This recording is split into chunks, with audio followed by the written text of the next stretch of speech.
Thank you so much for your grace and your time. We will be officially kicking on the program. Just for clarity's sake, if you can indicate via either a hand of raise or an affirmation, a raise of hand or an affirmation there too, that you can pick up this signal, that will greatly assist us. Love and light to you, and blessings, blessings, blessings, blessings. My name is Samora. I'm under the tag Easy Lover Creations. We're just letting people into the room, as well as extending the connection there too. Love and light and blessings.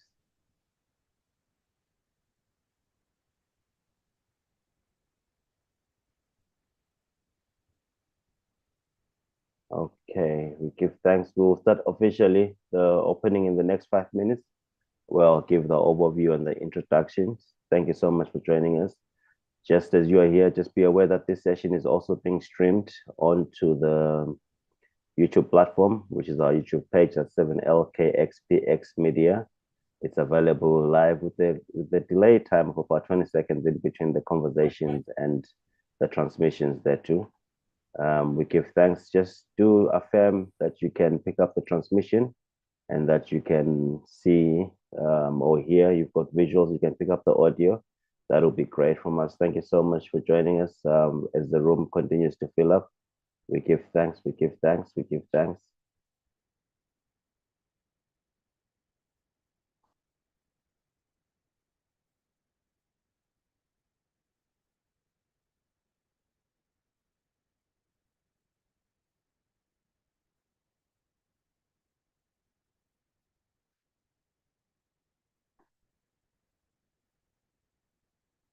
Thank you so much for joining us. We'll be commencing with the official program in the next 2 minutes.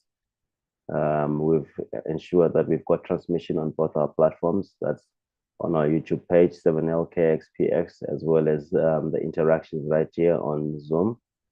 I have with me the co-host for today, as well as the facilitator of the event. That's Sister Rosane from Thynk Green. Sister Rosane from Thynk Green. Plantz. So it's a collaborative. This event is a collaboration between Altau Media as well as Thynk Green Plantz. I being the proprietor of Altau Media as Samora, and then Sister Rosane being Thynk Green. We collaborate, and I Thynk Green Plantz in the narration. Love and light and blessings to you. Oh, for those who can, we love to see your faces. It makes a big difference in the narrations there too. I'm not sure how many of you have the program of the day, but it's also available on our socials. I'll just quickly maybe run over the arrangements as we have lined them up for the day in terms of the activities and who is next to speak after me. So in the final program, we have in the introductory of the events. This is a formality now that is seemingly starting. All right, so just letting the other people in the waiting room in right here. Thank you so much for joining us. In fact, if I can do name mention to those that are already in the room, thank you so much to Koba Skuman from Grow Africa. He comes through as one of our speakers. Thank you to, well, you appear as Motorola Moto. Thank you to Mpo for joining us. Thank you to Naomi Robinsons, to Pride Mutama, to Zorotai Maroweka. Thank you so much for joining us. We have the transmission going concurrently on our YouTube as well. So we give thanks for that. We give thanks for that. Love and light to you. Officially, it's 8:05, and I'll begin the narrations and the programs for the day. So welcome to the Altau Thynk Green Plantz Cannabis in Africa conversation. Our theme for this year's conversation is the past, present, and future possibilities. We are live as of the 6th of December. The program proceedings are structured in the Central African time. So between now and the 10:20, it's the introduction and the event objectives being narrated by I and I. Between 10:25 and 11:05, which is going to be our first external speaker, we'll have a topic on cannabis in Africa before colonization being presented by the elder and the Grandmaster Rastau Tau Haramanuba. And then at 10:11 to 12:30, we've got the first panel that is talking to Zimbabwe where we'll have conversations around unlocking the economic potential in Zimbabwe towards cannabis, that is, and then the policies, infrastructure, and the international partnerships, the economy of cannabis in Southern Africa. Our panelists in that session will be Professor Nome Nyazema, Dr. Zorodzai Maroweke, who has joined us right here, Mr. Davison Chikazunga, as well as Mr. Chinashe Anafi. From then on at 12:35, we'll have the top topic, that is the collaboration of Africa to catalyze the business of cannabis, being facilitated by Dr. Ahmed Jamaluddin. At lunchtime between 1:10 as well as 14:15, we'll have the second session being moderated by Sister Roselle Malio, that is on South Africa, where we'll focus on the legal frameworks and the market insights in South Africa, the challenges and the opportunities in commercial licensing, the academia's role in research and education in the cannabis front, as well as cannabis trade within the BRICS nation. And then we'll talk to the joint R&D initiatives among the member countries. The panelists will formulate this discussion are Mr. Daniel Tinake Motona, Mr. Linda Sivoto, Mr. Cobus Kuman, and Metal Clark. Love and light to you and blessings. That will formulate the first half of our discussion between now and lunchtime. In the same light, I will then like to commence with really the paramount initiative that positions us right here to have this discussion with regard to cannabis in Africa. Cannabis in Africa is a whole different conversation, in particular in this moment as we find ourselves in time sojourning. One of the attributes that we've seen recently in the modern day news is Botswana coming into the cannabis conversation and beginning to highlight its interest and roll out even different initiatives so that they can accelerate their participation within the space. One of the key paramount features that have been evident around Africa from time immemorial, one would say, is the fact that we have been an agro-based economy. It is indicated with mention to Zimbabwe as well as to South Africa. You talk about the prowess that is represented agriculturally. And as such, even in the same light, cannabis formulated a key attribute in production on so many fronts as it is embedded even in the historical references. We do know of the native strains that are found in South Africa, the native strains that are found in the Kingdom of Eswatini, the native strains that are found in the Binga district in Zimbabwe, as well as on the valleys of the Mutare range, in the mountains, of the Nyanga range mountains, rather. We do know that there's a lot of native strains that are found there. But talking to Africa as a whole, if you go to Morocco right now, the large cannabis plantations are being represented in Morocco. You go as far down as Nigeria, you hear that the largest number of consumers of cannabis per day in the world are found in Nigeria, given obviously the population base. But that being said, there's a lot of conversation around Africa and cannabis that really stands out as a leader in terms of the whole reference point globally. And as such, when we come to talk to cannabis and Africa, we cannot separate the two in one way and maybe look at Africa as a second-hand economy. One attribute, of course, is the play that is being seen today in the modern day times with regard to the involvement of China coming in as the largest producer of hemp oil. However, we also believe that this is because of the crippling regulation and legislation systems that have been put in place globally to hinder cannabis participation at a forefront. But that being said, we want to talk about the opportunities that are presented towards unlocking that front. That is one. Two, opportunities that are being presented towards participation in that same cannabis front. That is two. And three, the initiatives that can be rolled out in terms of innovation as well as the entrepreneurial front, and how we as the commodity that is the African nation can continue to find participation and involvement in the field of cannabis. We have so many initiatives being rolled out from different countries. In Zimbabwe, we've got the Zimbabwe Industrial Hemp Trust. In South Africa, we've got so many organizations from the CTC SA. We've got different as well primary initiatives that are being run outside of the national scale that are facilitating even conversations and have been pioneers even in leading conversations towards unlocking the cannabis conversation as well as the cannabis plant participation for the common man. This conversation is informed by such, as we are here today, we give thanks to the speakers that will be joining us and continuing to elaborate. I will be a moderator on some of the sessions, as well as Sister Roseanne will be a moderator on some of the sessions.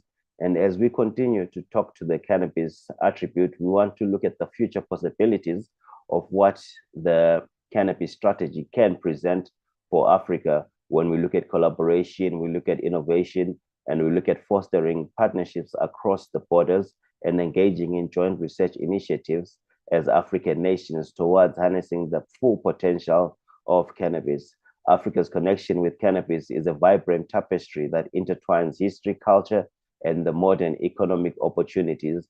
And at Thynk Green Plantz, we are dedicated to delving into this complex relationship and unlocking the potential of cannabis throughout the continent. Paramountly, that is really the essence of the conversation that we will be having today.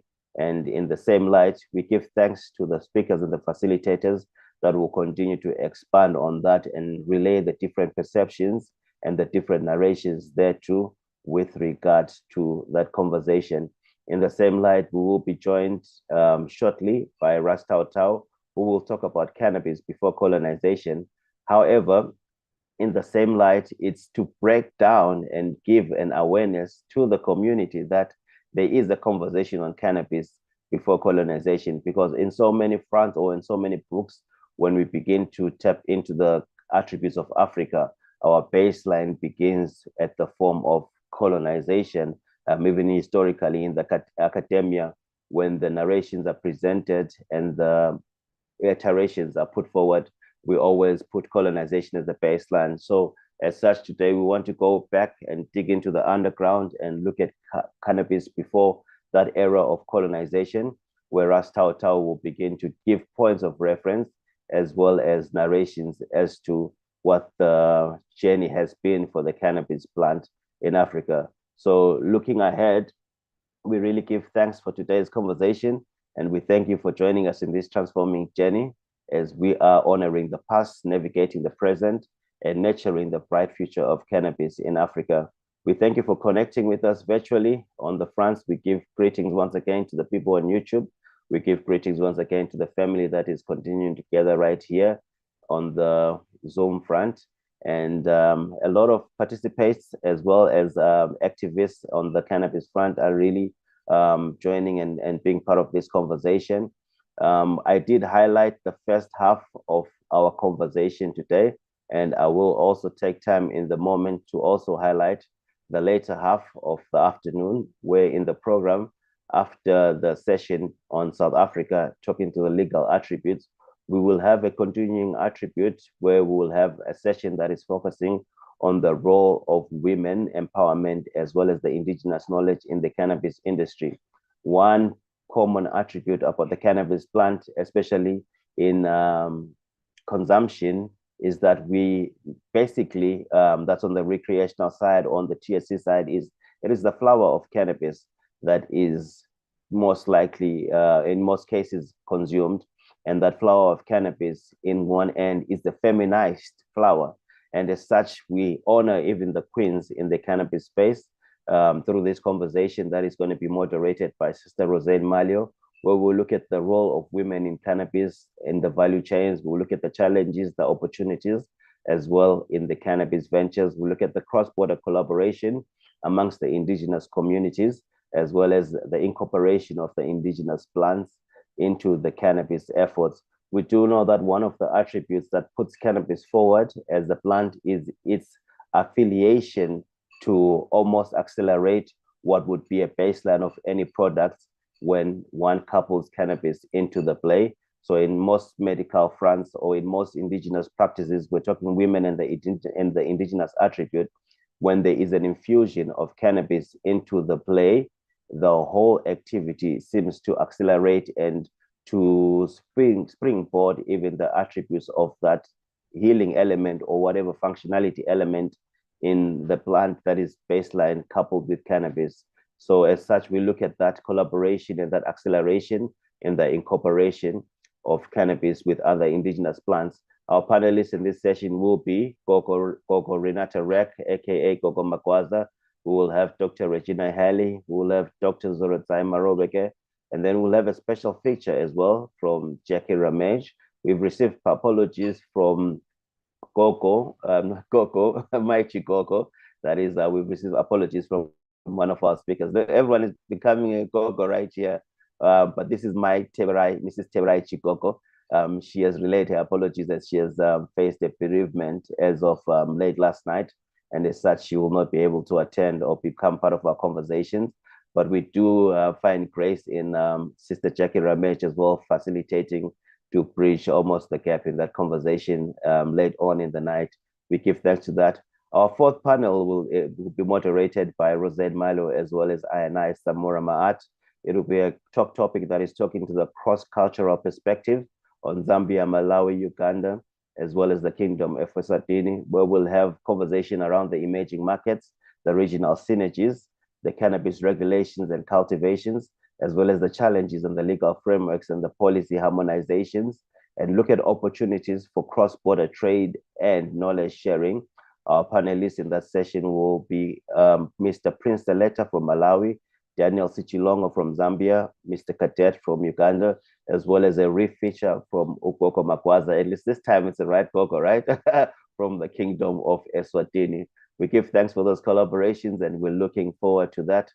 The final session, not really the final, but the final solo presentation will come at 16:50 from Professor Norman Yazema, who will talk about today it's Big Pharma, Big Tobacco in Zimbabwe, and tomorrow it is Big Cannabis. SADC region, be ready, as it gives us an overview as well as a cross-referencing around the journey of cannabis into Africa. It gives us a look into the Zimbabwe tobacco industry and how they could replicate what they're doing in tobacco into cannabis, but also looking at how cannabis promises to almost decapacitate some of the mainline industry in the pharmaceutical space.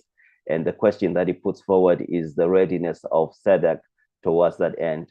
Our final presentation from 5:30 to over 600, 1600, 1800 hours will be a topic talking to unlocking Africa's cannabis potential, where we'll look at the regional and global perspectives, as well as the Pan-African strategy, and put together key takeaways and the next step.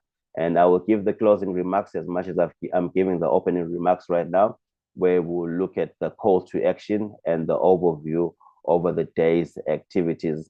Love and light to you all. Thank you so much for joining us today. I will probably in this moment greet you once again. We give thanks to the elders right here, Rascaret Prince. Shout out, Rascaret Prince has been paramount in the lobbying towards the legalization of cannabis in South Africa, putting forward even what would be the first step in the documentation that led to the Private Cannabis for Private Purposes Act. We give thanks to the elders as such that are joining us in this platform, as they are change makers and legislation informers that have seen us come to this front.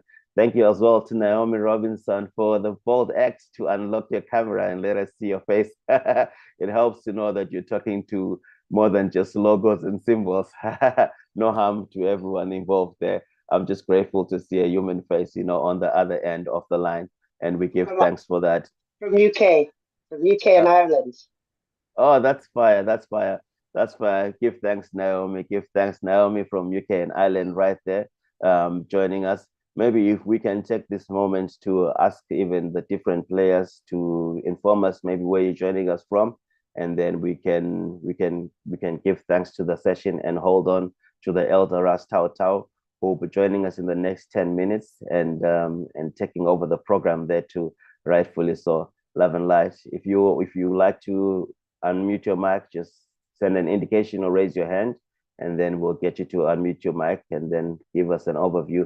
But in the moment, I'll relay even Sister Rosane, maybe just to give us an overview of who she is, a participation there too, and give it up from there. Love and light to Cobus Schoolman there. I see you're showing up there. You got your raise up, okay.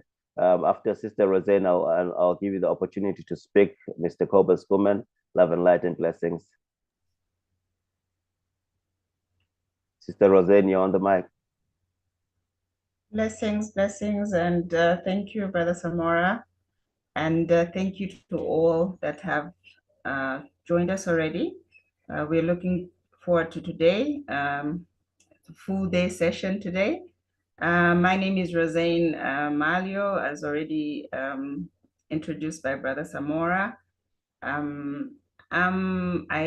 own a brand called Thynk. I'm in agro-processing, infusing cannabis in all the body care cosmetics. Yeah, I don't want to say much right now. I just want to greet everybody, and I'm happy to be here. I'm happy to have this meeting today. I'm sure you see me and hear my voice as we go along today. Thank you. Thank you so much. Thank you so much, Sister Roseanne, for that. Cobus Kuman. Morning, Samora. So nice to see you. Sister Roseanne and everybody else. My name is Cobus Kuman. I'm calling in from Oudtshoorn in the Western Cape today. I'll also be involved in one of the panels, and really looking forward to the discussions. And yeah, we'll chat to each other soon. Happy Friday. Blessings, blessings. Thank you so much for that, Cobus. Anyone else on the line? Edith, I see your mic is, your camera is on. Would you like to say something?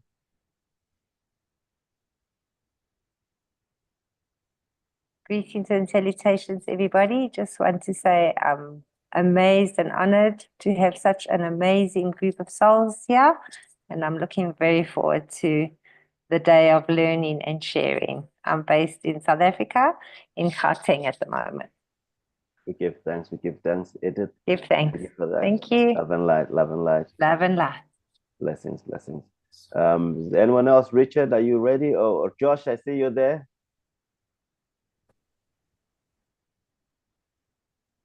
Greetings, everyone, and happy Friday. Thank you so much. Mrs. Chigogo invited me, and I'm sorry to hear that she won't be joining us. My name is Josh Schneider, and I'm a delegate from the National Industrial Hemp Association of America. I work a lot in policy development and helped lead our team on developing the new regulations and legislation around hemp cultivation in the US, hopefully resolving some of the challenges that we have faced in the first 6 years. I'm currently in Cape Town and hoping that I will be visiting Zimbabwe soon. So I'm pleased at the opportunity to listen and learn about what's going on in Zimbabwe. We give thanks for that, Josh. We give thanks for that. And love and light to you. Richard, are you there? Are you on standby? I would like to unmute you. Oh, you're good then. Yeah? Hello, I came late. This is just the introduction. Yes, it is the introductions, Richard. It is introductions. Thank you. You're not late. Yeah, Richard Jordan. I'm a cultivator in the Northern Cape. Yeah, we grow for a few different clubs. Yeah, we give thanks, Richard. We give thanks. Well, if your camera is off as well, and you would like to say something, you could kindly indicate and maybe take this moment. I see Sister Hilary Mavuru is here. Sister Hilary, are you able to connect with us?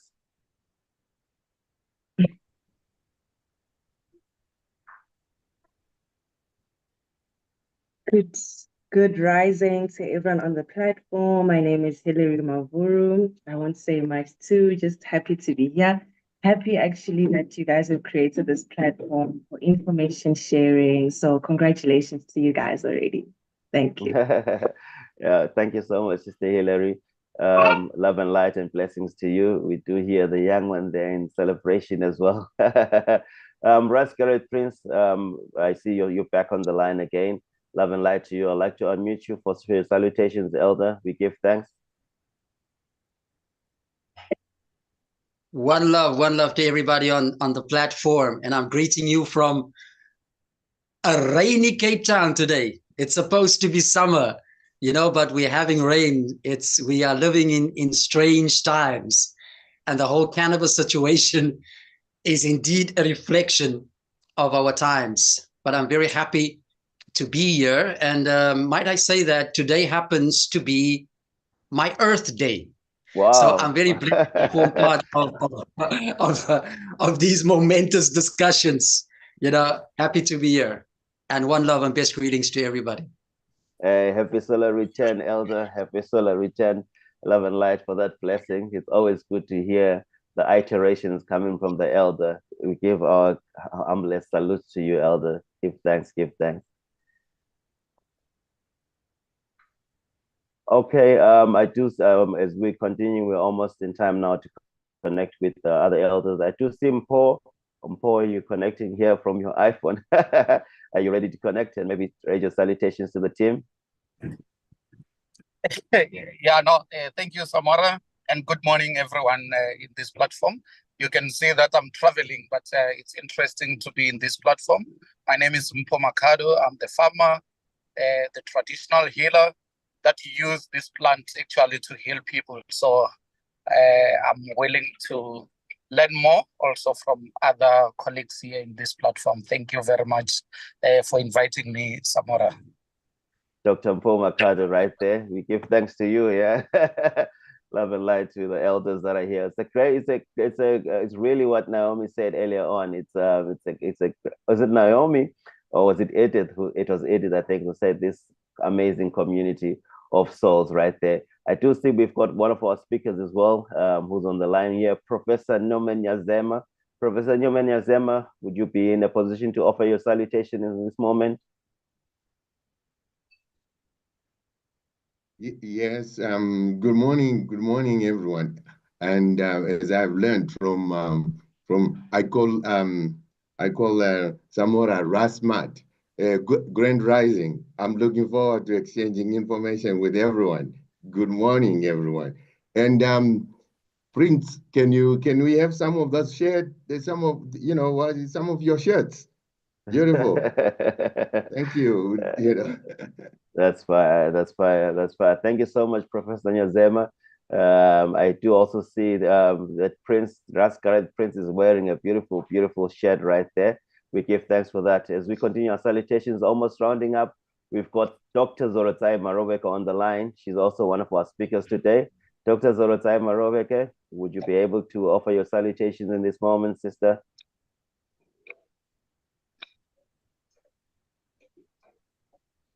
Hello, everyone. Thank you for having me. It's good to see you, Samora, and the very big family that we have here today. I'm excited. I'm from Zimbabwe, founder CEO Zimbabwe Industrial Hemp Trust, and I'm looking to learn more from some of the veterans I'm seeing on the platform. So thank you for having me, and looking forward to very engaging discussions today. Thank you. We give thanks, sister. We give thanks. Love and light. We also see we have got Pride Mutama right here. Pride Mutama, would you like to raise your salutations? Thank you very much, Mr. Speaker. Thank you for having this platform. It's good to share information with the industry experts. I'm looking forward to learn from others. Thank you very much. Hey, we give thanks there. Sir Pride Mutama, love and light. Moto G34 5G. I don't know your name, but you've got your phone there, your Motorola right there represented quite well, just like Paul's iPhone. Would you be able to raise your salutation?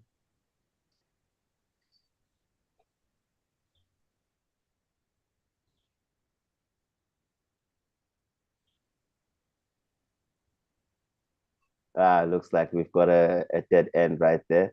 Love and light and blessings. In this moment, we are looking at crossing over in the next 5 minutes to the elder Ras Tau Tau, just clearing as well on the waiting room and getting the people to participate who desire to participate to come into the room. I see Richard Jordan. Yeah, Richard Jordan. Did we go through Richard Jordan? I think we did, yeah.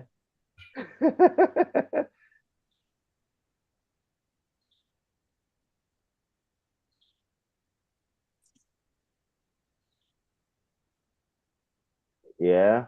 All right. Love and light, blessings, elder, blessings. Just finalizing the narrations right there. thank you to all for joining us. It's been amazing hearing your voices, seeing your faces as well. Love and light to you.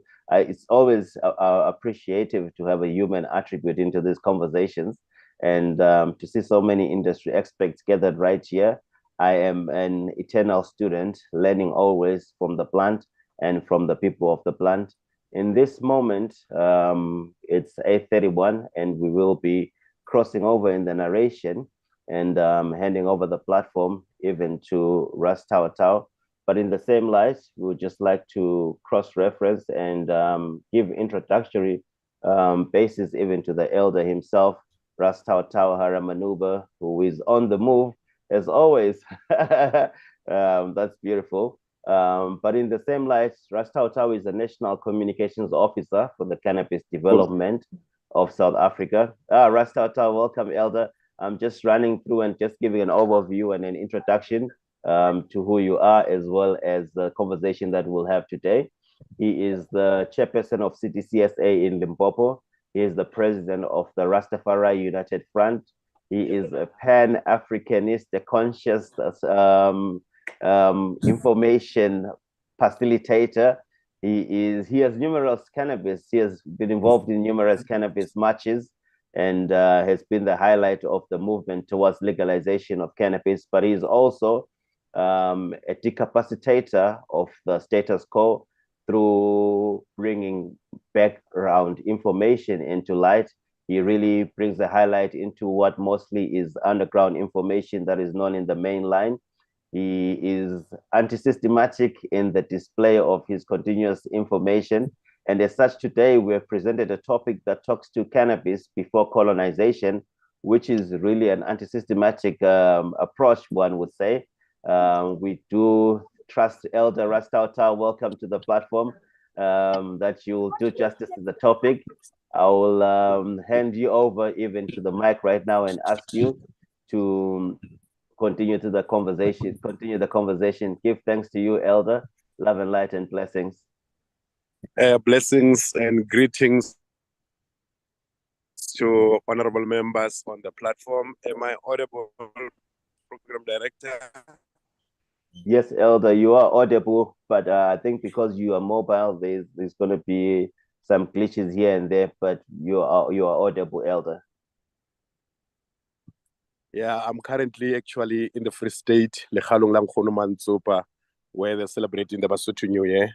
So there's a bit of challenge with network, and I hope we can sustain. Thank you so much for your kind words and an introduction. And I must also thank Thynk Green and the organizers for inviting us on this August platform. As you've already mentioned, my name is Tao Tao Haramanuba. I'm from Limpopo province, and I work with the Cannabis Development Council of South Africa, the Rastafari movement. I've organized marches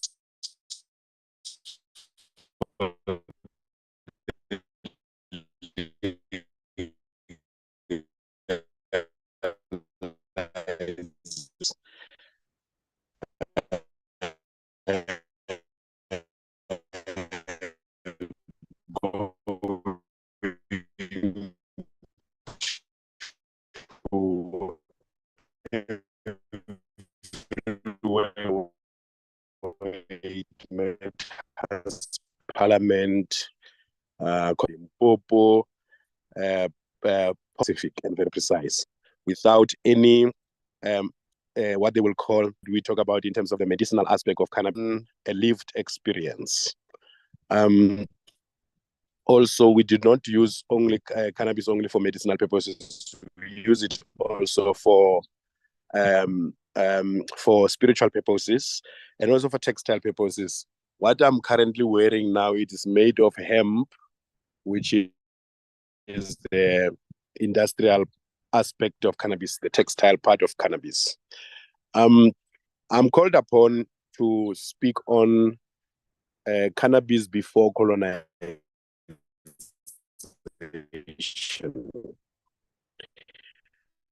As an African historian, I've done a whole lot of research and came across when they dispute the indigenous use of cannabis, and that is the Western scholars and Euro pseudoscientists, they always talk about how cannabis is an Indian hemp, was brought here by explorers and so forth, which is not true.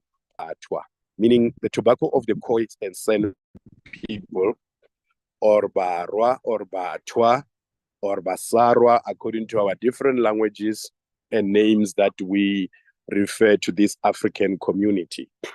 So this is the furthest I will go with the usage of cannabis as an indigenous plant, that indigenously, we know it as Ikubalabatwa, and we know that Abatwa in the site of South Africa, they are the oldest inhabitants of the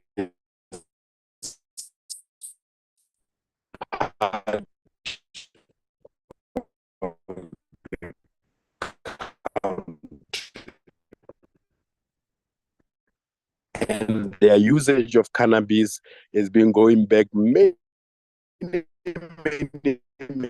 years. They are terracottas, they are archaeological evidence, there are pipes that have been digged, that have been discovered, that were used, the anthropological evidence of the usage of cannabis in this part of the world. But basically, there is no African language or a name for cannabis, and the name itself is indigenous. It is not a derivative of any other language, but it is indigenously derived. We can trace cannabis historically, so a lot of evidence of the usage of cannabis in that part of the world that goes back to the Badarian civilization, that is about 15,000 before the birth of Christ. Smoking pipes, the cat were used for fumigation, and we older than the Badarian civilization that existed, the pre-pyramid, pre-dynastic, pre-pharaonic Egypt or Kemet. We find also when they do the coprolite, the findings that are in the human remains, particularly from the intestine, like the feces and so forth, they found that it was also part of the diet that the people were using. They find the seeds and so forth, that the people were using cannabis for over a period of years for medicinal purposes, for dietary purposes, as part of their food. And the seeds also, they were used for their oil and for different medical reasons that the ancient people were using. So when you go now to the dynastic period, you find one of the 3,000 plants that the father of medicine, Imhotep, used was cannabis as one of the healing properties. Actually, they recorded about 750 ailments that cannabis cured in those periods of history. So then we go down to the Nile Valley kingdoms, the Batimbuzi, the Bahima, the Bachwezi, the Batutsi, the Batwa. You find the usage of cannabis has been widespread. And in all these societies, they've been using it for all these multidimensional purposes, like spiritual purposes, medicinal purposes, even textile, making of robes.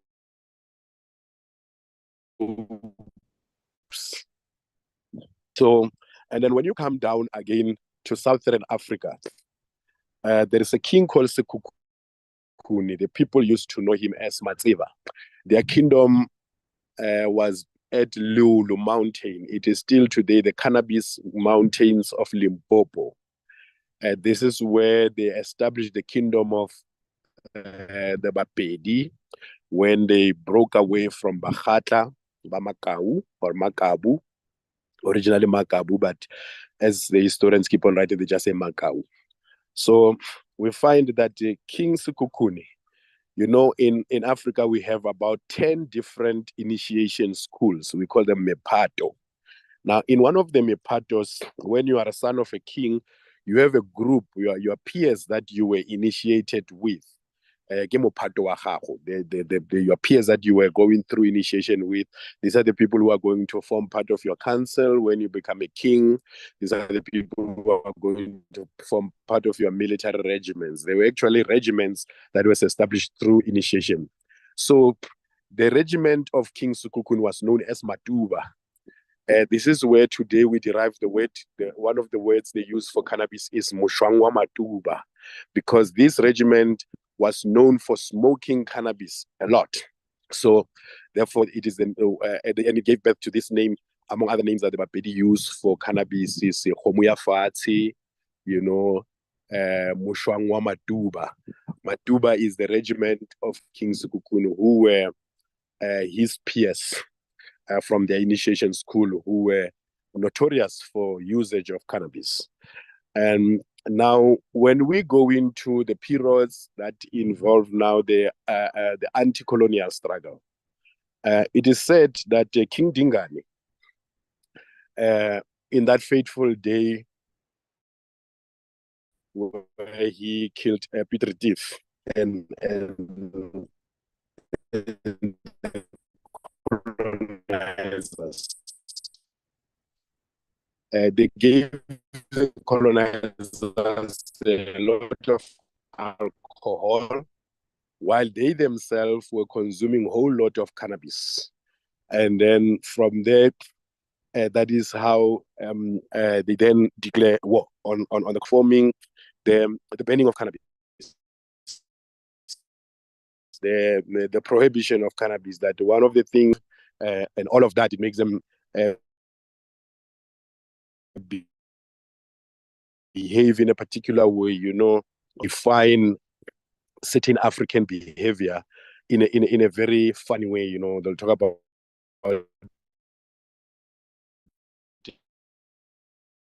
it makes people hysterical.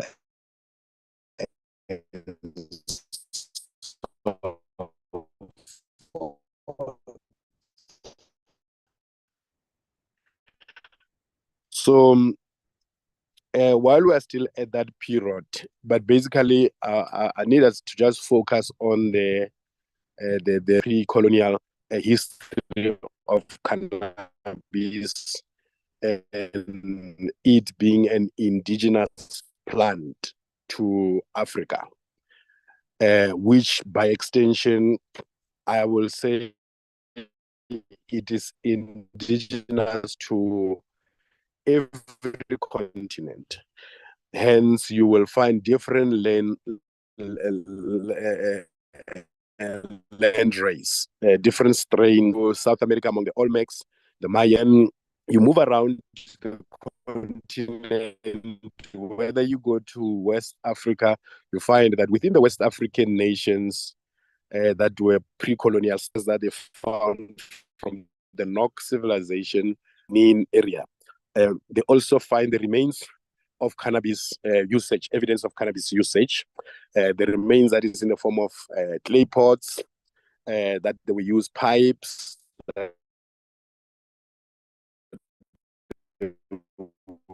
use, and also for, in terms of medicine, they were using for medicinal purposes. So it played a greater role. And interestingly, most African kings come from King Mushweshwe. Whenever they will be playing this Morabaraba game that you will be saying Matekwana, Matekwana, meaning hit him here, and then until this became a name that is associated with cannabis due to their widespread usage of cannabis. So we could easily say is a divine plant for spiritual purposes, but also a royal plant that most royalties, without exception, had a very widespread use of it. And then we go down to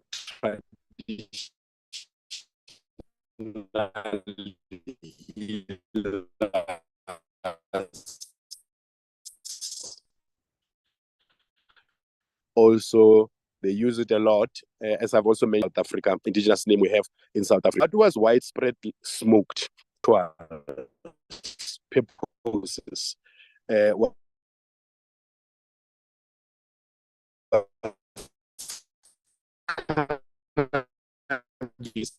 More than tobacco.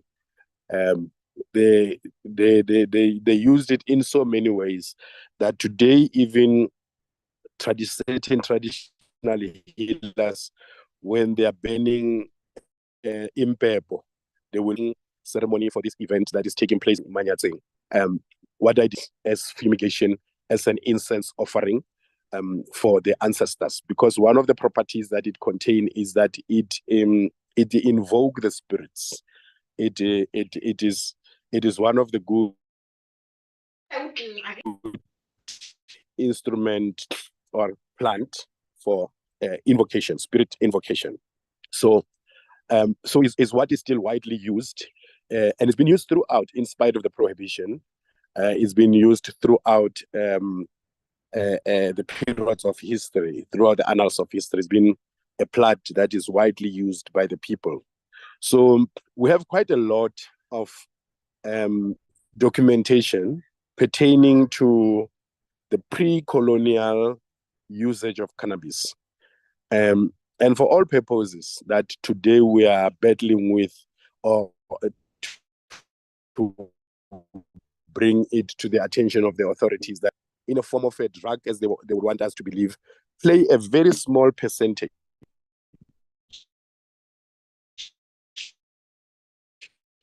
play a very small percentage. It plays a very, very, very minimal role. Otherwise, the greater part of it is that it has been used from as far back as you go to the time of the father of medicines in Africa. You find documentation of about 750 odd usages or ailments that it was curing. Among the Banyoro were the first people, that is from Uganda.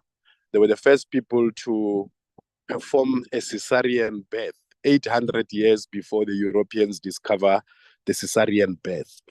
And one of the things that they will do to induce or to reduce labor pains, they will boil it and give it to the woman who's in labor to drink. So it was used to minimize the pains and so forth. And even after the operation, is one of the medicine that will be prescribed to help with the healing the wounds and so forth. And not only as a form of drink, but also they will grind it. They'll grind it and make it something like a paste, and use it to cover the wounds of the operation. So there's been a widespread documentation of pre-colonial usage of cannabis that is found throughout history. So I don't know about my time, if I still have some time, but yeah, I'll probably maybe stop here for now. You still have time, Rasmal. However, if there are any questions from the audience, I think this would be the best time for the questions to come through. Okay, no, thanks, madam. Are there any questions? I know the presentation was not 100% clear because of the network, but maybe if there are questions, they'll be clearer when he explains them, when Rasta. Hillary, I see your hand up. You can go ahead. Yes, greetings, my elder. I wanted to find out, you were speaking about abattoir. because in my research, I've also been trying to get to have a chronological order of where actually we start, and finding out about abattoir was very exciting. But then I think also the issue becomes the resources, more also of how they were integrating it into their lives, because they say that this was actually the plant helped them build everything that they had around them, their homes, their equipment, even their clothing. So I don't know if you can comment, just go a bit deeper into that, because it's like the foundation of your conversation. Thank you. Okay. No, thank you so much. Yeah, with the Central Africa, because that is the home of abattoir. This is the people that the Europeans refer to as the pygmies. And then you have different ethnic groups among them, the Bambuti among them, who are very notorious for having these bamboo pipes that they use for cannabis smoking. And they will also use it when they were going to harvest honey. And they will use it also for their medicinal purposes whenever they are having any type of ailment. But yes, they also used the cheese that the entire plant from the value chain of the cannabis.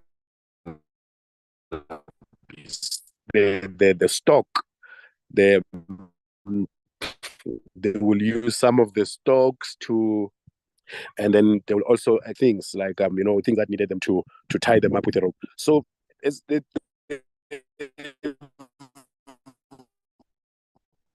abattoir actually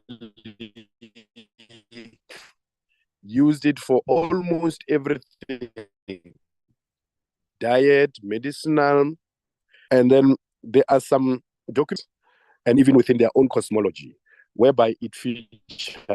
You can look for signs and symbols of primordial men. I think it's written by Albert Churchward. You get some of the abattoir cosmograms, abattoir symbols, and also there is also a follow-up book about that. He did a lot of coverage of abattoir. In 2001, I stayed there for about 3 months in search of the Oracle Nyabingi. When you go there, you find a lot of oral tradition that is relating to abattoir and their usage of cannabis. And of course, coming down to Kgalagadi, what they call the Kalahari today, and all the way to Southern Africa, and even in Lesotho, there are a lot of abattoir paintings and caves where they show some pipes, the cannabis pipes, in one of their fire rituals and their moon rituals. So abattoir had a widespread use of it, to the point that our oldest name for cannabis is named after them, Ikobalabata. So to a great extent, if you will talk about any nation that would have introduced cannabis to other black nations of Africa, or what they would call the tribes of Africa, is abattoir, because they did a lot of also training of our traditional healers. I mean, today you look at the Botswana traditional dance, it's a pure, completely abattoir dance. And their oldest form of wearing. It's a pure abattoir thing. But most of our traditional healers also, they point to the origin of their craft from abattoir. There's still a saying that if you want one of the strong herbs or medicine, you go to abattoir, like in places like Smith's Drift in the Northern Cape. There's a huge community of abattoir. We African Defense Force, they used to use them for one of their rescue, which is trekking. When they were trekking, they were part of the 32 Battalion and Kufut. So when you go in the communities like that, where you get a dominance of abattoir. Sorry.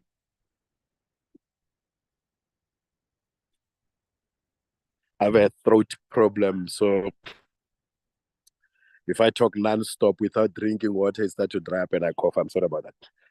So when you go to those communities, when you're looking for medicine, one of the things that was widely used to pay them was cannabis. You give them cannabis, and then they give you a lot of strong herbs that you will need that were rarely found anywhere else.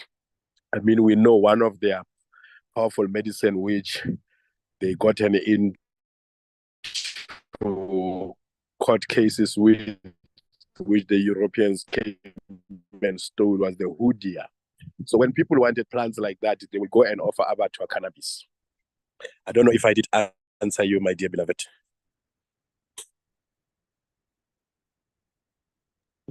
We give thanks. You did answer me. Give thanks. Any other contribution or question, Rascaret? I see your hand up.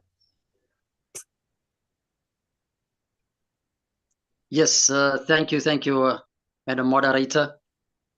My point goes to commerce in ancient Africa, trade.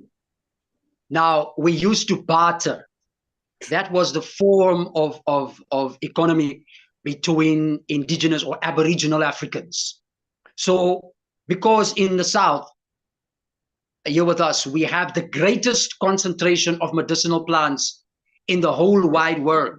South Africa has the distinction of being the world's smallest, yet its most diverse floral kingdom. And indeed, you find that the trade in cannabis was one of the sources of income for the indigenous Khoi people. And we traded with that, as is evidenced by our rock art from the south to Ethiopia. And we traded with cannabis. Therefore, the trade in cannabis, whether they call it high THC or whatever they want to call it, is part of culture and custom within South Africa. And we do not have to justify that. And this smokescreen that people want to raise in respect of all of these so-called health challenges in relation to the plants are all red herrings. And it undermines the integrity and the equal status of Africans in their own country and on their own soil.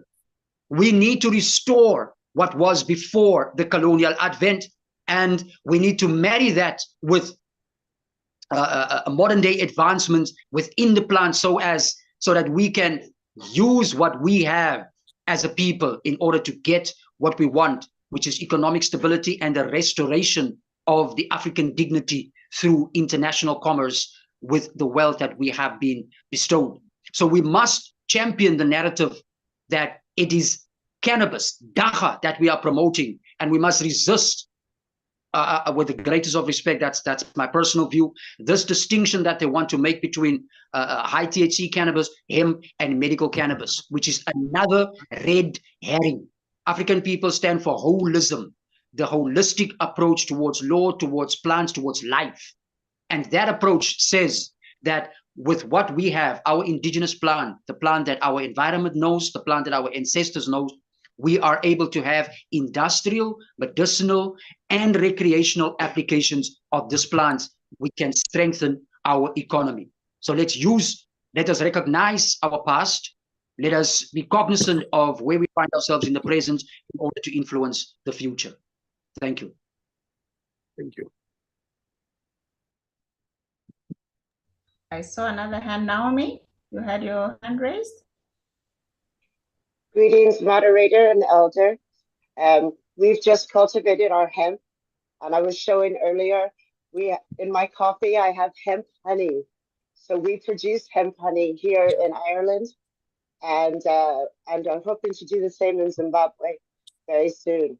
So I would infuse honey a lot as a medicine. So it was lovely to hear you mention the importance of the honey. I'm an avid beekeeper.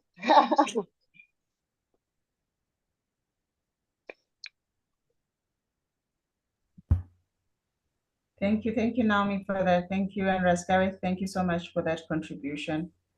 In conclusion, Rastal, like to add anything? You've got 9 more minutes. Thank you so much, and thanks to Ras Gareth, for that contribution. Actually, the Ethiopian name for cannabis is Atsafaris. Now, Atsafaris means the fear of the emperor, or the reverence of the emperor. This also very old, is a Ge'ez name. This is just another reference to how it was a royal plant. Always, almost every royalty had protection of the cannabis. And the usage of it. It has always been associated with royal families, diviners, healers, and traders, as Ras Gareth did rightfully point with the example I was giving, that even today, when people wanted certain herbs from abattoir, they will trade with cannabis because it was form of our bartering system. It was forming part of our currency. We had multiple currency, and depending on the environment we lived in, some people traded with grof salt, others traded with kettles, and others traded with cannabis, particularly in the area of healing system. They had a widespread usage of cannabis for trade purposes. When we speak of cannabis usage, we're speaking of, from ancient time, we're speaking of a holistic application whereby it was applied holistically. It wasn't what they have been trying to channel us to deal with it as a particular way, whether it is for medicinal purpose and therefore SAPRA must be in charge, or whether it is textile purpose, therefore agriculture must be in charge. Actually, the modalities and the approach that our government is taking is completely wrong. It's completely wrong, and I wish more research can be made to this effect, as Ras Gareth did pointed out, in order to enlighten government. But I also know that we are dealing with government that is not really listening. They've already decided where they will outsource information about cannabis, where there are examples like Canada, and we have the place flooded with foreign seeds. Because if you look all around, there are seeds, there are different seeds everywhere. You go to Lulu, you get a very different seeds of the ganja. We used to call it majaja, which is what they're calling it a hemp today. And you go to Hammalebogo, again, is a mountain kingdom of Bahananwa, who came from Botswana and crossed over to Limpopo. They are on that side of Limpopo part of Botswana, that is bordering with Botswana. Kgosi Malebogo, the King Malebogo, he stayed at Tabenya Malebogo. It's also a mountain full of cannabis. So we had Malebogo cannabis before the introduction of these strains that you are having, high grades and your cheese and AK-47 and so forth. We had different strains that are indigenous to South Africa itself. Like I'll talk about Lulu, I'll talk about Malebogo, I'll talk about all the way to Widi Durban, Poison, Nebo, Pondo, Umtari, all of these type of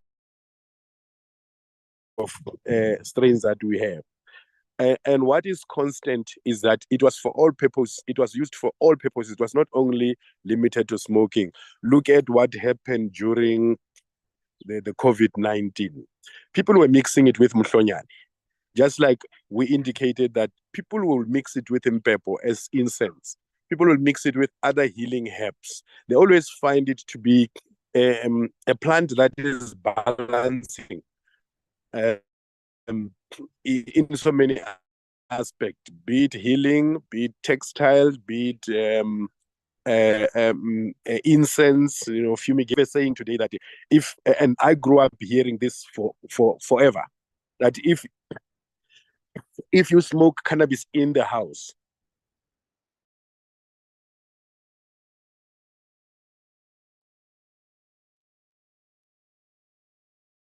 it chases away evil spirits. It chases away. So it's always been associated with so much usage, and this knowledge itself, this cannabis epistemology,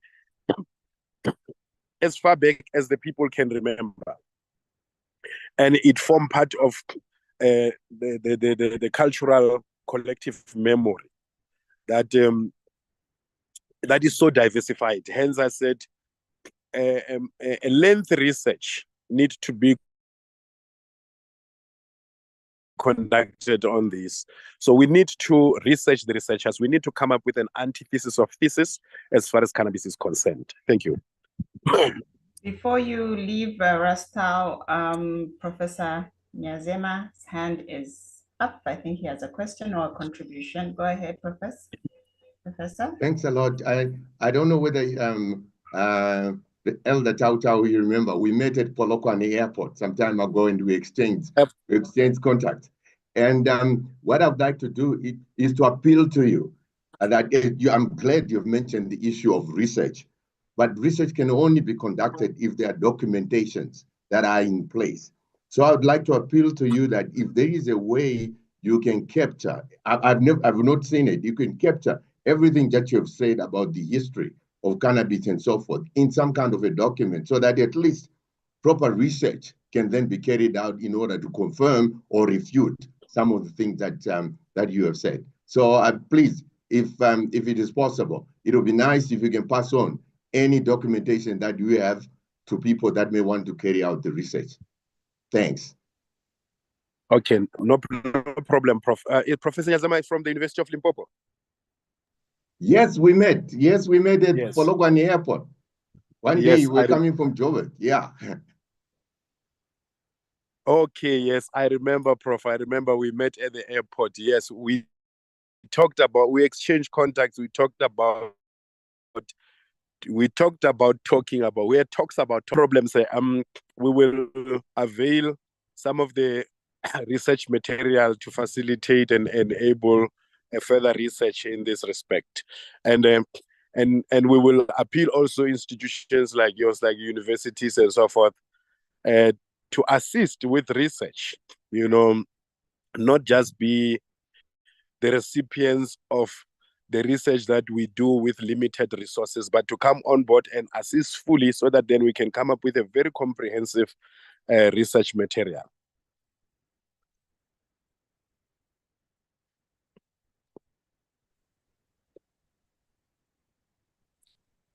Madam? Rastau, give thanks for your time. We really appreciate you for your knowledge, as always. And thank you so much. Thank you. Thank you, Madam, and honorable members on the platform.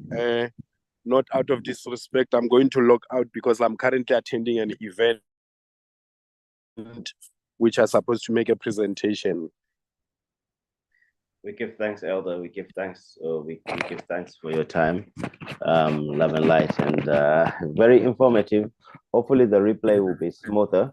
But to all those asking, the replay is definitely available on demand on the same YouTube platform that we are on. We've shared the link on various platforms. We'll also post it right here, and then the transcript of the conversation will also be available. So we give thanks for that. We give thanks for that. We give thanks to the Elder Rastau Tau, as well as to Sister Rosane Kasinda for running the set and relaying such paramount information. In the continuing of the conversation, it's a whole day's activity right here. We would like to continue even in a new scenario, continue the conversation going over with the program that puts us right now, even on time, actually, 5 minutes after the scheduled time, to a conversation where we'll talk to Zimbabwe, as well as unlocking the potential of cannabis in Zimbabwe. We're looking at the policies, the infrastructure, as well as the international partnerships, the economy of cannabis in Zimbabwe and Southern Africa. Our panelists for this session are the Professor Norman Nyazema, which you've just had, who you've just had right now, closing out and signing out with Rastau Tau. But I think before I really introduce them, I'd like to acknowledge the remark from the Elder Rascaret Prince, who indicated that it must be clear that what we are pushing forward to champion is Dagga in its wholesomeness. You know, I love the full spectrum approach that is referencing in the conversation, in the ongoing narrations.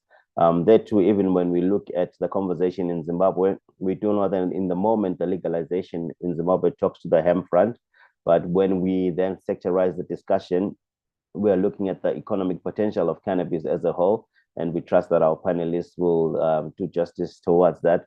Some of the speakers, including Mr. David Chikazunga, I'm not sure if he's on the platform as yet. He did indicate that he was having connectivity issues.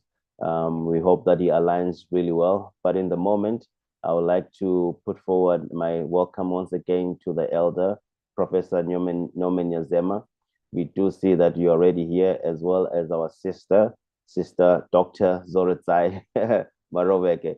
You see, some of the conversations, when they happen at a personal level, you then forget to acknowledge the professional accolades. So to Professor Nomen Yazema, as well as to the sister Dr. Zorotsai Maroveke, welcome to the platform.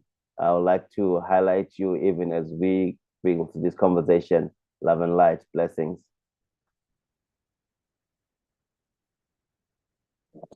Hello, everyone. Sorry, you're just going to forgive me. I have been on an 18-hour flight, so yeah, I'm a bit chewed, but I'm happy to be here and sharing the panel with Professor Nyazema and the others. I don't know if I have to start, but maybe just to appreciate the previous speaker who's in our session. You know, the indigenous knowledge systems of cannabis in Africa should not be ignored. They should be embraced to definitely help us to chart our way forward in our position in the whole global cannabis space. And myself being a scientist, but at the same time, a staunch industrial hemp advocate and thought leader in regards to my jurisdiction, which is Zimbabwe. I do have an appreciation for the indigenous knowledge systems. In fact, I was educated one time by a Rastafarian on the original Shona word of cannabis in Zimbabwe. And to my surprise, if that was the original Shona word 250 years ago, it clearly says a lot about the role of cannabis in my country. So here we call it mbanje. In different dialects, they'll say some variation to that particular word. But the reality is the actual Shona word for mbanje, they claim was mupanje. And over time, because of the evolution of language and the colonization aspect, the Westerners could not pronounce mupanje. And in Shona, it means the one who gives wisdom. And it makes sense to think the elders of the ancient times knew when and how to use this herbal plant. So when the Westerners come, they cannot pronounce this mupangere. And it starts off probably as mpangere and mpanji. And then it becomes mbanje. Because when you look at the word mbanje itself, it has no meaning. It does not mean anything in our language. But mupangere then actually makes sense to say, oh, okay, so this is, but then it means the one who gave wisdom.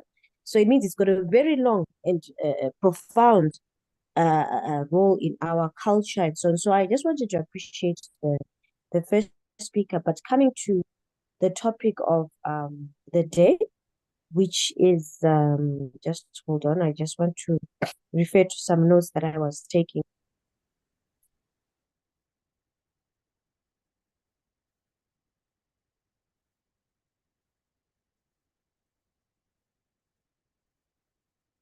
I'm trying to can you just read it out for me? Because I'm trying to navigate on my other device here. That's all right. That's all right, sister. It's we're talking to we're talking to unlocking the economic potential of cannabis in Zimbabwe.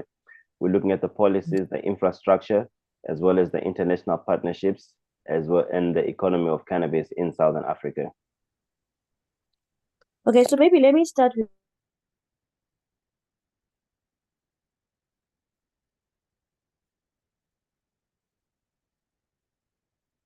policy has targeted medicinal cannabis and industrial hemp as low-hanging fruits in the subsectors of cannabis. This is how I look at it, that cannabis has got three subsectors. Recreational use, which is called adult use in South Africa, and medicinal cannabis, and then industrial hemp. And our government has targeted industrial hemp and medicinal cannabis for the economic,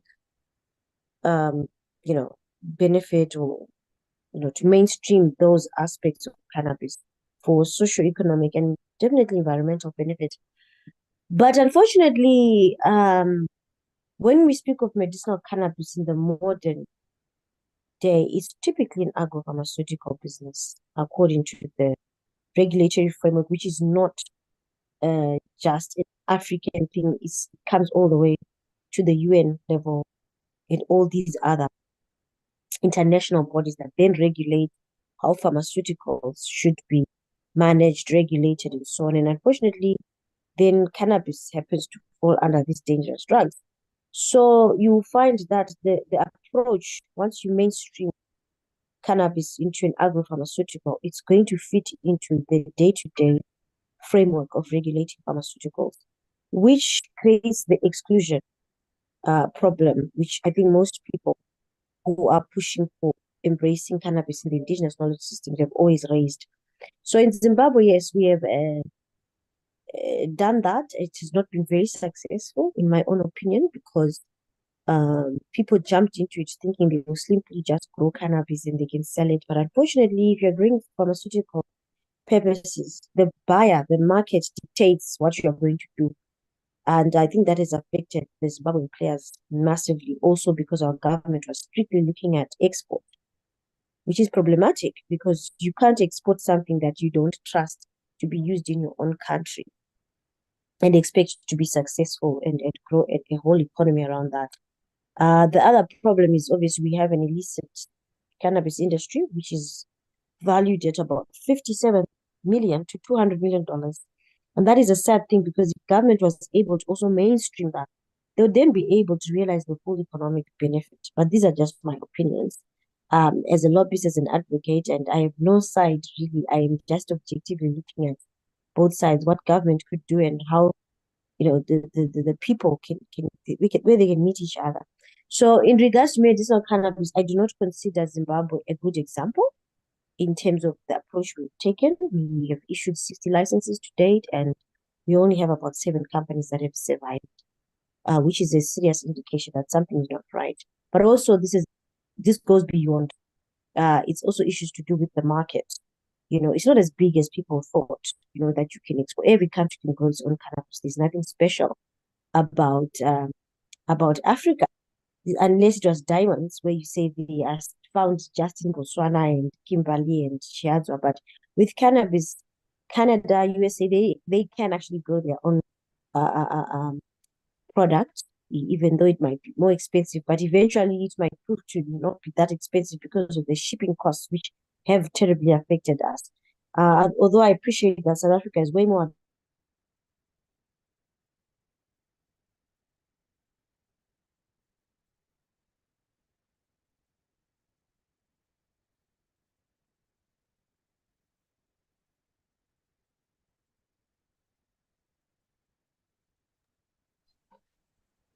Am I the only one that?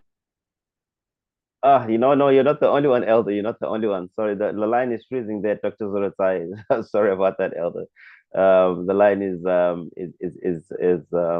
freezing. Sister Zorotai.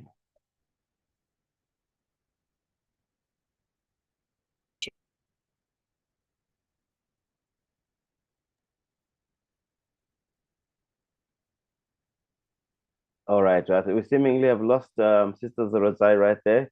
And she's laying out some paramount information, especially with the current progress that's being seen with the Zimbabwe framework in terms of the manner in which they've approached cannabis on a medicinal front. She is on the front line, the co-founder and the CEO of Zimbabwe Industrial Hemp Trust, which is one of the leading voices advocating for legalization in Zimbabwe. That's Dr. Zorotai Marobeke there. As we can see, she indicated that she's coming off an 18-hour flight we give thanks to the sacrifice that we're seeing from our participators. But maybe in the moment, we'll welcome as well Professor Nyomen Nyazema, who's on this platform, just to give us a few pointers, because he formulates part of the panel. Professor Nyomen Nyazema, you are on the mic. I will. Can you see me? Because I don't want to be on video because it interrupts my connectivity. But if you don't mind, I will. Once I've said what I want to say, then I'll switch it off. I don't know whether people can see me.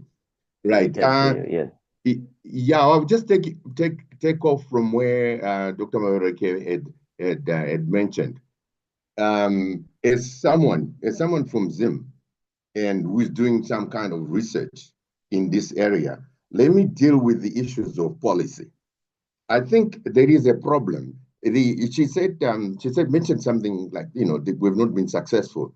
Yes, that's correct. Because in terms of definition of the word policy, there is explicit policy and implicit policy. So a lot of government officials that I interact with, they talk about implicit policy regarding the cannabis plant itself.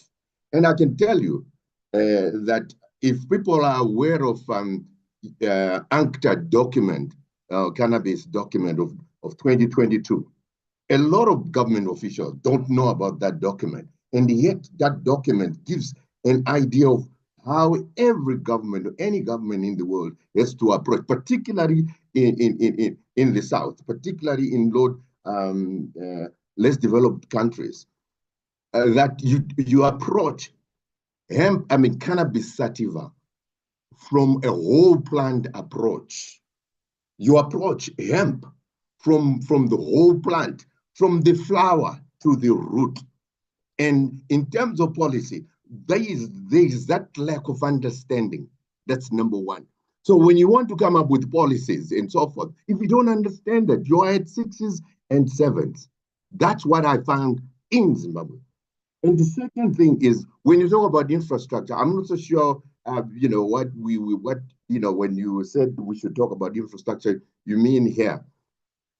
In Zimbabwe, the roads are terrible. I went to Binga, where a lot of people grow and use cannabis. It took me, it took me 3 hours to navigate that road from Vic Falls to Binga. So if you're talking about infrastructure, we can't even talk about it. But if you talk about the use of AI, for example, that's an area that I'm also very familiar with, having been a chairman of a telecoms company.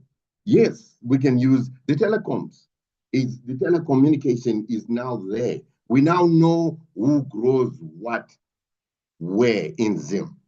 But I'll tell you, who knows who grows what, where in Zim is the police, because they are the ones that are going about and taking all the growth of the plants that are being grown for adult use and so forth. Why? Because they know that it is a thriving economy. And so there's a mismatch between personal economy and national economy. They know where this plant is being grown, because it is adult use for cannabis. They know very well that it is a thriving business.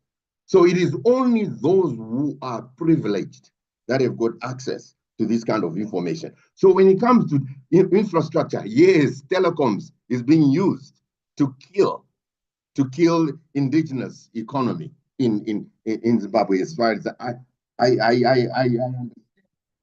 And then when you talk about partnerships, yes, partnerships are there. I've seen partnerships are there. There are Swiss companies in Zim. There are American companies in Zim. But who do they benefit? They are into medicinal cannabis, many of them. But who are they benefiting? It's only a few. So really, as far as I'm concerned, when it comes to cannabis industry, cannabis sativa industry, hemp industry, it doesn't matter what you call it. The country is doing so badly and the people are poor. I rest my case.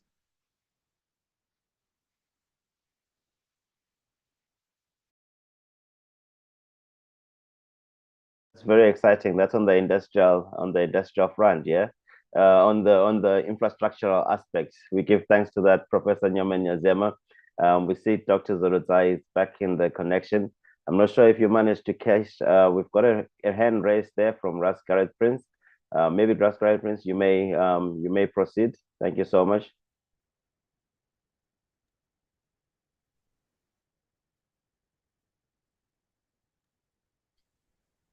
If the Empress that spoke, Professor Nyazema, is back, we should. I think we can give her a chance to finish the presentation, and then we can raise our concerns.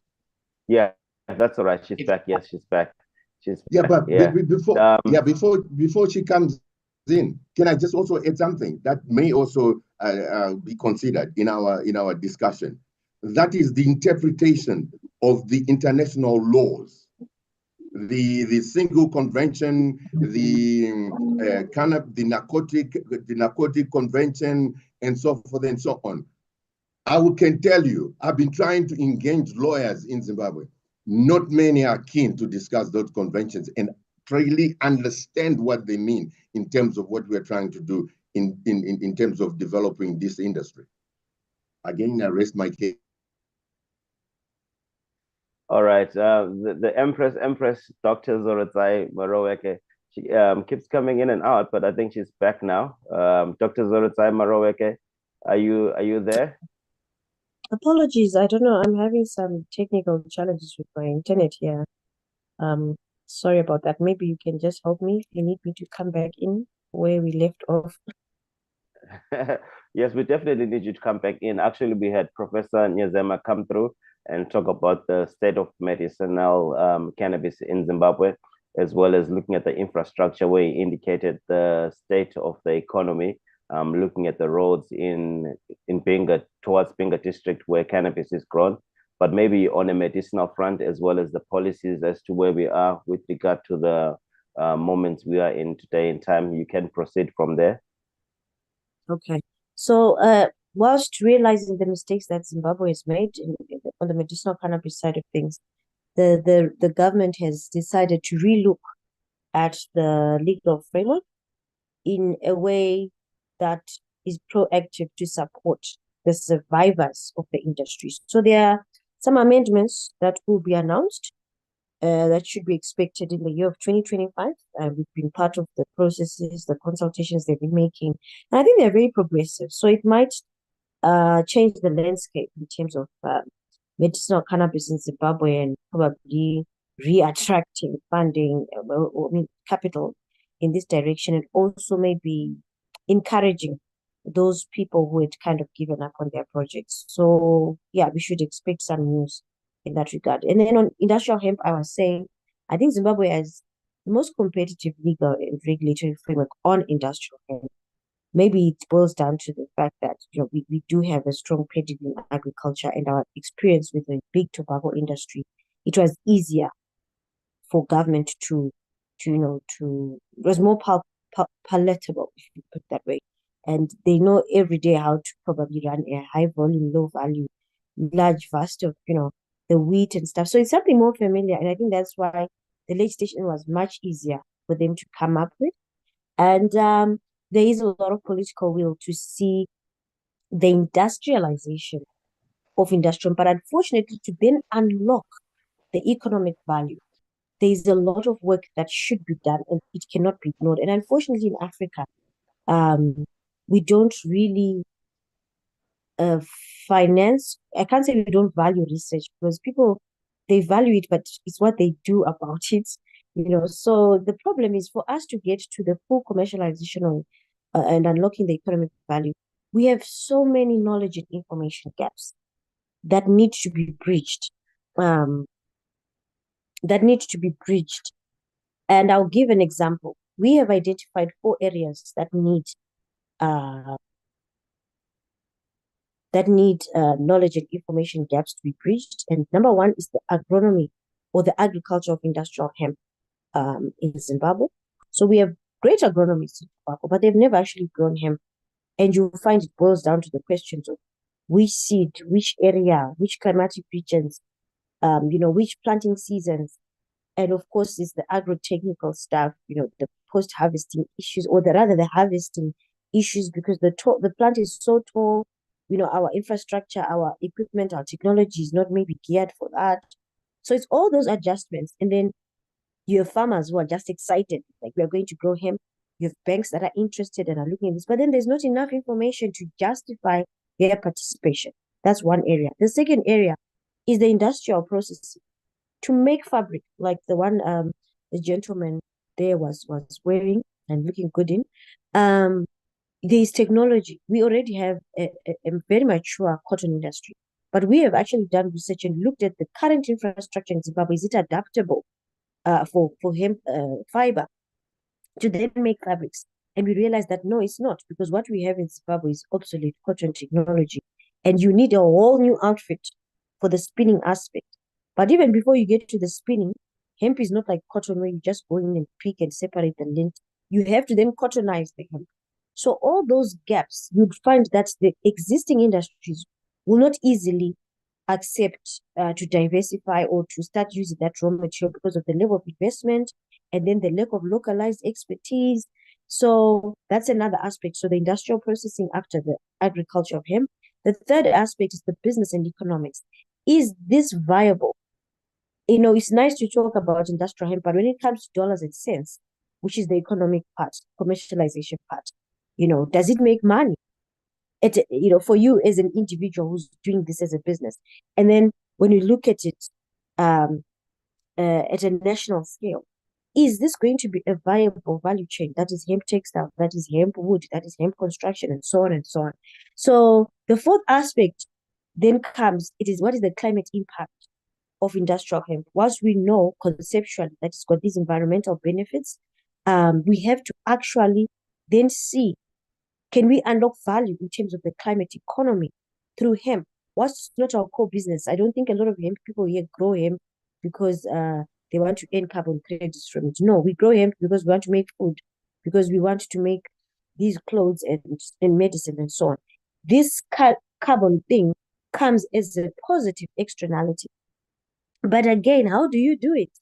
No one has ever calculated a carbon credit from hemp in Africa. So again, there's a knowledge gap. So for us to then unlock the full economic value, we have to do research and development for proof of concept, to provide evidence that justifies why banks should put money in this, why investors should put money, why the manufacturers should change their raw materials from plastic to bioplastic, hemp bioplastic. And of course, this evidence will then also influence policy on agricultural policy for hemp, investment policy for hemp, climate policy for hemp, and the industrial and manufacturing policy for hemp. So I personally feel there is no way we are going to realize that economic value if the foundation that will support the industries to be is not there.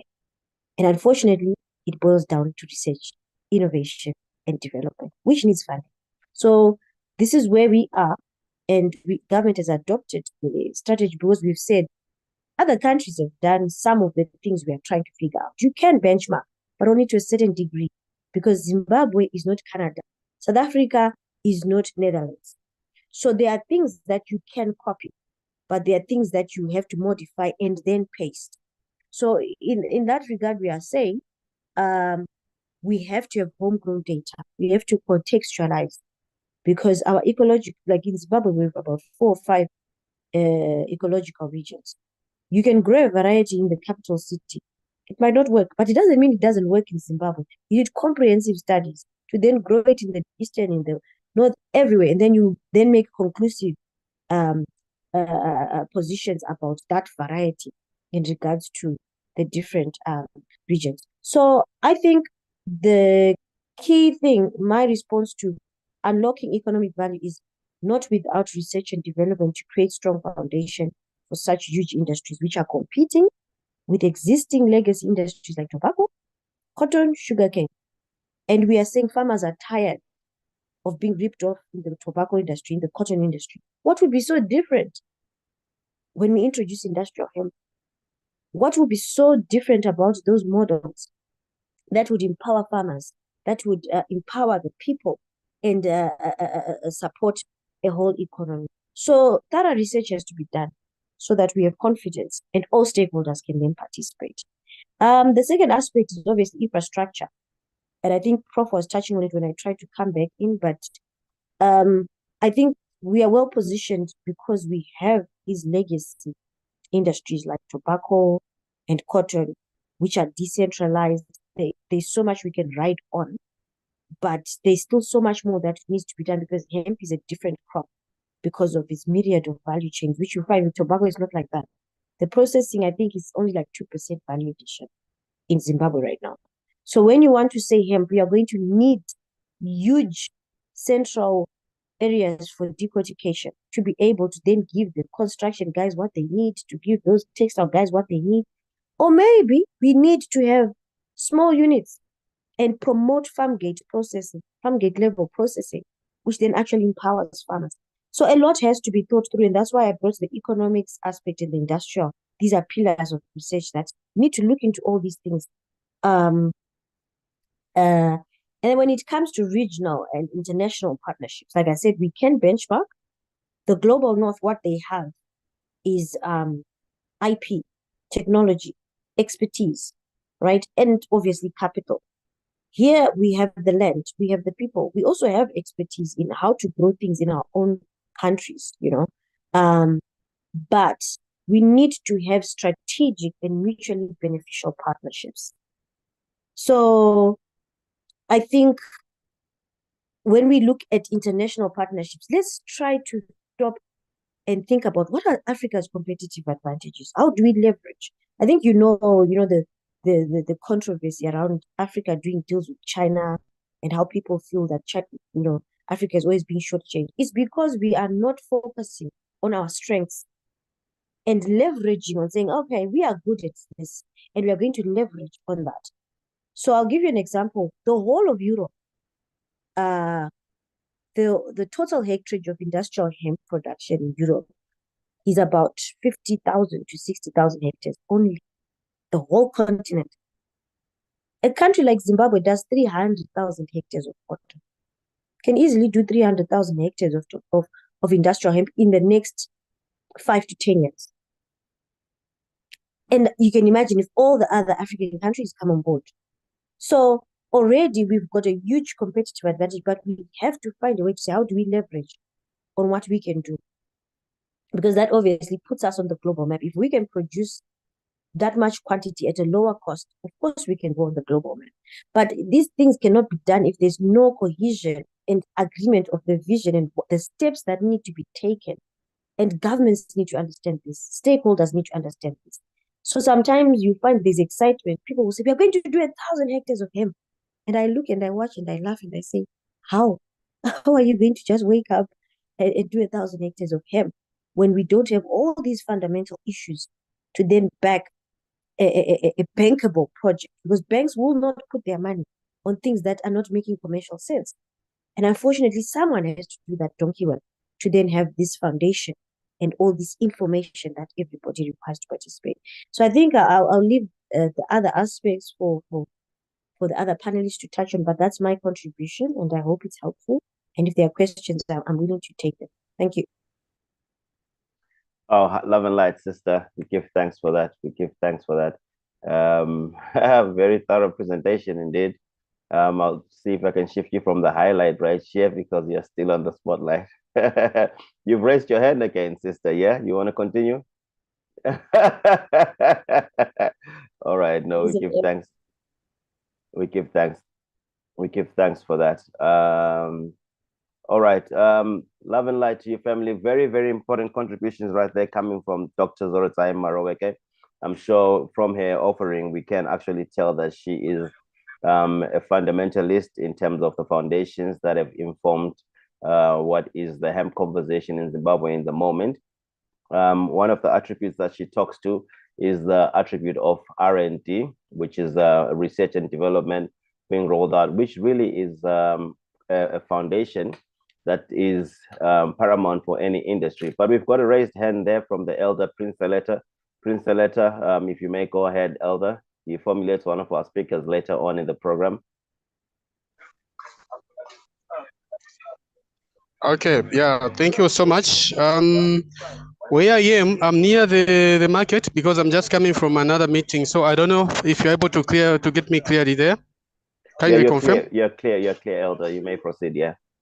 Okay, thank you very much. I wanted to add on to what the previous presenters was saying from Zimbabwe. Myself, I've been very active. I've been very active in Zambia and in Malawi, and I would like to add on to what she has just mentioned. You know, the challenges that are facing the hemp industry, especially. Hemp industry at the moment is just something which is just on paper. I think in all the African countries, even some European countries, you find that hemp industry is just on paper. With cannabis, there have been some progress, but with hemp, there is actually no progress. And one of the challenges actually that is there in hemp industry is the seed price. If you look at the seed pricing of hemp, you'll find that these guys who are selling seeds, you know, the way they charge, it's like they are charging someone who's going to plant the medical cannabis plant. For them, it's like there's no difference. So I would like to just highlight some of the contributing factors to seed prices, and if we can identify the factors that are contributing to high seed prices, I think we should be able to come up with solutions together as a team. Yeah. Import costs. You find that many African countries rely on imported hemp seeds, which can be expensive due to transportation costs, tariffs, and other trade barriers. Limited local production. The lack of local hemp seed production in many African countries means that farmers and processors must rely on imported seeds, driving up costs. Monopolization. The global hemp seed market is dominated by a few large companies, which can lead to price manipulation and limited competition. Regulatory hurdles, stringent regulations and licensing requirements can limit the number of players in the hemp seed market, driving up prices. So now the impact on African industrial hemp industry. High production costs. The high cost of hemp seeds increases the overall production cost for African farmers and processors, making it challenging to compete with international markets. Limited accessibility. The high cost of hemp seeds can limit accessibility for small-scale farmers and processors, hindering the growth of the industry. Reduced profitability. High seed costs can reduce the profitability of industrial hemp production, making it less attractive to investors and the entrepreneurs. So now, I just drafted a few points as potential solutions. Of course, we can add to that. Yeah, so we can develop local seed production. Investing in local hemp seed production can help reduce reliance on imports and lower costs. Improve regulatory frameworks. Streamlining regulations and licensing requirements can increase competition and drive down prices. Support research and development. Obviously, our people that are operating in the corridors of power have to come in on this one. Support research and development. Investing in research and development can help improve hemp seed yields, disease resistance, and overall quality, reducing costs and increasing profitability. Of course, we have to explore alternative seed sources. Exploring alternative seed sources such as open source or locally developed varieties can help reduce costs and increase accessibility. You know, I can say when the industry started in Malawi, people joined without understanding. I believe even those that had that were operating in the corridors of power from government themselves didn't understand the industry very well. I've interacted with farmers on the ground myself. And when I was called to say, come and look at our produce, I would go there. They would show me, in fact, even before I go there, I would ask them just a few questions. I would ask them, what were you planting for? And they would just say, we just planted hemp. And I remember at one time I visited a cooperative. I found, they showed me what they had produced. I asked for the COA, that is a certificate of analysis, and it was showing that the minimum THC was 13%. So I had to tell them that no, this can't be hemp because of the level of THC. Hemp, according to the Malawian law, by that time it was up to 0.3, but now they have increased it up to 1%. So I told them that no, what you planted is not hemp. And automatically that one, it means they didn't even have an off-taker. So most of the farmers actually ended up wasting their resources because of joining something they didn't understand. So it's very important actually for us to come up with training programs for the locals, especially for Southern Africa, because I believe a number of countries are on their way to legalizing, if not legalized yet. And I believe that in the next few years, almost the entire southern part of Africa, it will all be legal, except for a few neighbors of Zambia, I think. And in East Africa, where we have got Uganda, I believe also I've seen a number of countries trying to push the legalization programs. Yeah, but for Southern Africa, I think we have got a good number of countries, and we can come up with a program, for example, where we can say, okay, where we can say we are going to hold workshops. I would give an example for Zambia, Botswana, Zimbabwe. We can say maybe where the three countries meet. We hold a workshop there. Is it in Kazungula, somewhere there? For the people, we advertise. People come and train. I think that would be good for our industry.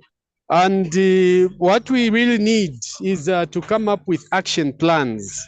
If we can come up with an action plan, I think that would be very, very good for our industry. You know, when we have got meetings like this, we rarely have meetings like this. It provides us an opportunity to come up with an action plan that will specify to say, okay, on this day, we are going to be this side.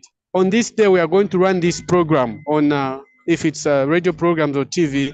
On this day, we are going to approach these people. If we can come up with such a program, an action plan, I think that would be very good for our industry. And I would like to speak a little bit. I know that it's not yet my time, but yes, I would like to speak that, a little. I was going to say that. I was actually going to say. Okay. You know, it's almost like you're going into your presentation because you're not going into the cross-African reference right there. But yeah, we really, really value your input, especially giving the highlights into the challenges that we're experiencing as a continent, in particular on the hemp front, as well as giving the solutions there too. But if I may hold you right there, I do have one of the panelists for this session. Actually, he's got his hand raised. That's Professor Nyomenya Zema. And we will have an expansive session on your set, Elder.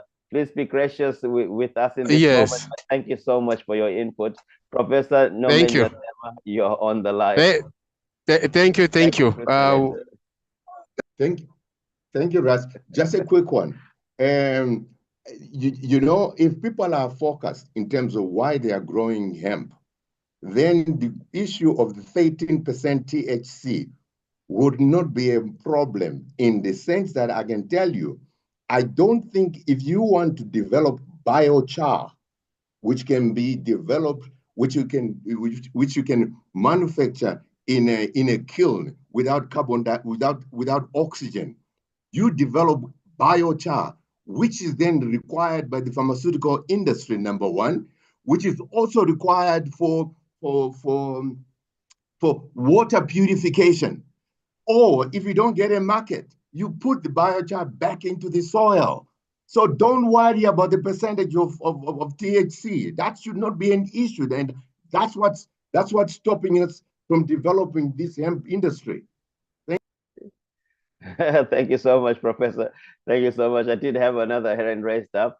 I think in the grow process, one has to obviously consider the regulators in terms of their compliance check. We do have another regulator, well, a cannabis pharmaceutical, who's on the line, who's going to be speaking after our contributor there. But Ras Gareth Prince, please, if you may come up live. Thank you so much. Thank you so much, Samora. First, in answer to the Dr. Is it Maroveke? Maroveke. Yes. Where I would agree with the good doctor is that indeed research, development, and innovation must be at the forefront of providing proof of concept or the business case for the usage of indigenous cannabis. I must reiterate what I said initially when I answered in relation to what Rasta was saying, that the distinction between hemp, recreational cannabis, and medicinal cannabis is one that doesn't really have a basis in science. It is more of, it has a basis in emotionalism as opposed to cold facts and science. And we want to establish the proof of concept on the business case for the usage of indigenous cannabis, because South Africa, and I'm sure Zimbabwe, as many Southern African countries, have a customary history or story in relation to cannabis, and they have indigenous seeds. The notion that Southern African countries have to import seeds is an absurdity, because we have the potential to be the biggest seed provider in the world as a result of our geographical position on Earth.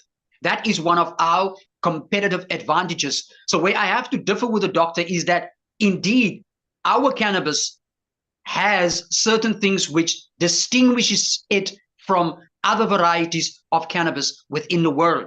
And I often say that there is nothing that prevents SADC from becoming the next OPEC, because we have the potential to develop green oil for the rest of the world. That is one of the strengths that we have, and the science in this regard has been done. The test has been done on cannabis sativa seeds in respect of biodiesel, biochar as a source of energy for gas turbines. And we should not focus on export. The majority of Southern African countries, or African countries for that matter, struggle to provide within the basic needs of their people. And when it comes to food, clothes, shelter, health, welfare, and energy, cannabis can provide a great assistance in providing or assisting government in fulfilling these obligations that they have towards their people, and simultaneously engaging in an environmental practice that has been synergized with cannabis over the years. That is why we are insisting upon a whole plant project, and this conversation that is predominantly made by the West. We cannot sing from their hymn sheets.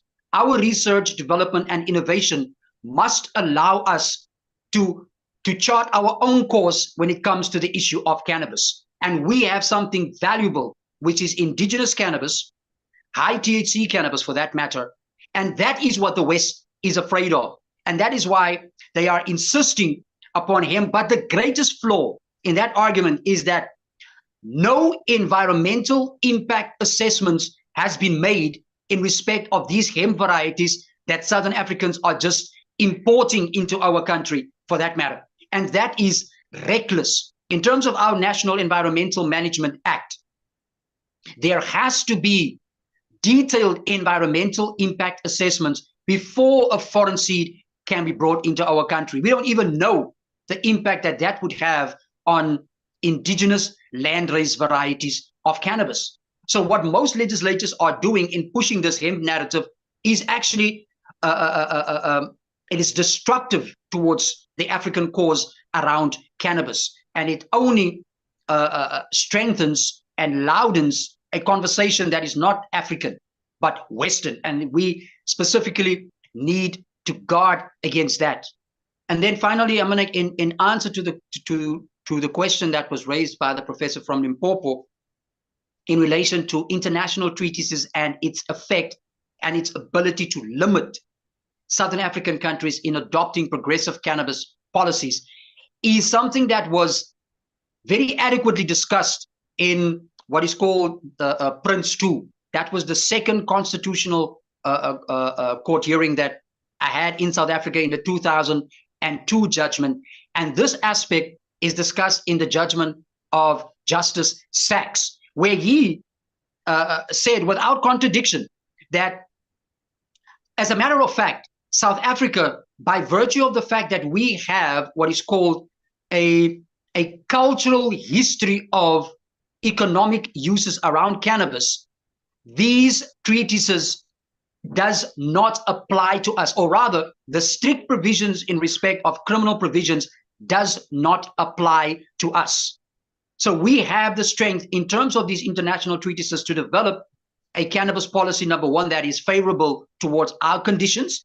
And then there's another instrument in terms of these treaties that allow us to de-seed from these international bodies and then to reassign ourselves with certain exemptions or certain provisos, right? Like I think it was Bolivia or Peru who did that in relation to their coca leaves.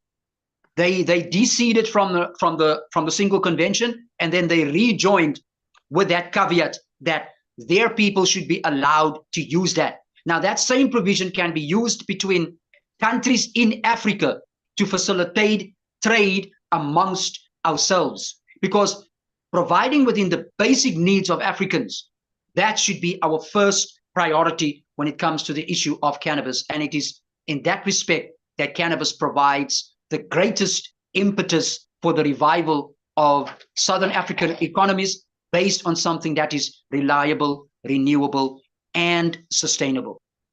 Thank you very much.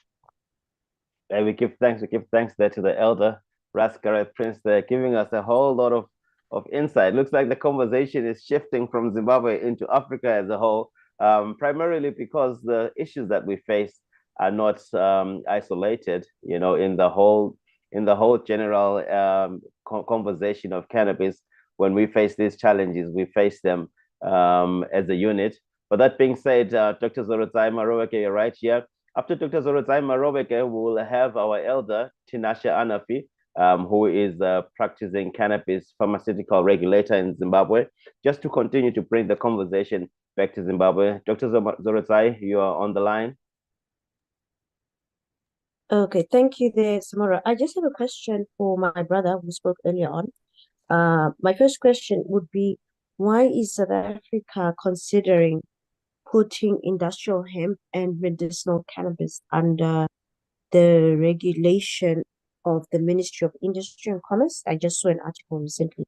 And then secondly, I just wanted to explain that I personally think for us to progress as a continent in regards to cannabis, it doesn't matter if it's pharmaceutical, we have to acknowledge that cannabis, whether it's hemp, whether it's medicinal, it can be used for a lot of things. The applications are so vast, but it is these applications that have caused the categorization, because there are regulatory issues around the different applications. So let's take, for example, alcohol, right? Ethanol.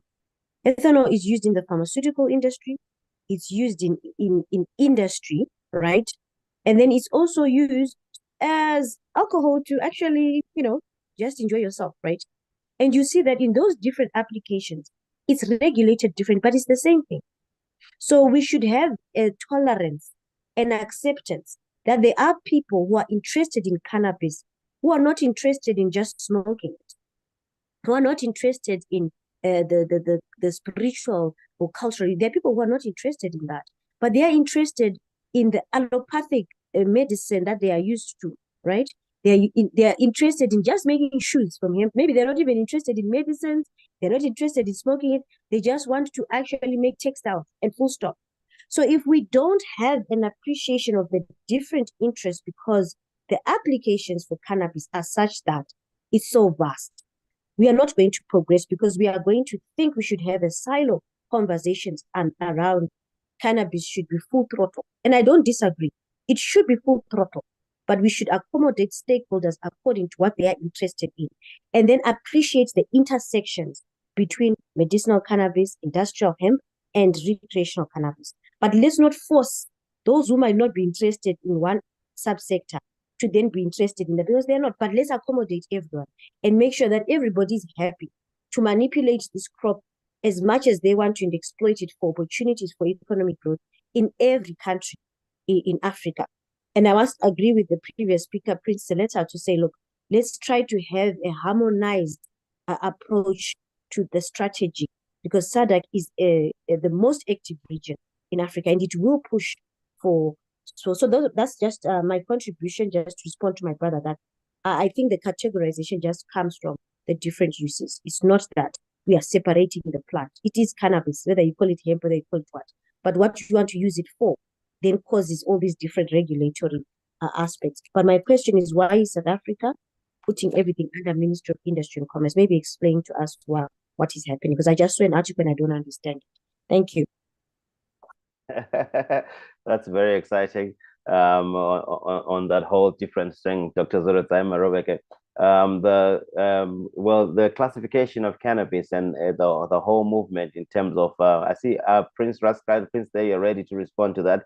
And the whole movement in terms of changing hands is part of the delay tactics that is being implemented when it comes to the freeing of the plant. But Rascal, Prince, I'll put you on the spotlight there and allow you to respond maybe in that moment. Apologies there, Elder Tinashe Anafi. We'll come back to that. Just want to swing with the moment. We'll definitely come back to you and continue with the conversation. Rascal, Prince, you're on the mic. Thank you so much. Thank you so much. So DTIC is where the money lies, my sister.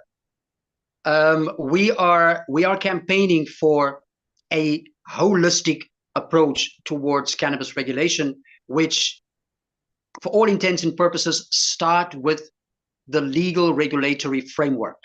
And that, unfortunately, is where we have gone stuck over the past 6 years, because there has been this siloistic as opposed to a holistic approach towards the plant.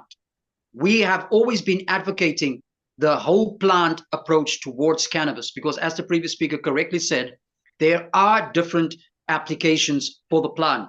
And if it is that you want to export, or you simply want to make shoes, then you should have the freedom to do that.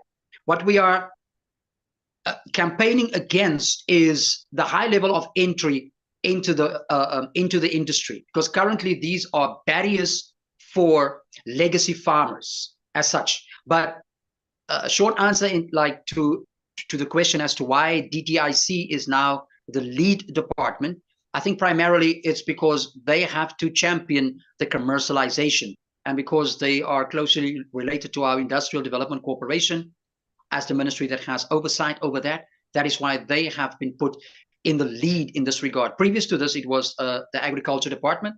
But in terms of the South African Constitution, all new legislation has to be a coordinated approach between the different government departments, because our laws are interdependent, interconnected, and interrelated.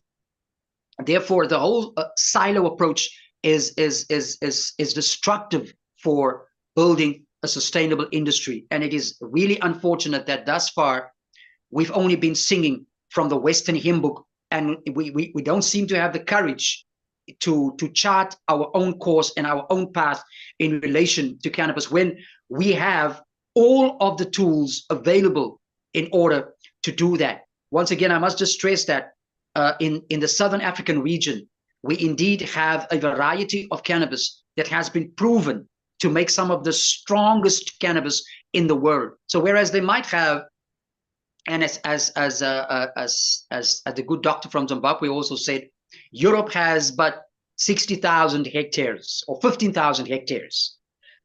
That's just one province in South Africa with that.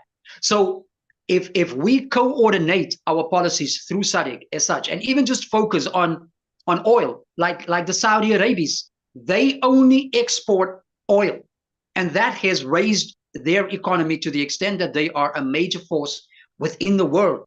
In moving towards a greener society, having biodiesel or green oil is going to be invaluable for the future that is to come. And for instance, like with Zimbabwe, there used to be a huge tobacco grower. We now all know that tobacco is the number one source of preventable human death.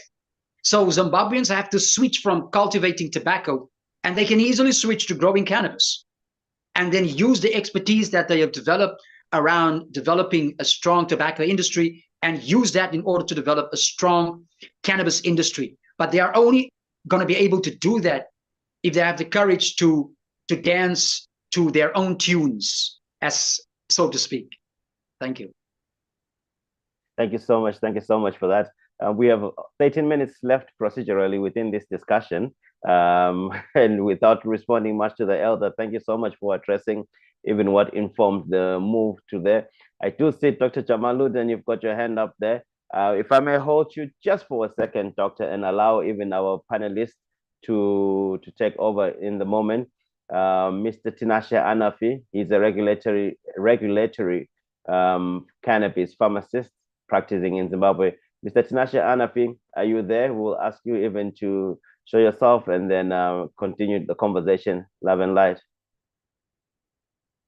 Good morning, everyone. Good morning, Samora.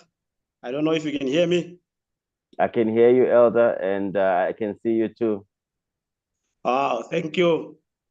Let me switch on my video, then I can use my mic.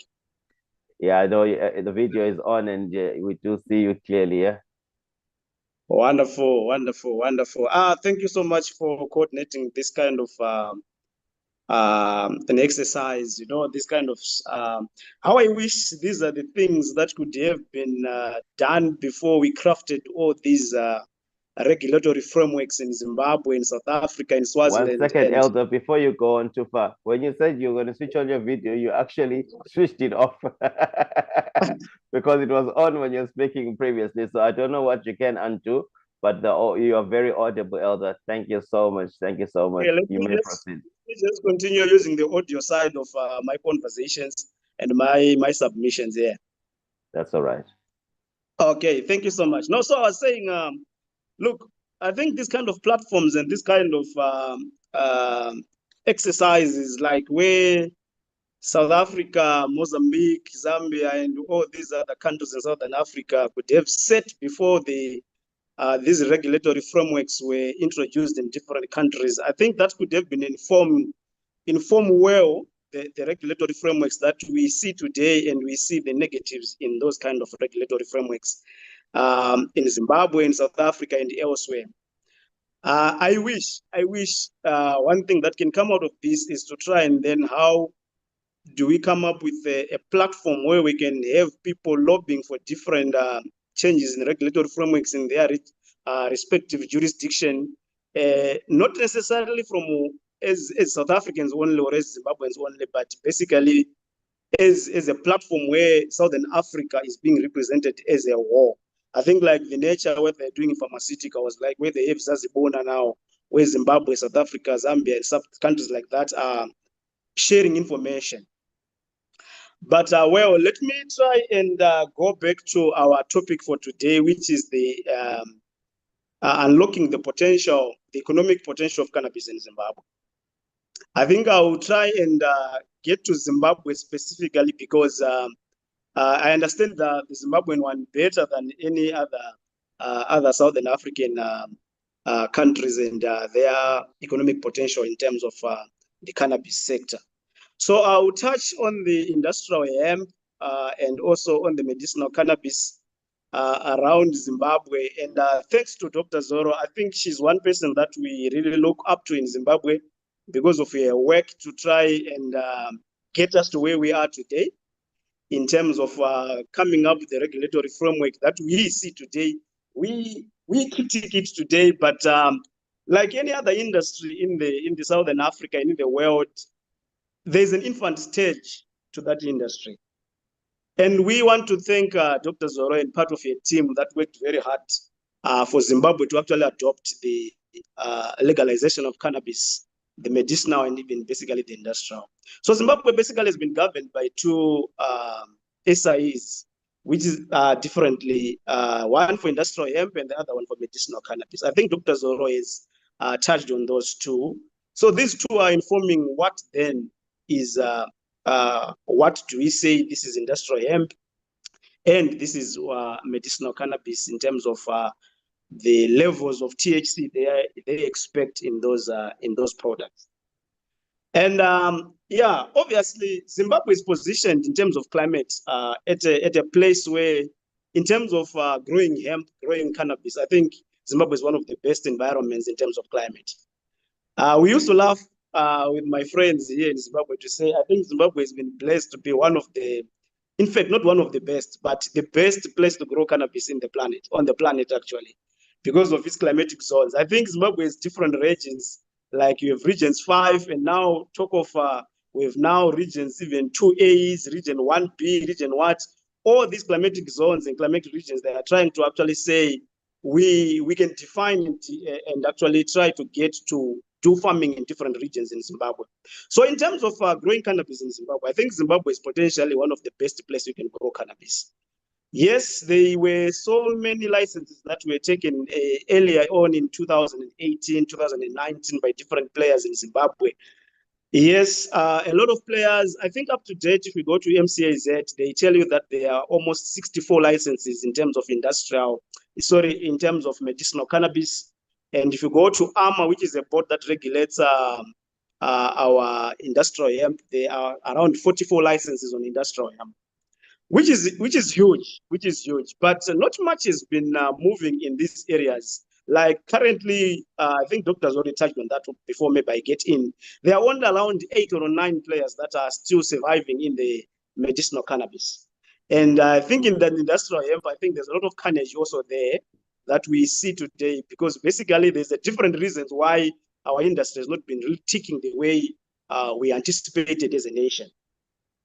I think one of the things basically was to do with the regulatory framework itself when it was initiated. I think most of the things was to do with the legal fees that the government was asking there.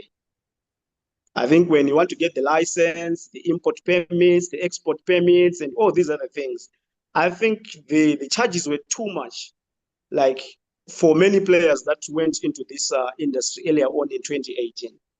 But thanks to these kind of conversations that we are having currently, the government through Ministry of Health and under MCAS, that's Medicine Control Authority of Zimbabwe, they've come up with a revised document, which is the revised document to the SIE 62 of 2018, to try and revise some of the fees that the players in the cannabis can actually benefit from. I think, for example, offhand, I can talk of an export permit was costing something like 5,000, but this new draft that they actually discussed some 2-3 weeks ago with us is now going to be around 1,500, which is going to also help our players. But still, it's too high, and we still hoping that if they can manage to get even lower than that, so that potentially a lot of players can actually come back and join in, and the industry begins to tick the way we want it to. I think on industrial hemp, I think the SI is very exhaustive in terms of the requirements. I think it's one of the flexible documents that I've seen, even in terms of the fees that you need to pay to get a license, even the type of licenses that you can get out of Zimbabwe to do industrial hemp. You can choose to do the individual one, you can choose to do the research one, you can choose to do, there are 3 kind of categories that you can do in that kind of document. I think in terms of cost, it's between $200 to $500, which is much most viable for even for our investors who want to come and invest in Zimbabwe. So specifically in terms of regulations, I think our regulations are being revised time and again based on the information that is coming out of you, out of the industry, out of benchmarking with other countries around the globe. But obviously, like Dr. Zoro was talking about, I think our biggest challenge that we have in Zimbabwe right now is we don't have research and development. We don't have research and development in terms of on what exactly the kind of products that we can do research and development and maybe try and export. And one thing that we've also seen in our documents is to say all the products that we do in Zimbabwe has to be on export products, which is something that we ask the government time and again to say, no, look, let's try and have this product also being used in Zimbabwe. So it's one thing that I think maybe in 2025 and maybe 2026, maybe very soon, we might have the government allowing Zimbabweans to use their product in Zimbabwe. And this can also then unlock in terms of potential economic value. This can unlock much because then we have a lot of people that can then be employed in areas of retail, employees are employed in areas of distribution, employed in areas of downstream and upstream. So currently we just have farming, which is more or less of where our workers are, and a little bit of processing, especially in the medicinal cannabis space. I think we have 8 of those who are doing something on the ground in terms of cultivation and also in terms of processing. But in terms of industrial hemp, I think there isn't much that has been, actually from the AMA records that I'm holding currently, we didn't have any exports in terms of any fiber or grain the side of industrial hemp. I think we just did some exports on our flour to countries like Switzerland. And in terms of volume, it wasn't much. It wasn't much. And also there were issues of saying some off-takers that were supposed to take product from some of our farmers in Zimbabwe, they then didn't actually continue with their promises to actually take product. So one of these things then affected a lot of people then sitting on a stockpile of hemp in Zimbabwe. And yeah, we had a problem. But I think the framework is being revised time and again. There's a question that I saw there on THC. Yes, initially on Zimbabwe, they were saying initially in 2018 that in medicinal cannabis and industrial hemp, especially industrial hemp, they were saying the THC level should be less than 0.3%. But they came up with an amendment to say the THC level now goes up to 1%.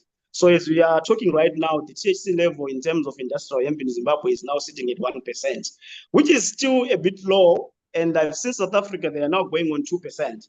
I think as a country also, we need to relook into our THC levels to actually go into something like 2%. I think Professor was talking about, it's not really the matter about THC levels and something like that, but to do with what's the usage of the product eventually, because whether THC is 10% or what, I think it's something that we can think through and try to guide our regulators in Zimbabwe to say, look, there are other options where we don't necessarily may need to have THC levels being, say, 2%, 11%, 3%, or something like that. But in the meantime, because of regulatory effects, regulatory issues, we just need to abide with the 1% that the regulators have initiated into the market.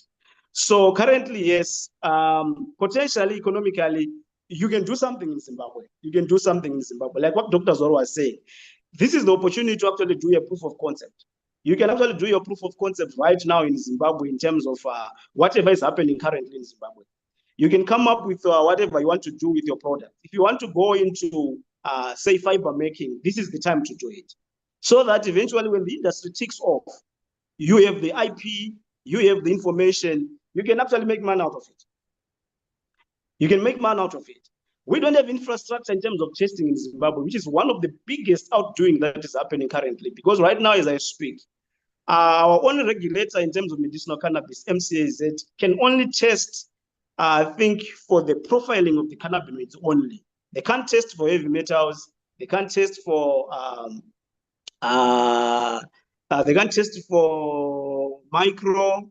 They can't test for aflatoxins, they can't test for ochratoxins. So it's an opportunity also for even players outside Zimbabwe to actually come and invest in that space, because what we are currently doing in Zimbabwe right now, we're just taking samples to be tested in South Africa.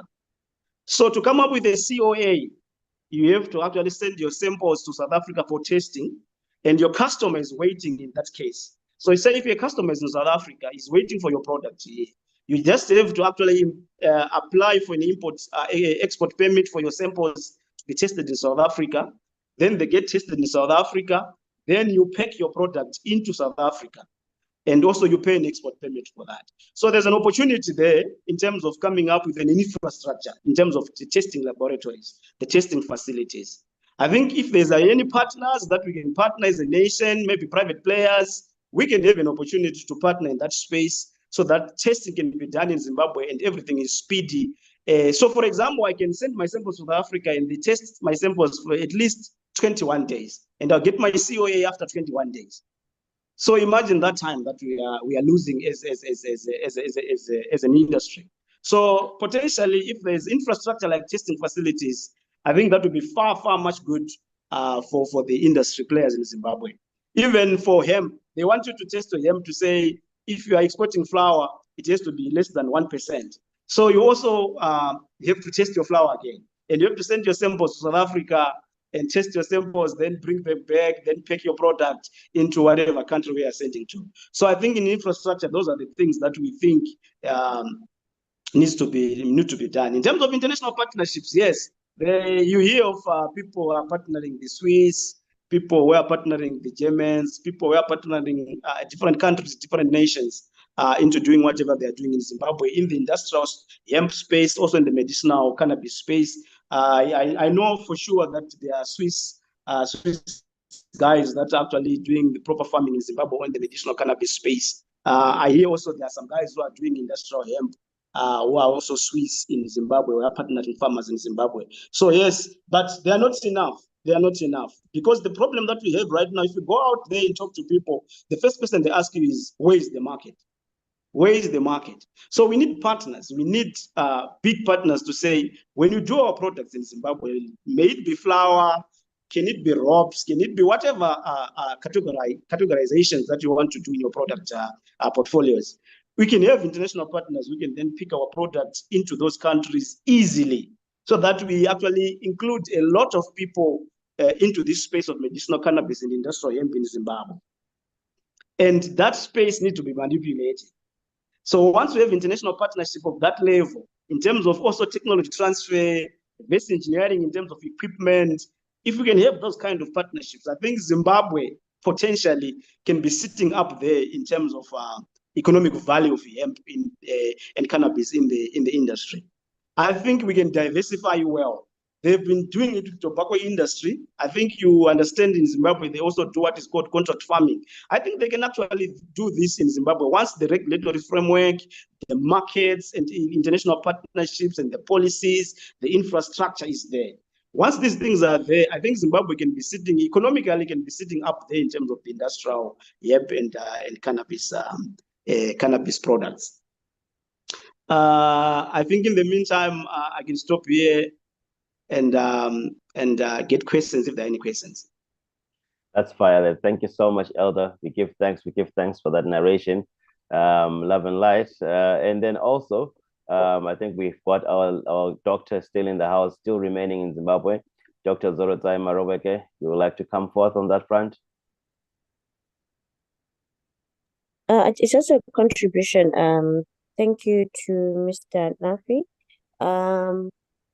On THC, this whole THC issue, I think the conversation should be the only reason why there is some kind of a THC threshold on industrial hemp, it only applies in the Zimbabwean context. It only applies if you decide to grow industrial hemp for botanical purposes. You can then not have the benefits of someone who's paid a $57,000 license. But if you are doing the fiber, food, and feed crop, the issue of the flowers does not apply. The THC level doesn't apply to you. That threshold was only put in place for those who might want to grow industrial hemp for botanical purposes, which is to extract the flowers and also make medicines that are not necessarily fitting in the the usual pharmaceutical or allopathic space, because you can make complementary medicines from the CBD, and our government has opened up for that. So I just wanted to correct that the THC issue on hemp only applies to people who are growing hemp for flowers. If you are growing for fiber, food, and feed, no one cares. The regulator doesn't even bother talking to you. You have no business being regulated by it. That is in Zimbabwe. And I wanted to say we've spoken a lot about Zimbabwe, but out of that setup, we are looking at a holistic approach to say Africa. But clearly, each country has its unique strengths, weaknesses, opportunities, right? Not to talk about threats, but so I think it should also be, because he spoke of Zimbabwe as this, Zimbabwe as that, and that is true. We have designed our industrial hemp, particular industry, based on where we are geographically positioned, our experiences in agriculture, and obviously the national development agenda. I was in Botswana last week. I am very much involved in what is going on in Botswana at the moment. And they have a very clear national development agenda. And most likely, it is what is going to influence the decisions they are going to make about medicinal cannabis and industrial hemp and even recreational cannabis. Whilst they will take lessons from Zimbabwe, from South Africa, from Malawi. But at the end of the day, they have their own agenda as a country, and we need to respect that. But it's important that whatever these individual countries do for their benefit, there should be some kind of harmony to then guide leadership and then to also attract capital to the SADC region. So Botswana, for example, is talking about why they have introduced medicinal cannabis in industrial hemp, why they will embrace it for economic development. It's economic diversification. It's one of their strategies for economic diversification from diamonds. So already a country that has a development agenda in that direction, you can imagine that their policies will be guided by that. And I think Zimbabwe, I'm not really sure what our vision was when we decided to legalize cannabis, but at the end of the day, South Africa has got its own development agenda, right? So let's embrace that and let's think bigger. Let's think out of Zimbabwe. Let's think, the region. Let's think about the continent. We still have so many countries that have not come on board. I think for some of you, Kenya is going to be having a hemp conference in January, and it's exciting to have East Africa, growing, because it's always been Uganda. And if something happens in Kenya, maybe next is Rwanda, maybe. And West Africa is struggling right now. We just have Ghana. Nigeria has not done much. So we need to make sure that it's an African thing.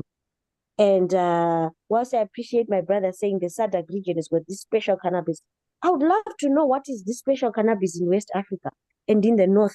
And because then the Free Africa Trade Agreement becomes, we maximize on that opportunity in regards to our industry. So I just wanted to add on to, let's look beyond Zimbabwe, but then this THC issue on hemp, it doesn't really matter if you're doing fiber, food, and feed. For those to whom it matters, can they explain why it matters? Is it because they want to be included in the high THC and the high barriers of entry that have been spoken about? They should just package and table their issues without emotion.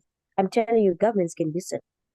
In Zimbabwe, we don't believe in violence. We don't believe in angry disposition, because it doesn't work. You have to be diplomatic, and the government will actually hear you. I don't know about other jurisdictions, but in Zimbabwe, that won't work. So this is where we are. So I appreciate that. I'm just saying, let's think beyond our own countries and think about everyone. Thank you. Thank you so much, Dr. Zolotai, the CEO of Zimbabwe Industrial Hemp Trust, bringing forward a light and an indication that the whole conversation must holistically embody Africa. We are still under the Zimbabwe section, and yes, rightly so, ANAPI expands on the challenges as well as the opportunities that are presented in Zimbabwe, indicating as well the primary stages in which the cannabis as a holistic plant is at in terms of development. We do have a hand raised from Professor Nyome Nyazema, who formulates part of this discussion even as we round up the conversation on Zimbabwe. Very exciting conversation, I must say. Learning a lot. I'm also grateful to say that this session is also going to be available on replay on YouTube. Professor Nyome Nyazema, if you may jump into the session. Yeah, thank you very much, Tinache, for the presentation. Allow me to wear my previous hat as the deputy chairman of MCAZ at one time. let me tell you something. It is always, good intention is always nice to have. But in Zimbabwe, I can tell you, there are good intentions, but there's a big gap between good intentions and implementation. That's number one. Number two, you mentioned something about contract farming in tobacco. There is disaster there. Don't even start talking about contract farming when it comes to hemp. There is disaster in the tobacco industry when it comes to contract farming, because it is only the merchants.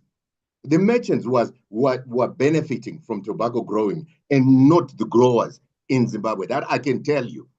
And then the other thing that you also mentioned, I should react to, is the fact that you see, there is research that needs to be done. I'm hearing the word research. We have institutions. If you go to the Faculty of Law, for example, right now, no one is interested in cannabis and hemp. I was there.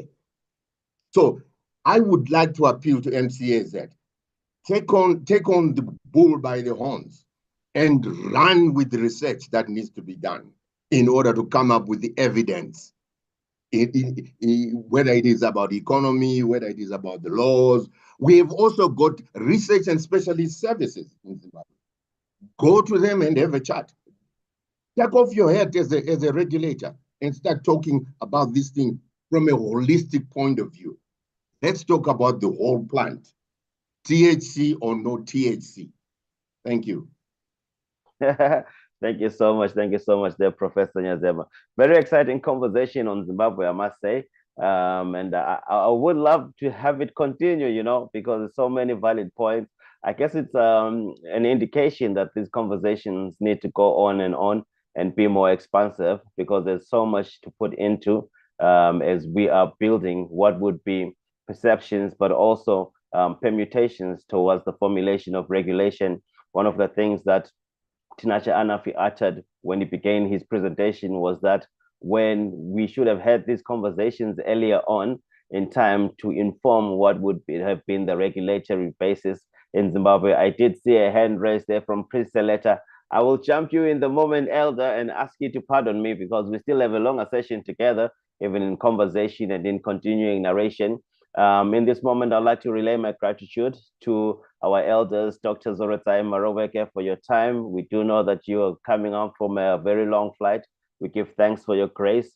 But also, I got a personal comment on my WhatsApp there as you were speaking. There was an indication that they love how you take hold and you post the show. So we give thanks for that post display. Their sister Zorotsai and Dr. Zorotsai Marobeke. We give thanks as well to you, Professor Nyazema, for your contribution in the beginning as well as the ending of this conversation. My elder and brother there, Tinashe Anafi, it is very, very grateful that we begin and we continue these conversations in such a manner. We give thanks for your expertise that you've put forward, but also for indicating the opportunities that are there in the nation of Zimbabwe with regard to unlocking the cannabis plant from an agronomy side to a pharmaceutical side. Thank you so much. In this moment, as the conversation continues, we tap into what would be the words of Dr. Zorotsai Marobeke, who indicated that the call must be to Africa and not necessarily to Zimbabwe. In this moment, as we're going into the next phase of our conversation, it's 12:35 on the clock right there. We are going to have a presentation from Dr. Ahmed Jamaluddin. Dr. Ahmed Jamaluddin talking to the collaboration of Africa to catalyze the business of cannabis. He's going to be taking over the set and giving us insight. Dr. Ahmed Jamaluddin is the chairperson of the AFASA commodity, of the cannabis commodity in AFASA, and he is also the treasurer within the CDCSA. A lot of CDCSA representation right here. It is key to note that when the cannabis conversation began formally in South Africa, CDCSA was one of the primary bodies that sprang forward nationally and positioned itself to be a facilitator as well as an informer within the cannabis framework. And as such, we are graced even in this moment by Dr. Ahmed Jamaluddin, who is an amazing farmer of hemp. I've been to his farm at one point, growing 50 hectares. I don't know what the numbers are going to be now, but it looks like it's going up and up. Dr. Ahmed Jamaluddin, if I may put you in the spotlight and welcome you to the set. Thank you so much for taking time. Love and light, you're on the mic, Elder. Are you hearing me clearly? Yes, Elder, I can hear you clearly, and I can also see your trademark hat there. Blessings, blessings, blessings. So, if you can hear me clearly, I will proceed. Thank you for the opportunity. For those that have taken time to be present, our DC and Samora for putting this together, and continually, despite the long walk to freedom, being committed. And we are grateful because it's only in speaking and in speaking together that actually, we can move this thing forward. And to a certain degree, I'll get to that later, but it's cluster formation of sorts. But before we get going, I'd just like to say, Hail Jah Rastafari for everything which is good. And in the matter of protocols, I know that our program director, of course, and we have government present. We definitely have some dignitaries, and we're grateful. We have the CDCSA, as a civil society. I say hail to them for everything that they have done and how far we've come together. We've got our centers of higher learning. We'll talk about the importance of them later. Obviously, union, APASA, so that, as our professor said, sometimes you ask and sometimes you have to push. The centers of learning, particularly the IKS, our indigenous knowledge systems, our women, our youth, our veterans, our elders. Certainly we do this for the legacy of our children. And of course, yourself, Samora, and DC for the media that allows this to occur. And, so with that said, I've been tasked with what I always had said about the tsunami of change and this underlying silent revolution as a bigger picture in the sense of cannabis, hemp, as the catalyst for the unification of common-minded people, especially now with the idea of borderless synergies and things like our transcontinental free trade zone as, and a continuation of SADC, and also the BRICS and how that fits into the world. And the important thing for me, if I forget as I get older, is the matter of, standardization. That's the big thing. That's where you get narrative manipulation coming in. That, and I want to get straight to it from the bat. If you take hemp, say in the matter of seed, just a grain crop, just like soya, maize, sunflower, barley, same thing, right? But you don't need a permit for maize when you can make moonshine and mampur, because we are responsible adults. When we do, we'll go to the pertinent, regulator, and we'll make sure we're fine. And then, taking it a little bit beyond that as well, in order to farm, for example, with me, commercial farming, you're going to have storerooms full of fertilizer. Yes? I'm not using that fertilizer for explosives, man. I don't need a license for that. Give me a break. So moving forward on that narrative also, but, just forgive me, son, let me contextualize it, because in the matter of clusterization and now cross-continent, starting with Pangea, one continent, post-tectonics and the splitting, and therefore what is the grandfather acts? What laws existed before that can be one used in our favor? And I say that humbly because we are so inclusionary that we still feel that we have to discuss things with government to, one, represent us, two, we put them there, and three, science and fact is what it is, like the doctor tells us. Come up with a proof. You don't have to convince me. You don't have to lobby me. It's my right. So in that regard, in clusterization, where we put together now, and I thank you for this opportunity, son, because like the professor said, it's come with the horse behind the cart behind the horse. But now we want to, as a unified Africa, have this letter of correspondence that we can write that's letterheaded with all of our names and all of our experiences and all of our qualifications, such that when we speak, we are able to say, who is the expert in this matter? Is it not us as a group? Should you not listen to us? Notwithstanding, we come free. And as assets of the country, we should be used. Now, in order to get there, I just want to give a little bit of a background of myself, such that whoever is in the audience, if you feel that there's something that I do or that you can use, then by all means. So I am a registered HPCSA medical doctor in South Africa.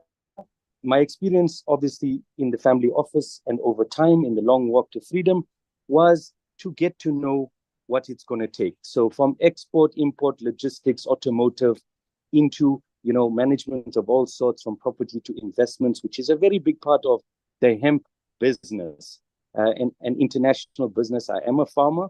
My farming extends from hydroponics, grain, soya, maize, barley. That's where I grew up. Zero waste into livestock, timber, charcoal, pecans, pomegranates.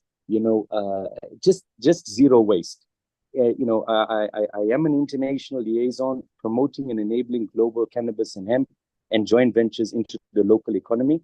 My idea is to use that in a way to start making South Africa and Africa great, in terms of, say, our offtake agreement. Then we, increase the bioavailability. One, that's the funding for GOGO. And two, that's the real value of our African land. That's the value. Now we're getting to what the real value is. We do this all the time in terms of different sorts of media and Son, I give you the liberty. I sent you some videos and some screens and whatnot. I'm sure people don't want to see my aging face. Perhaps you want to post that as you go. So, all the way in this matter, from the CNNs to the CIIs to all of that we had to go through initially under great resistance, as though we were some sort of degenerates. And now we're getting to the point where, especially now as a group, from our activists that are here, to the academics, to the farmers, to the youth, that we can speak in one voice. And this idea of FOMO, fear of missing out, please, guys, it's the killer of the industry. Please dismiss this. Have faith. Faith is proof, is belief in the absence of proof. You sow a seed in faith, you reap your harvest in gratitude. I cannot take from you what is for you. I can only help you. You can help me by mitigating risks, decreasing costs, sharing resources that subsequently would create employment, charity, VAT tax, responsible citizenship, R&D. We are not competitors. We are synergists. And also globally, we have different seasons. So it might be that, me, I'm outdoor and, Colorado is winter, you're taking from me. When I'm in winter, I'm taking from you, because we are counter trading, which I'll get to in the future about the way we really should work with each other. We're negating that exchange risk. We can also mitigate that with things like forward cover, insurance against devaluing currency, which in and of itself, which is why I work so strongly with BRICS and creating this unified BRICS currency, because the currency in and of itself is used to exploit the situation as well. So we are going from hemp to the core of where we need to be in terms of trading with each other, not just as a continent, but as a world, a unified world in the matter of humanity. I am a permitted farmer in KZN. My idea is practicing eco-farming, zero waste, however, organic as well. But that is to be also, something that we have to discuss in standardization and not be told all the time from the West, what is 0.002? Why? How say you? What studies do you have? And perhaps it applies to you and not me. For example, EU GMP. I'm not sharing in your profit. You come in here, you buy it and you go with it. If you want me to make it EU GMP, then I need to share in your profits and repatriate that money into my country so that it can benefit my people, and it should be reflective of the price. So bear with me if I get, a little bit hectic today, but I think the time has come where we need to stop playing around and being manipulated by narrative manipulation. Call ourselves all one humanity, scientists and other things, collaborate together and clusterize it and just get to the bottom of it. And in so doing, there will be abundance. This idea that in order for you to do well, I have to have done, you have to have outwitted me. You don't have to do that. You really don't. Abundance is created by, transparency of value for each other. Loyalty and trust will grow. Many instances I make jokes about young people, but I'm just motivating them. I say that the predictability of their greed, and also diversity will follow, because we're just getting started with hemp and cannabis. I know it's old, but as it fits into the new, I mean, we're talking about live streaming like yourself, son, in cannabis. Who's the Kardashians of cannabis yet? I don't know. Graphene, substitutes, 3D printing in hemp. We're just getting started, man. There's no shortage here, none at all. Find your place where you have passion, contacts, networks, partner up with the rest, put it all in one basket so that we better each other, we decrease the cost. We don't even have to duplicate. We use, some of our machines. I can never use that machine. It's sitting here, man. So if you're gonna use it for the other hours or the other times in the month or something, by all means. It's nothing off my skin. Why should we buy the same machine again, as an example, or an export permit? Why do you need to go and get another one? We're a cluster. If I got it, use it. So, back to my farming, it's been 5,000 hectares. We try to use the latest technology. I'll get into that later again. Sometimes you don't have to. It's expensive, it's exclusionary, it's gatekeeping. We found as a pilot for economic recovery in the Majuba district that in a matter of industrial hemp, you can use all the same machines that we used historically. In fact, given that you have weed control and you can't really do it as commercial farmers do by spraying, you end up going and finding grandpa's old, plows and things like that, and weed removal and whatnot. So it's actually pretty cool.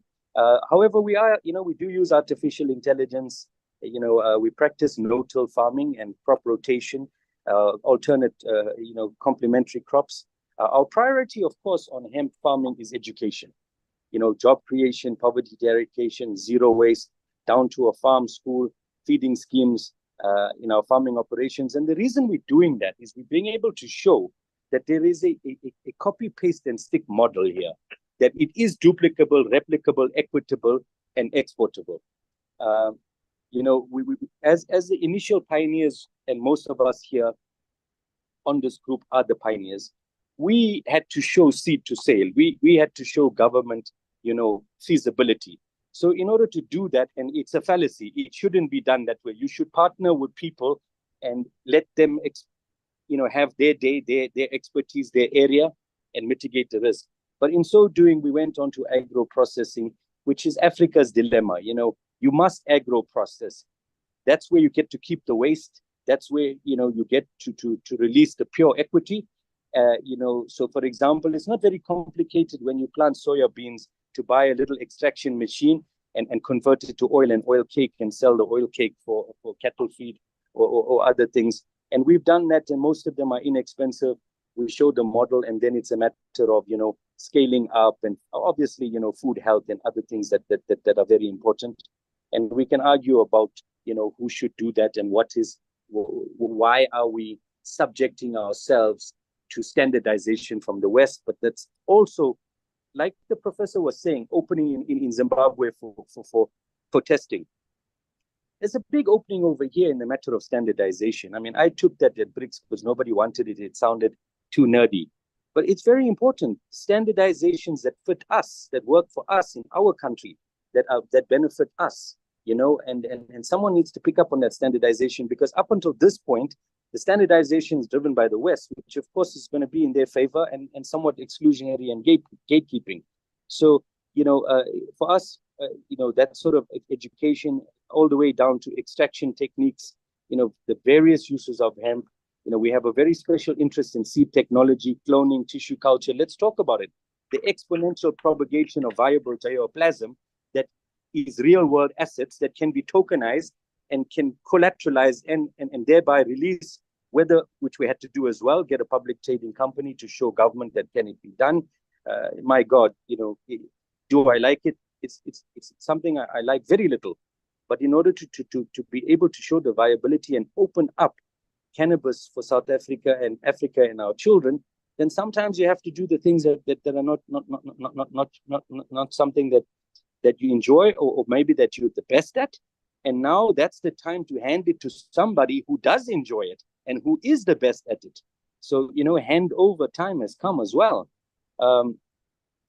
We work very closely, of course, with government centers of higher education. Very important. They are our government. They have the technology, they have the mandate, they have the expertise, they have the funding. So, and when something comes out of their centers, then you don't have to have a hard time, proving the credibility of the same. So that's very important as well. And not just, country to country, SADC to SADC, relationships between higher centers of learning. So when we say the same thing, it becomes very difficult for someone, especially government, to argue with science and fact, especially said by different jurisdictions at different centers of higher learning, and then in different departments as well of that higher learning, which is where, it's important for us to collaborate. So this is a big opening for the future, and for people and for children, and as well, young kids. Some think that cannabis is, you must have a farm and all that. I mean, no, you can be in a lab. You can be, a cannabis coach, which is typically the person that talks to the patient before he meets the doctor. Examples, a cannabis lawyer, he may never come to a farm. A cannabis accounting has become so important. Who puts the value on the seed, for example? And can it be collateralized? Now, these are where we as a group need to start SADC and Transcontinental Free Trade Zone as it fits into BRICS, our own commodity. Because say, for example, in hemp, in maize, when you harvest and you put it in the silo, you have access to money. Where do we do that with cannabis and hemp? We don't. So we should be able to say, for example, put a value to a particular seed or whatever based on its end use. It's another story. I mean, if it's going to end up being jet fuel, as we have tested with BP in Colombia, then the value of that seed ends up being what it's going to become, as an example. But not to get too technical, just to say that in commitment, with the desire to work together, share each other's expertise and context, we can then start to unleash abundance. Because, is the seed just a seed? Is it just going to be planted, or is it going to be sold? But when you say no, this seed is going to end up becoming biofuel or jet fuel.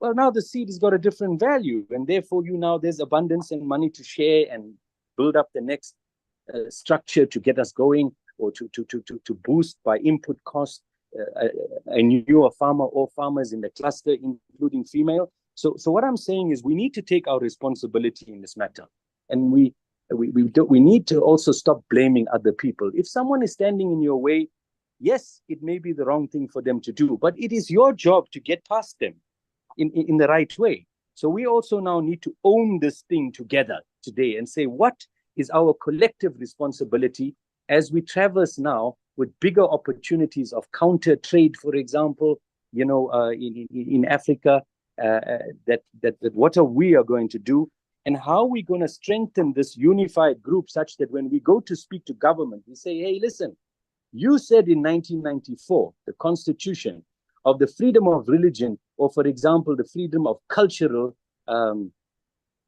tradition.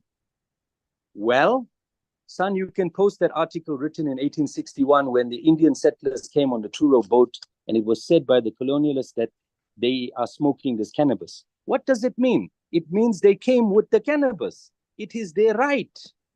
And then we get into the United Nations, Treaty of 45, which we are so thankful that Naledi Pandor had the strength, and our country had the strength and conviction to go and deal with international bullying. That what are the rights of Aboriginal people that are granted to you by the United Nations treaties, charter? Well, one of it is your right to subsistence. And let's go back into that. For example, proof in history. One of the things that the IKS, by virtue of the Khoisan, the Bushmen, traded with, they called it Bushman tobacco. So there's no reason to prove it. It's in the Constitution. This becomes our rights. How are we going to deal with that now? So a little bit of also narrative or playing the game or using our constitution in a way that's also favorable, because there's really no side effects. I mean, we're over-regulating this thing from a medical point of view. No one's gonna really. There's no risk of overexposure and death, and so we need to be clever as academics. Why are we over-regulating it? Why are we wasting funds on this thing? Okay, yes, if you get into blocks, for example, go to SABs. It's important. We need to know that. We don't want to have things crashing on our children when they're sleeping. This I'll give you.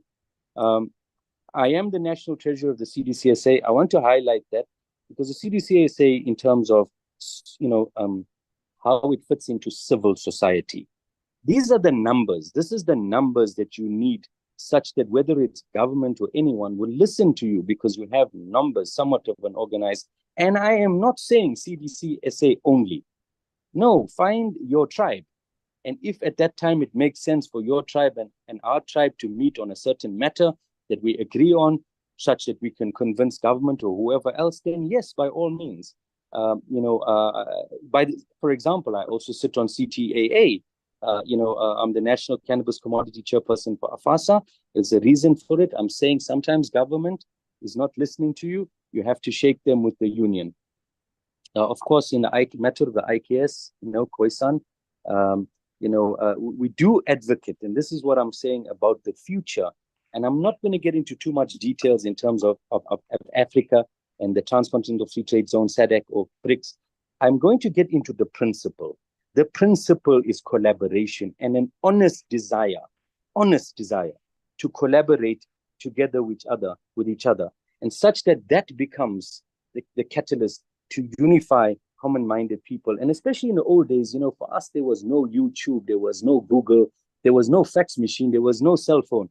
Young guys, you'll have no excuse, man. None. You can just get on there, find common-minded people, show value, transparency, honesty, a loyalty, a trust. A group develops in 2 minutes. Join groups with groups, such that you can do research in different, GPS coordinates.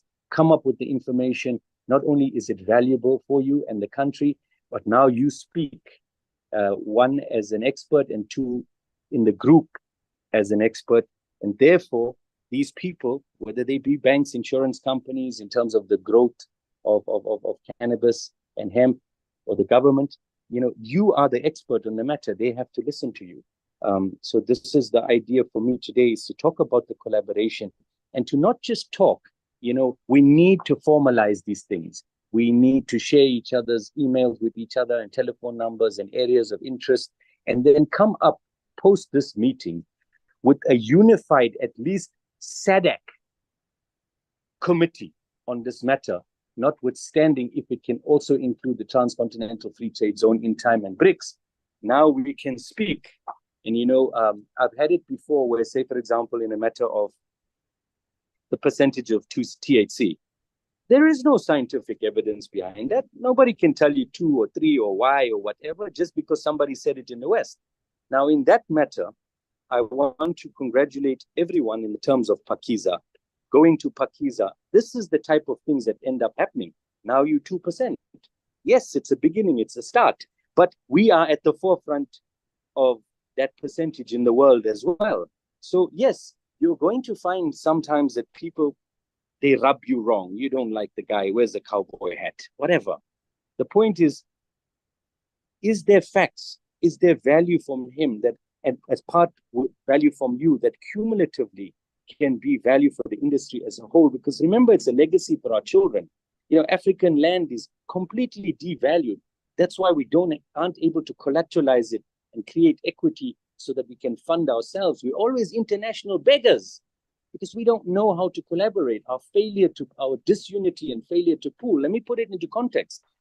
Let's assume there's an offtake agreement and it's all the way down to Delta 8 in America. And then it tracks back to South Africa where we using, up to 80% bioavailability. Where does that put the value of Gogo's land? Through the roof. And now it's truthful. And now we can be revalued. And now she can have equity towards self-sustainability. So it's not just about, how we as individuals fit into hemp and cannabis, but it's so much bigger than that. It's the future of our children, the future of Africa, the future of African land. And we have this opportunity, this responsibility, and this honor to be part of it now. And we need to get away from bickering with each other and FOMO and horror of missing out. And let me tell you something, I'm Jomo and I'm sorry. Whatever it is, I'm sorry. Just if I can help in any which way, academia, context, knowledge, transferring information, whatever it is that I can do, I'm saying to you that South Africa is open for business in terms of hemp and cannabis. And as our Tata Mandela said, this thing is in our hands and we need to look beyond our ego and we need to just collaborate. And, so Africa, not now we're saying not just South Africa open for business, but Africa with Africa. And ultimately the idea of Pangea and, post-plate tectonics and, and one more couple of things I want to bring up in the matter of standardization. Let's take the importance of not just bio remediation with hemp and how that over time decreases the cost of fertilizer for you, amortized over 5 years, but also carbon credits. Again, exclusionary. Vera, only they get to certify it. And it's $500,000. Where does that put our rural farmers? So us as the, and that's science. If we can follow the science, it shouldn't be restricted to anyone. And then we can argue about why your protocols are the way they are, but notwithstanding. So, what I'm trying to say is that you can do this. So what happened is with they call it the World Farmers General Assembly. We got together and we're part of it as a FASA as well. And now we are working on doing our own certifications such that it's rural farmer inclusion. Now, when you get into, say, carbon credits, tokenization of the same, okay, the ability to then raise funds, balance sheet it, do all of that stuff.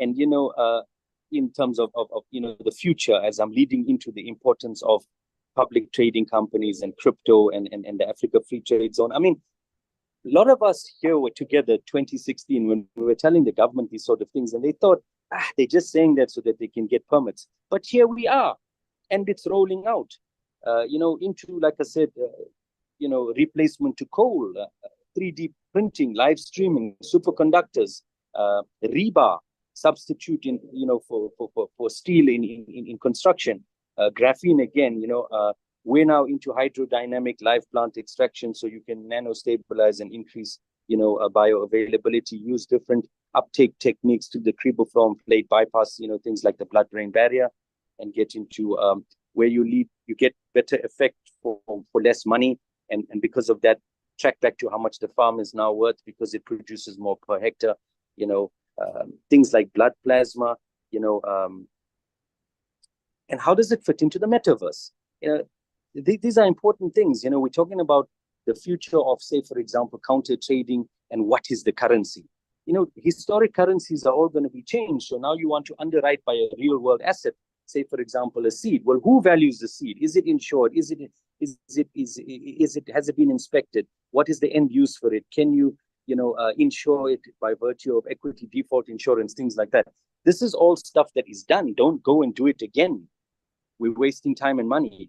Let's just pool the information and the resources that we already have and the research that we've already done, and then take it to the next level. Because at the end of the day, when that happens, we all smile. You don't have to have your name on it. It doesn't matter to me. I don't need that. And please, I don't want it either. I just want to see things moving forward fast together, so that we can move this thing that is our responsibility, our honor. And look at the COVID vaccines, for example.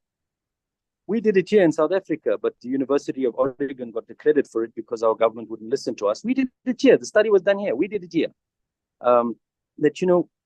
Into women in hemp. I mean, we have the most beautiful women in the world, and the music that goes with them and the food that goes with them and the clothing. I'm saying we have something to offer. 420 travel, for example. And our currency is low, it's cheap. This is a good place. Now, let me quantify that. No one is saying don't go to Holland. Go, but please actually give us a chance as well. Down the road for me is the Big Five, and you can medicate yourself as well over there and take sacrament. This is a unique thing, and it's cheap, so keep us in mind. For me, we give thanks, Dr. Jamalu. Then we are on the money when it comes to our time right here. So, Amazing presentation, yeah. If we may just quickly ask you to round so, up. you know, We also have anti-aging. a raise up. Yes, We also have a hand up. Yeah, yeah. I don't want to leave the princesses and the queens out and the empresses. Anti-aging with hemp and cannabis products next level. You know, all sorts of other things like, you know, your eczema and all that. I mean, we do it here. You know, they say the housewife's disease. Nobody wants to admit it. They say lazy housewives. I'm telling you, in 1 week, that thing is gone. You should see what we do with Parkinson's, for example. Look at the batteries, the superconductors now, you know, EV batteries, supply chain. So from doctors to physio, to labs, to spas, to banks, to stock markets, and now across into SADC and into, you know, the transcontinental free trade zone, and how that fits in. And the lady talked about honey, we doing it, tea bags, water, tinctures, hemp, smoke, skin, you know. So just to say that if you take nothing back here, take the success of your enterprise as it fits into your province, as it fits into your country, and ripple effect it across SADC and into the transcontinental free trade zone, BRICS, and ultimately the rest of the world in terms of humanity. So I am not only saying that we as South Africa are open to business, but I'm saying to you, me, myself, in whatever limit I have, I am open to you. We are open to you. We give thanks. We give thanks. Thank you so much for that presentation, Dr. Jamaluddin, talking to redefining the standards in Africa so that we can bring them home and make them favorable to us, as well as collaboration and biodiversity, as echoed even by Naomi Robinson right there, and the collective representation for Africa as a whole. Dr. Zorodzai Marobeke, you had raised your hand there. Maybe if I may give you the moment to share your insights. Love and light there, sister. Thank you, Samora, and thank you to Dr. Ahmed for your insights and passion. And I agree with you, firstly, on advocacy at a regional level, a one voice approach to the betterment of our continent. But I also must hasten to say, as much as we do talk about a unified approach, we should have a common vision. I think at some point South Africa suffered the fragmentation of stakeholders. And because we were not really a first mover, we were able to actually quickly curb that in Zimbabwe. We don't have fragmentation of stakeholders at private sector level, because that confuses leadership, and that also then confuses capital. So if we can try to make sure that at a regional level, even as the continent is coming on board, if we have a united vision and stop with the bickering, which I want to argue with Doc. There's too much bickering and fighting in the cannabis space over really semantics. We should agree that, okay, these are the usages, this is what needs to be done. Governments are governments. Cannabis is not their priority. It's just one of the things that if we private sector make noise, they now have to pay attention to. Otherwise, on a day-to-day basis, they have bigger issues that they're dealing with. So we need to find a way to make sure that it becomes a priority to policymakers, to politicians, but we can only do that in an organized voice. And you will be hearing of a proposal that is coming from the SADC chair very soon on that issue of harmonization of cannabis in our region. But I wanted to touch on issue of risk. I'll give you a quick illustration because it's not my time, I'm just contributing. We had a situation in Zimbabwe where when the medicinal cannabis people failed in their with their expensive licenses and whatever, they gravitated towards industrial hemp, as in CBD production, because it was easier to do, it's less regulated. But what then happened is government and lawmakers can never assume that everyone will be responsible and they'll do things according to the book and what they promised. There was a company that decided to export marijuana under the guise of a hemp license because it's actually cheaper and it's easier, right? And maybe it came out of frustration because of the barriers to entry. Fair, fine. These guys then exported this marijuana into a European jurisdiction. Fortunately, there was no issue that came from that destination, but we got hold of this information, and it led to the SAPRA of Zimbabwe having to then say, okay, for anyone who wants to export in whatever is defined as industrial hemp in terms of flowers and cannabinoids and whatever, they need a letter of no objection. Because what then would happen is that country, if they discovered that this was defined as marijuana, exported under the guise of a hemp permit, they'll ask the regulator in the country, like, how did this happen and you didn't what? So we want to avoid and protect the integrity of the African cannabis industry and not be found. But you will never assume that because Dr. Ahmed and myself are responsible people, we are not going to lie about what we are to do. There are other people who won't do that. So this is why law enforcement and regulatory is important, because there are always some idiots who try to mess the integrity of our industry. And again, in France recently, there's been a study. I don't know if you've seen it. It was quite controversial. Some cannabis studies that did not go well, and it's been proven that overexposure to CBD actually causes a neurosis. And we cannot say there are no risks. It's very risky for us to say that. And Bob Marley was a user of cannabis, but he died from cancer. So we need to educate the public about safe use of cannabis, even in their own private space, like the earlier speakers who spoke about the indigenous knowledge systems. If we could latch onto that and then learn how to use this in our culture, in our tradition, responsibly and safely. Because now people just have access to cannabis and they think, it's safe, it's good for my health, it's good. But actually, it's the administration, and I think to get too scientific, but let's just not immediately say there are no risks at all, because the risks are there and the science also back that. So we need to support our regulators for them to be able to help us. Fragment, I think I've touched on that. And carbon credits, sorry. So on carbon credits, I just wanted to give some courage that, in Zimbabwe, we are actually running trials right now on a hemp project, and we would like to do a proof of concept again on the carbon accounting for industrial hemp, so that we know what does it mean when you generate a carbon credit from industrial hemp. And this should be accessible to the ordinary farmers. And we are hoping that we can unlock that value as soon as possible. I think next year that project will be done, and I hope to share that information with all of you. Thank you. Those are my contributions. Thank you so much there, Dr. Zorotai Maroweke. Once again, very informative session. We're literally rushing through this program, which was at the onset designed to be structured over 3 days, and we've compressed it into 1 day. Hopefully, we can get the most that we can out of this. Dr. Jamaluddin, thank you so much for your time talking to the collective responsibility for Africans to continue to use and to corner even the intentions of the government towards the desires that we would like to actualize. Dr. Zorotai Maroweke, for your contribution even in this session. We are in time, 3 minutes into the time for the next session. When the next section is going to be taken over by our Sister Kasinda. Yes, Dr. J, yes. I don't know how to get the hands up, and I apologize. I just want to say to Doctor that she's fire. But in terms of, side effects as relates to me as a Western doctor and some of the stuff that we are using, for example, in the matter of ADHD, which every child suddenly has now, Ritalin and Epilim, comparatively speaking, on hemp and cannabis medicine, significantly less side effects, significantly less cost, and significantly less risk. There's never no risk. It depends on the patient, compliance, other illnesses, other medications. But the point that I want to make, significantly less risk than me as a Western doctor and some of the stuff that we are compelled to prescribe as well. I just want that to come across. Thank you so much. Thank you so much. With that being said, we're 4 minutes into our next session. Sister Roseanne, you may take over the set and introduce our speakers for the next set.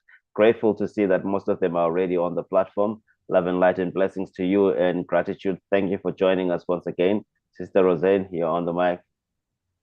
Thank you, and good afternoon, Dr. J. Thank you so much for that contribution, powerful contribution. Thank you.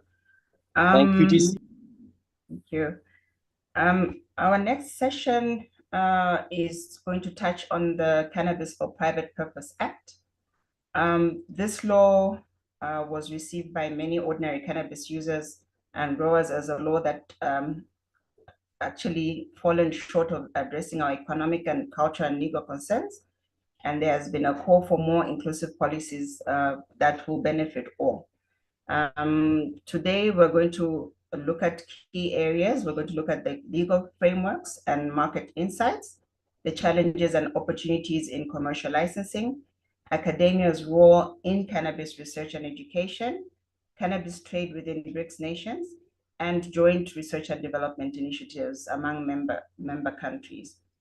On our panel, we have Mr. Dinaka Motono, popularly known as the General, is dedicated to developing sustainable hemp value chains and promoting indigenous knowledge systems for community development.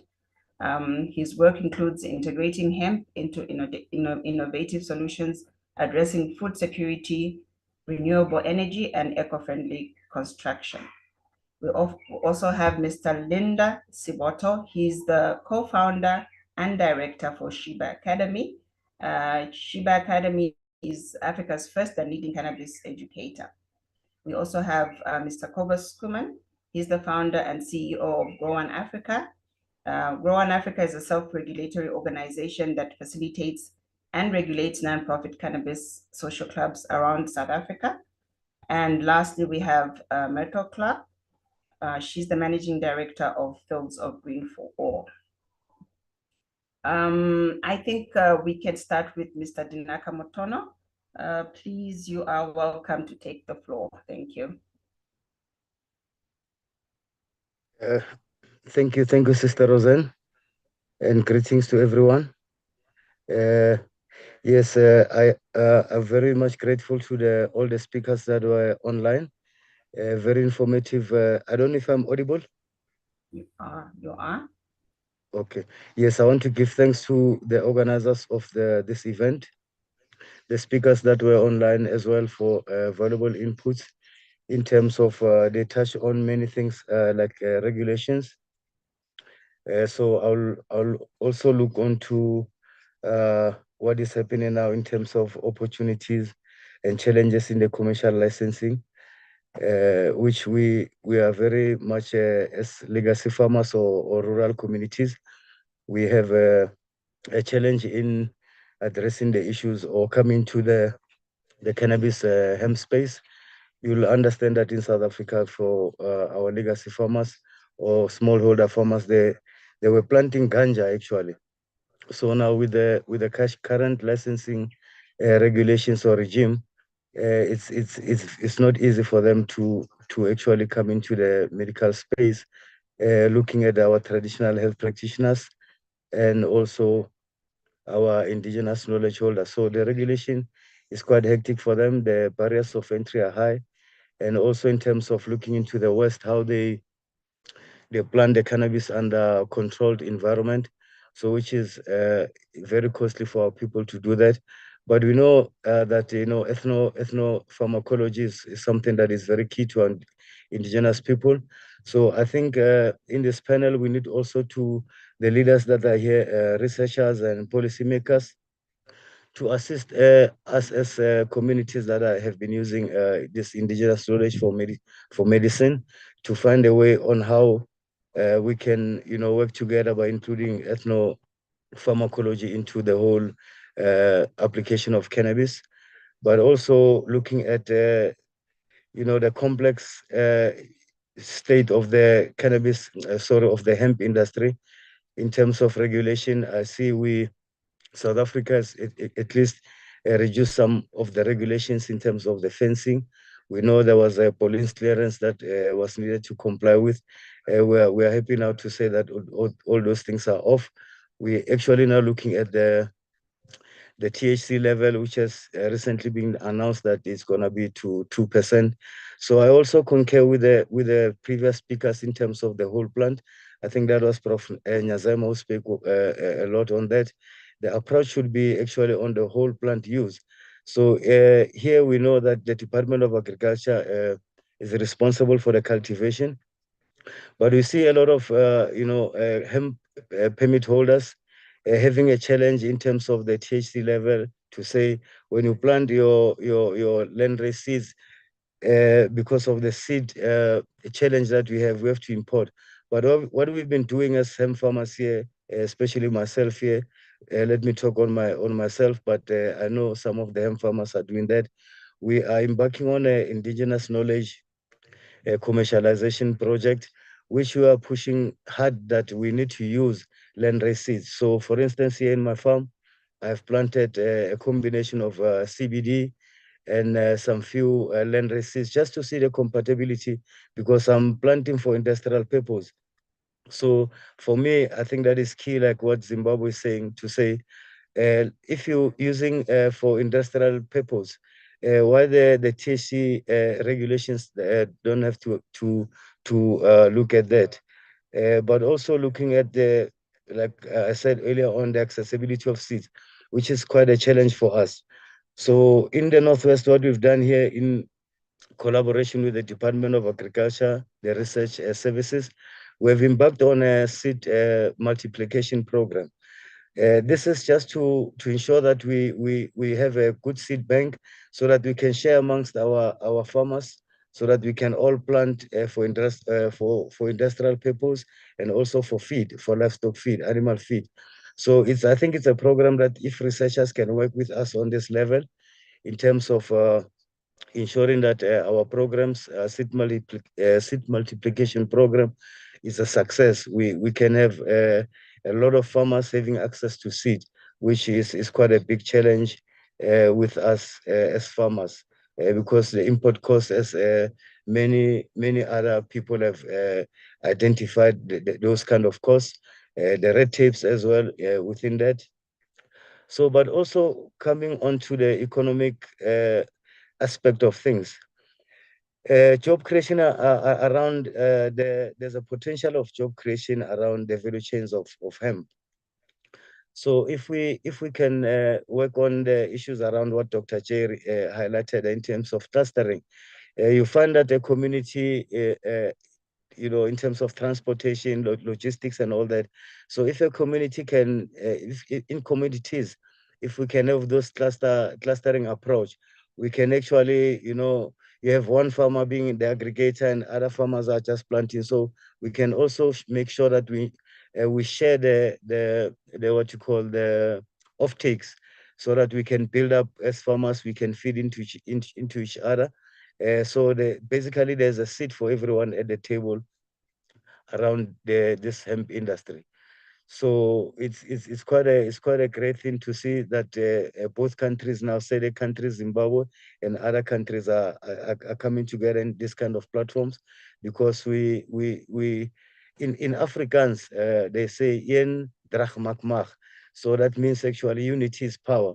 So if as African SEDE communities or just across Africa, if we can come together and ensure that at least we align our policy frameworks so that we can easily do business with each other, that would be also a great thing for our policymakers to look into that and just ensure that everything is going well on that. Because myself, I'm just an ordinary farmer. I'm just an ex-military personnel.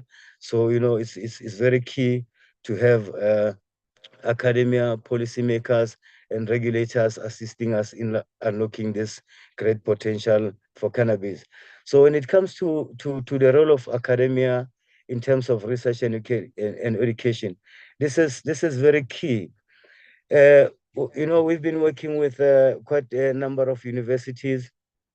For instance, the University of Northwest Eye Care Center, which is very key in terms of the knowledge around indigenous knowledge. So as how to apply cannabis into indigenous knowledge, and then they have a lot of data. Also, as my elder Ramanuba indicated, so they have a wealth of knowledge with regard to the use of cannabis in terms of indigenous knowledge. So, but also research and education can play a lot of role in that. So recently, again, we've been working again with the University of Pretoria, which I can proudly say today that it's the University of Pretoria has actually approved our research in terms of cannabis, fungi, and indigenous plant. So things like this are very important, because when it comes to benefit sharing, our communities will be able to benefit from their knowledge, from whether it can be cannabis, whether it can be any indigenous plant. Our communities will really have the benefit of getting equity in what they know, in what they understand.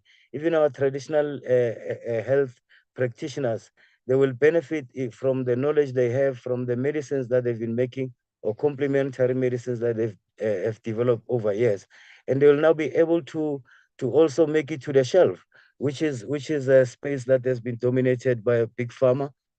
And I think our indigenous knowledge holders and our traditional health practitioners have been healing people for decades. So it's about time where policymakers also, ensure that they align all these regulations so that our people can benefit a lot. So, and that's, I'm just trying to show the importance of academia, research, and education.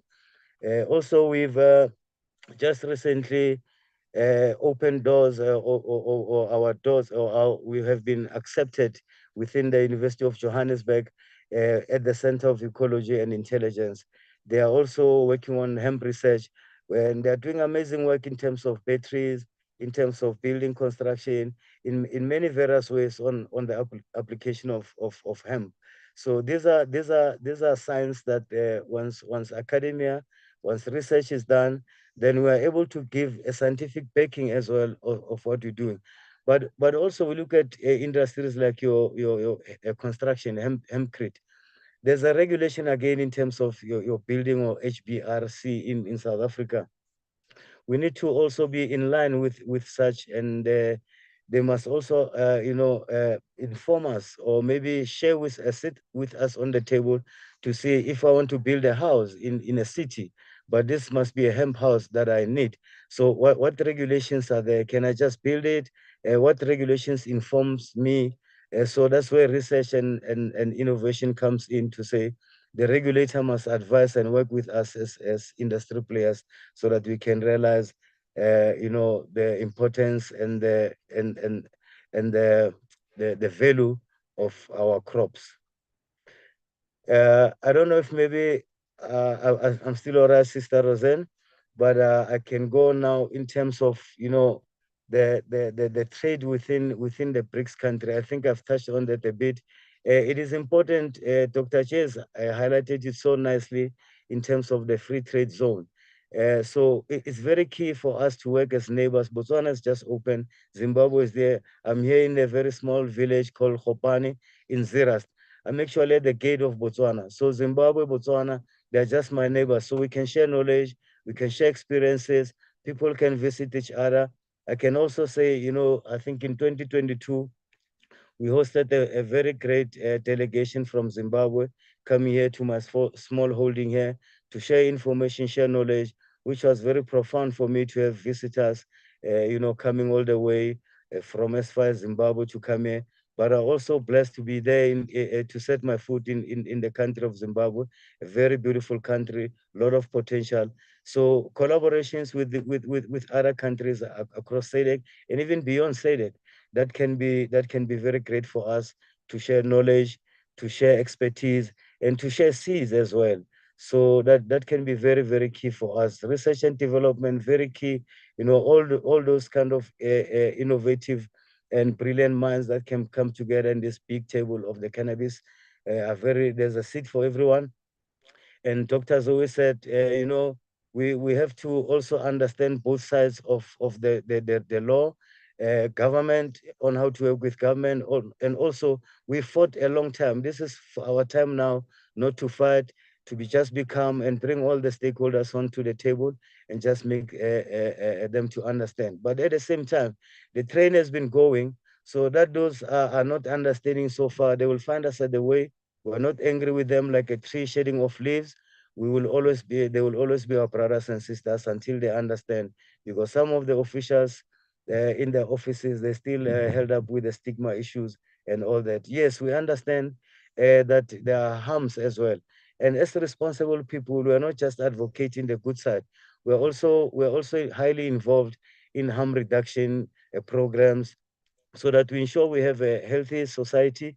We have young people that will take the baton, and they're not, that they have a greater understanding of what is the plant all about, and they give respect to the plant, because this is a very great plant. And once you follow the principles and the intelligence of this plant, we can all come together in oneness, and we can reach greater heights. Thank you so much. Thank you so much. Thank you, Brother D. Linda, have you managed to log in?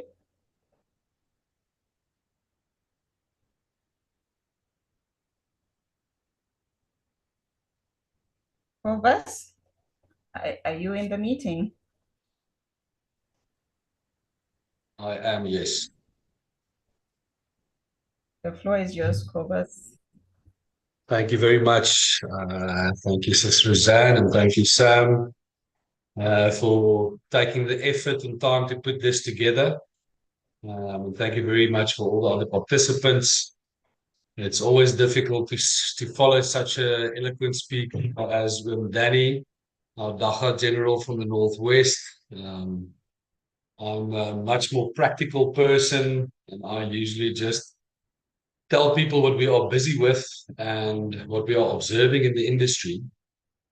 And I must say, although it's been a very up and down and hurry up and wait process for the last 6 or so years, there is progress being made, and the right conversations are being had. And it's also encouraging to see that it's the same stalwarts and the same champions that are still fighting the fight and that are still in the conversation. So thank you very much to everybody in here for all the personal sacrifices over the years, all the criticisms that you endure. And finally, we're on a path where legislation is starting to change as well. And I'm glad that quite a few speakers touched on a whole plant approach, because it's actually quite entertaining that with the passing of our first cannabis legislation, being the Cannabis for Private Purposes Act, the only thing the Act really did was unlock industrial hemp from the plant, which is sad, but it's also progress. And for those that aren't too familiar with the legal status in South Africa, with the passing of the Cannabis for Private Purposes Act, it redefined the definition of cannabis, where before it used to be the whole plant, and including seeds, stems, roots, leaves, and everything else. But cannabis is now defined only as the flower and fruiting tops. And according to the Private Purposes Act, this is the only part of the plant that cannot be bought or sold, or the words being used, dealing.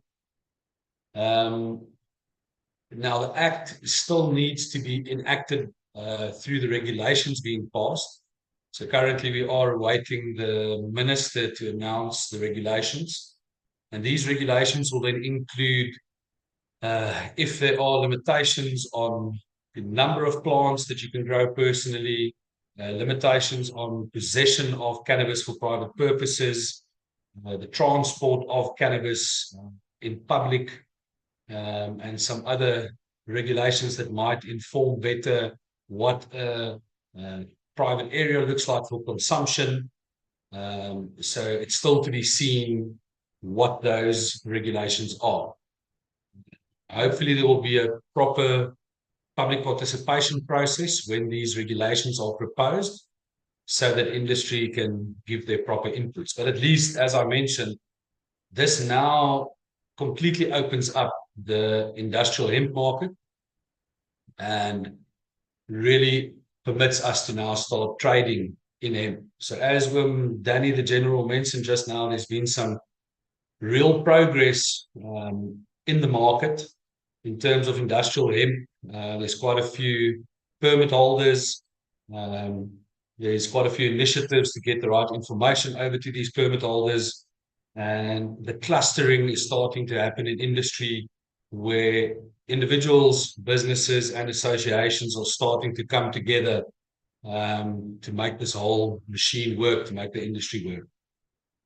Our business has been more focused on the personal consumption of cannabis. It has led us to develop a cannabis club or social club compliance model, and we developed some tools for the management of these clubs and the tracking and tracing of the cultivation of cannabis products and processing of these products for members at the clubs. We've been blessed to assist 42 social clubs across the country in the last 4.5 years. Currently, there's 18 of them operational. The balance of these clubs either closed down their businesses outright, or they left our model and group and affiliation to do their own thing, or they started a completely different business. So it is interesting to note that there were a lot of early comers to the market who thought they could make an easy, quick buck. And a lot of them are not around anymore. But as in this room, the people that got involved for the right reasons and developed communities and really tried to keep the value of the plant within their communities, they are the ones that are still around and that are more sustainable, and that have some healthy communities that they service. So our community currently exists of these 18 clubs across the country with about 10,000 members across the clubs and about 150 cultivators and processors that grow for these members. We don't proclaim that we've got a legal model whatsoever, but we do proclaim we've got the most defensible argument, in our opinion. And we've been doing this in the endeavor to inform legislation that can open up the commercialization of the plant. So just some insights there. I was just looking at a map. So it's also a very controversial map. Someone in the industry put together a map of all the businesses that are either social clubs or so-called Section 21 dispensaries or pickup points where you can get cannabis. And from the ones that are available on the internet, this map now already consists of over 750 shops spread over the country, with not one of them that can claim being legal. So it has opened up a can of worms in our country. In our group, we've supplied some market insights to the Department of Trade and Industry in the country competitive strategy research they did. And we're at about 130 million rand pilot project amongst the clubs over 4 years, being able to contribute around about 12.5 or 13 million rand in taxes. And this is for the UIF, the unemployment fund, pay as you earn income tax, as well as the business income taxes, and then things like workman's compensation. So although it's not legal for us to trade yet, SARS is very happy to take the taxes associated with us servicing the members. So very interesting insights into the market. Some of our biggest threats to the market is still no clear legislation. We still face arrests. In our group, we've had 8 major interactions with the police that resulted in court cases that never happened. The case is never brought to court. It takes a year. It's withdrawn. And the only people that lose out are the actual farmers and the growers of the plant, and everything is obviously destroyed. So that's still our biggest challenge. We're still facing in our market massive challenges with the land race and the growers of those land races, the communities attached to those land races, being under full attack by the dumping of facilities that are supposed to grow for overseas offtakes that are now dumping stock on the black market and or the illicit market. And this is really taking those growers and making them irrelevant. They can't compete, which is in turn also destroying the land races because nobody is keeping those genetics alive. So initiatives like the, I must say, government, where there are government or ways we've got to work with government to accommodate these things. The current hemp and cannabis seed registration program is one of them. Uncle Danny mentioned that they are busy with it, where communities can register their landrace seeds so that it becomes registered seeds. Because even with new legislation and with permits being handed out left, right, and center, I still have to import European or Asian seeds and to grow in South Africa. I still don't have access to registered South African seeds. So hopefully, with this registration scheme, that can change within the next 3 to 5 years, where there's actual registered South African strains out there.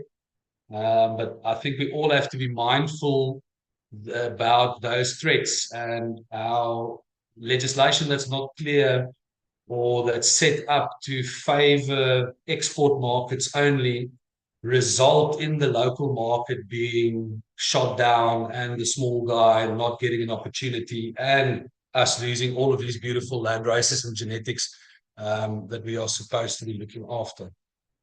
I am excited about the academia's role, and not just their role, but the way that they've been stepping up to the plate. Uncle Danny mentioned as well about the Northwest University. I mean, one of our big ethics is that Africa must lead the way. I feel that we've been sucking on the back teeth for way too long, and we've got no reason for it. We have all the resources.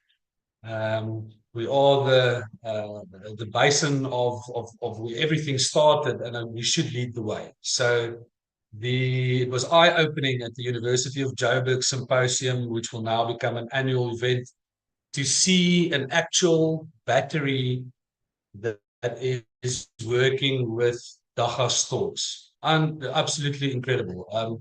It's 500 times cheaper than using lithium. I've seen the theory on it, but to actually see in practice that there's a prototype working and that it's in development is mind-blowing. There's plastic replacements that are not just theory anymore, that's in place. And now, which is even more exciting, is the academia is taking real practical steps. So really getting collaborations together, looking for funding to set up a centralized processing, to be able to give the proper training to the cultivators so that we get the best products to put into the best processing facilities, so that we become less of a raw materials mindset in Africa, where we just see all of our stuff getting shipped out to China and then we've got to buy it back in a processed form. Let's put out world-class products and let them leave our communities' gates as a product.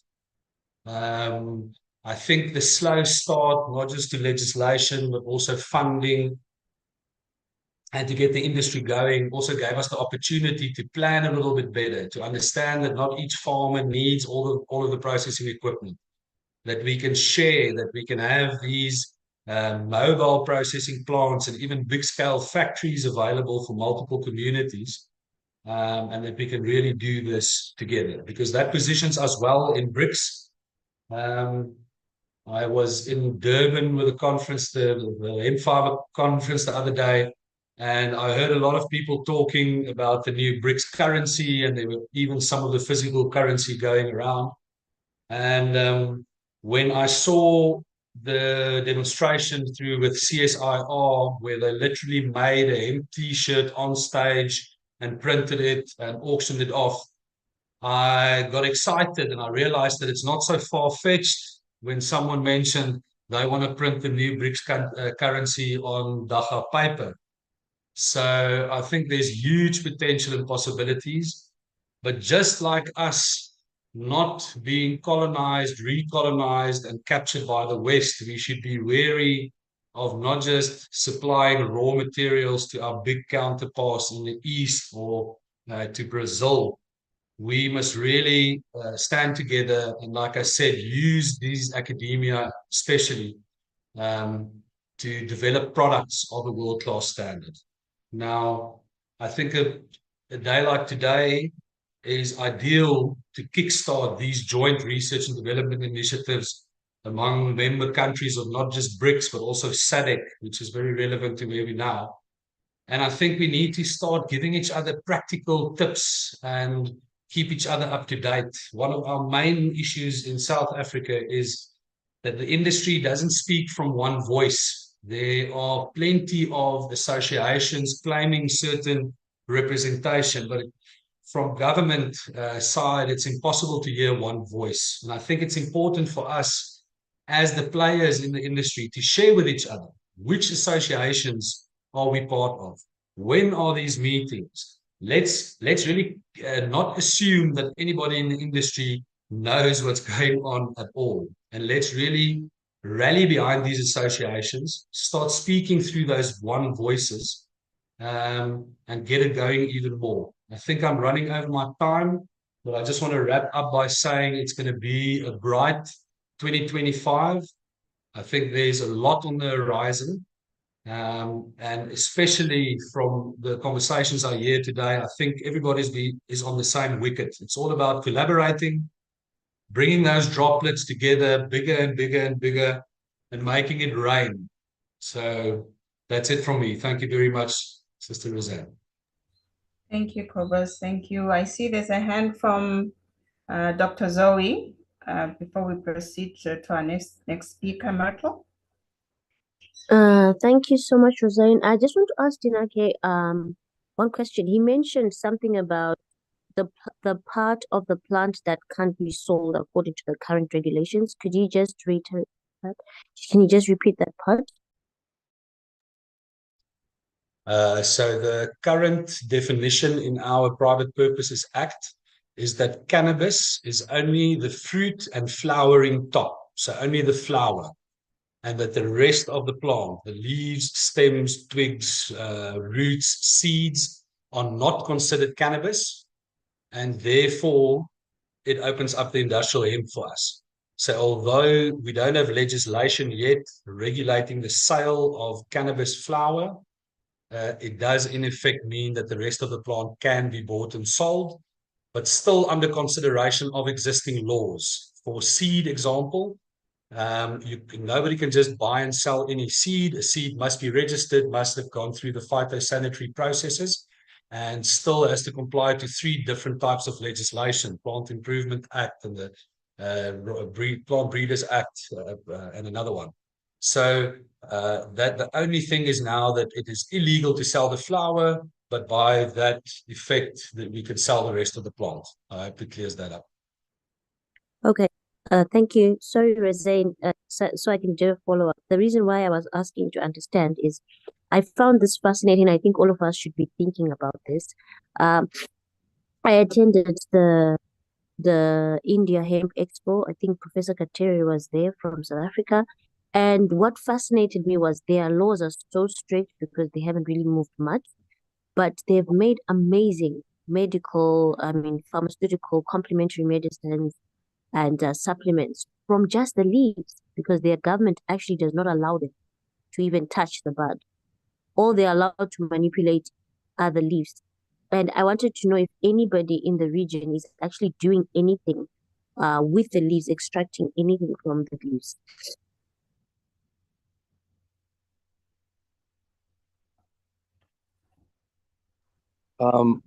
I am.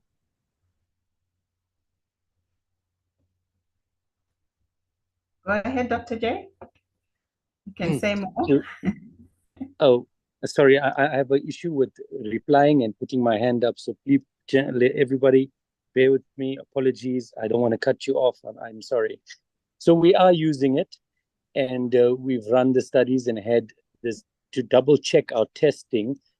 Checked also in the US, UK, Israel, Italy, Switzerland, Germany to make sure that, our COAs were correct. And yes, there is cannabinoids in there. And, when you start using what is arguably like waste, the big fan leaves and all of that, it starts changing the dynamics of the business as well, because your cost base goes down as well. And then when you actually get into live plant extraction, hydrodynamically and into nanostabilizing, very, very, very good source. So not something that should be taken lightly, and especially when, say, you're doing it in bulk. So flowers are concentrate, but mixing in the processed leaves as well to get a bigger bulk, and not arguably changing too much overall cannabinoid content for whatever usage and or export. So very, very good point there, Doc. If we use everything and we have zero waste, we will find that we are not short and that abundance is there for us. Thank you. Thank you, Dr. J. Myrtle. Are you ready for us? Yes, I am. Thank you very much. Thank you. Hello, everybody. It's so nice to see so many of my colleagues here, and also to meet some new people from around Africa. As many of you know, my name is Myrtle Clark, and I am Managing Director of Fields of Green for All. So we are, exactly as our name says, for the use of cannabis for all people in Southern Africa, in the world. And if you open the first page of our website, you will see 3 things that we do. Our work is mainly centered around human rights, harm reduction, and drug policy reform.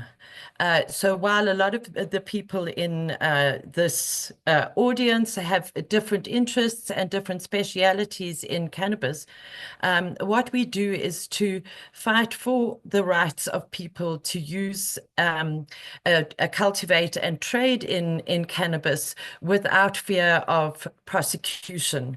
So that is why I started this journey 15 years ago together with my late partner, after we were arrested. So we had 3 choices when it came to deciding what to do about these charges of possession and dealing in dagga. We could have, this being South Africa, we could have paid a bribe, which is over 15 years, would have been much cheaper. We could have taken our punishment, which in those years was 7 to 10 years in jail, or we could fight the law. So what we did is we sued 8 government departments on charges of enacting unconstitutional laws. That took a very long time to come to court in 2017. And then 2018, we joined as co-plaintiffs with Gareth Prince and Jeremy Acton and his co-plaintiffs, and we achieved the Constitutional Court judgment. And that judgment declared that the personal use and cultivation of cannabis within private spaces, that prohibition was unconstitutional. And that was really a turning point in South Africa. As Cobus has pointed out, it's been a long and difficult road. I feel honored to have walked this road with so many of you on this call today. It's been amazing. And while there are continual calls for unity, you know, the cannabis community is very, very diverse. If you've ever been to a big cannabis social event and you've stood on the stage and you've looked out in the crowd of 6,000 people, you will see every single type of person in that crowd. So unity sometimes is a little bit far-fetched, but certainly when I look at how many platforms I have spoken on together with people in this room, I think that in some way we do really have unity. It's just that it is such a large and complicated subject. So while we can continue to work for unity, I think we should acknowledge how far we have come and the degree of unity that we really do have already. Otherwise, we wouldn't have amazing people like my brother Samora, who's organized this, and Sister Roseanne. They wouldn't have known who to act if we didn't have unity across Southern Africa. So I'm very proud of that as a cannabis activist, that I have met so many interesting people along the way, and so many people are working so hard for the good of our favorite plant. Now, I'd like to thank Russ Tautau. I know that he's left this conversation already, but for giving us his very insightful history of the plant. And I'd love to bring everybody's attention to the fact that on the 19th of February, 2025, it will be 100 years since the prohibition of cannabis was first enacted at the League of Nations on the prompting of South Africa and Egypt. And this declaration made cannabis internationally illegal. So next year, we are going to be celebrating this centenary. We're going to remember how far we've come. We're going to remember those who have died along the way and not seen freedom. But we're also going to celebrate how far we have come, certainly in the last 50 years, since America started to really clamp down on the prohibition of cannabis. And today, a lot of Americans think that they started the prohibition of cannabis, but it wasn't really. It started right here on our African continent with South Africa and Egypt writing to the League of Nations, which was the precursor to the United Nations, and telling them while they were busy banning opium in the Northern Hemisphere, why don't you include this thing called dagga or bang? And that's how it all started. South Africa had prohibited cannabis some years before in 1878, and it was the first instance of cannabis being banned for the use by one population group over another population group. And this was the British colonizers banning the use of cannabis or bhang by the indentured Indian slaves who'd been brought here to work on our sugar fields. So as we go into the end of this year from a really hot Johannesburg, and we all have a bit of a rest over summer, and we come back into the new year, I just would like everybody to remember that the whole of 2025 is the centenary of prohibition.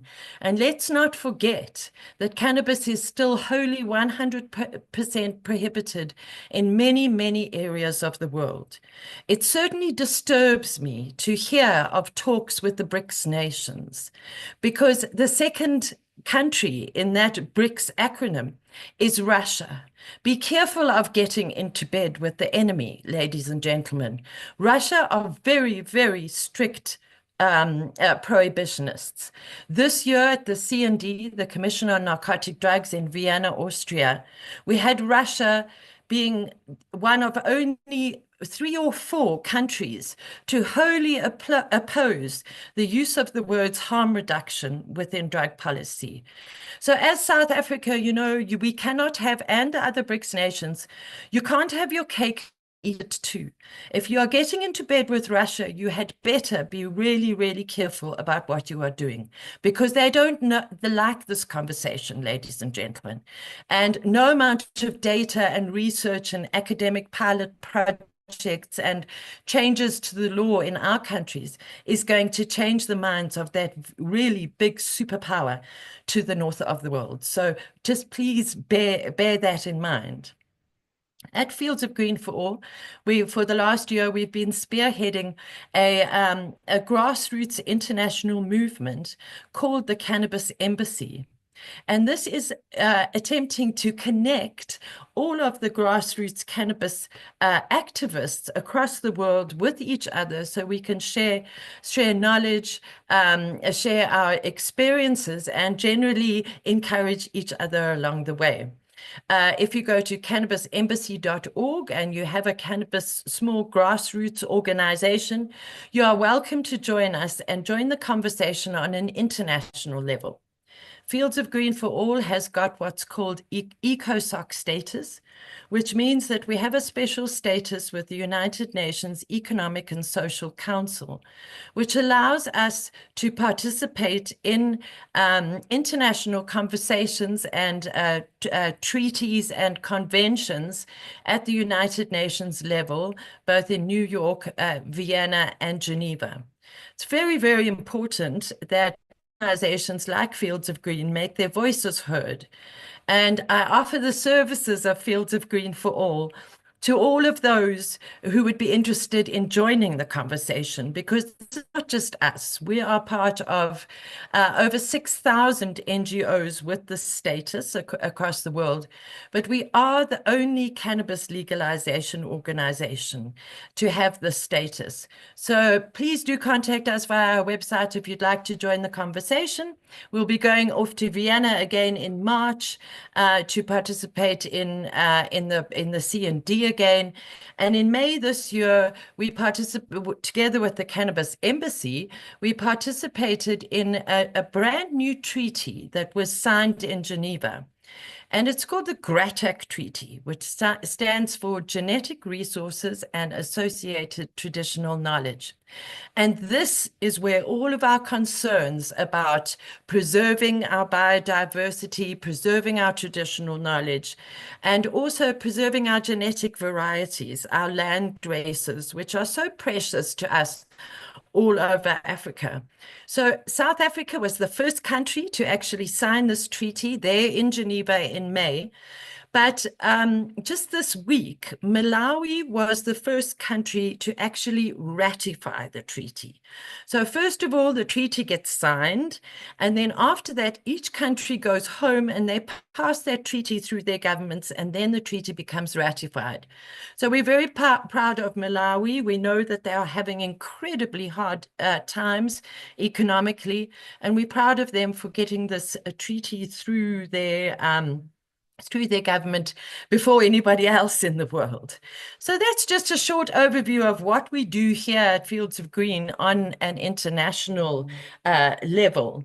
On a local level, we continue to fight our strategic litigation cases. I myself am still out on bail 15 years later, and I will certainly not give up until I can go and get my bail back and cannabis is free to use, cultivate, and trade across Southern Africa. But I just want to pause for a minute here. And I just want to draw everybody's attention to the elephant in the room. It's been slightly alluded to by Quibus, my cannabis club comrade. But there's something that nobody is speaking about that is really important, that nobody is going to move forward without. And that, ladies and gentlemen, is the police. You know, here in South Africa, despite having 6 years of so-called relaxed laws against cannabis, we still have the police arresting people, incarcerating them, putting them through the trauma of the South African law enforcement system, locking them up in cages for anything from overnight to weeks on end, dragging them through court at great expense to themselves and to the state. And as the environment in South Africa, none of these cases go anywhere in court. They've merely struck off the roll and the people are let go together with their trauma and together with their memories of the smell of that police cell. Now, cannabis is not free until we take this plant and the South African Police Service and all the police services in all the countries in Africa, and we separate it from the plant completely. We cannot have the police continuing to victimize us for another 100 years. There's no role for the police in cannabis. There's no role for the police in winemaking. There's no role for the police in growing tomatoes. So why should there be a role for the police in cannabis? So really, I am going to leave you with that thought, that unless all of the countries that are participating today have some advocates in their countries working on this issue to do with the police and Fields of Green for All, I know it is the only organization in South Africa that takes this matter very, very seriously. That I would please implore you to find the activists in your country who are prepared to do this really, really difficult work. Because you cannot have two sets of laws, ladies and gentlemen. A set of laws for those people who want to make medicine and hemp, and a set of laws for those people who want to use cannabis as responsible adults. That is unconstitutional. It is against our human rights. It is very, very harmful, and it is certainly not what progressive drug policy reform is all about. So I would like to offer my services as a participation in this forum, but don't ask me about commercial interests. That's happening. We have enough very clever people who are doing this. We can see it on the forum today, but we certainly do not have enough people stopping the cops. And that is my dream. So ladies and gentlemen, thank you so much for listening, and thank you so much again for the invitation in this incredibly innovative forum. But let's not forget that Fields of Green is for all South Africans, and all citizens of the world. And this job is not over until we stop the cops. Thanks. Myrtle, yeah, appreciated. Thank you very much. If there are no questions, Linda, are you with us?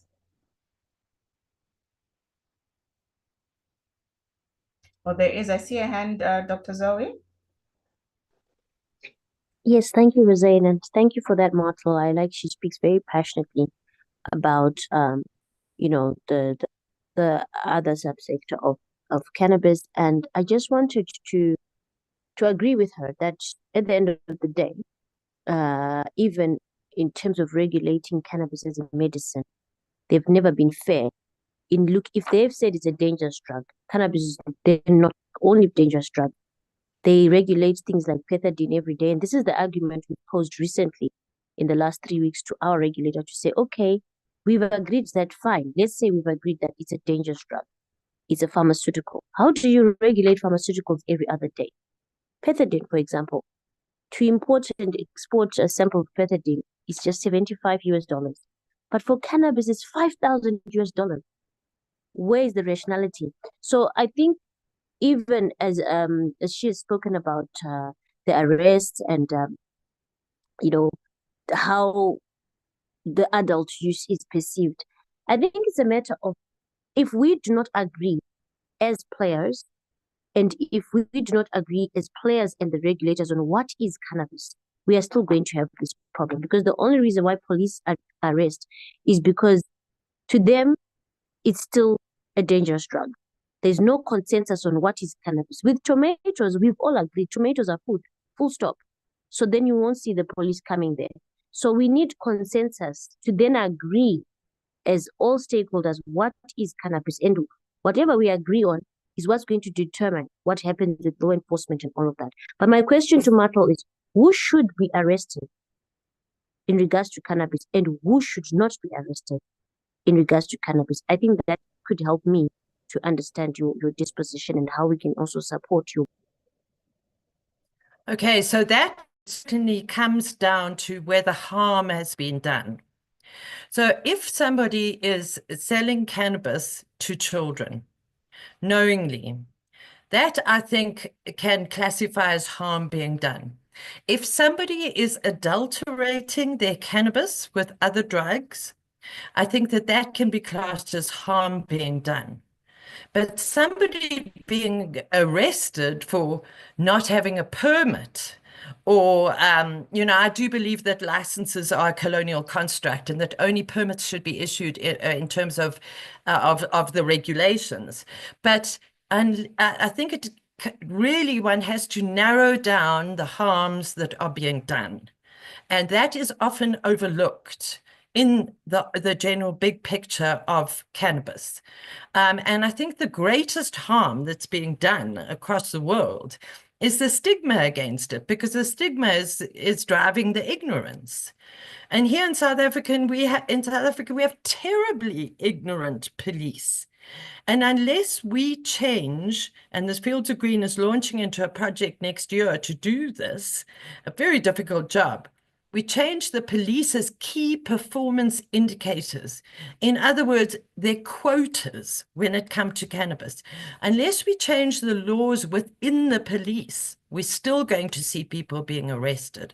And I must add that unless the harm has been firmly established, nobody should be arrested, and certainly nobody should be locked up in a cage before they are brought before court, because that always happens. You can give a summons to appear in court on Monday, but why should you be locked up in a cage with other hardened criminals and traumatized for the rest of your life? then my last point is that what we have noticed, and we've been running an arrest helpline since 2014, 24 hours a day, our phone lines are open for people with the police and cannabis.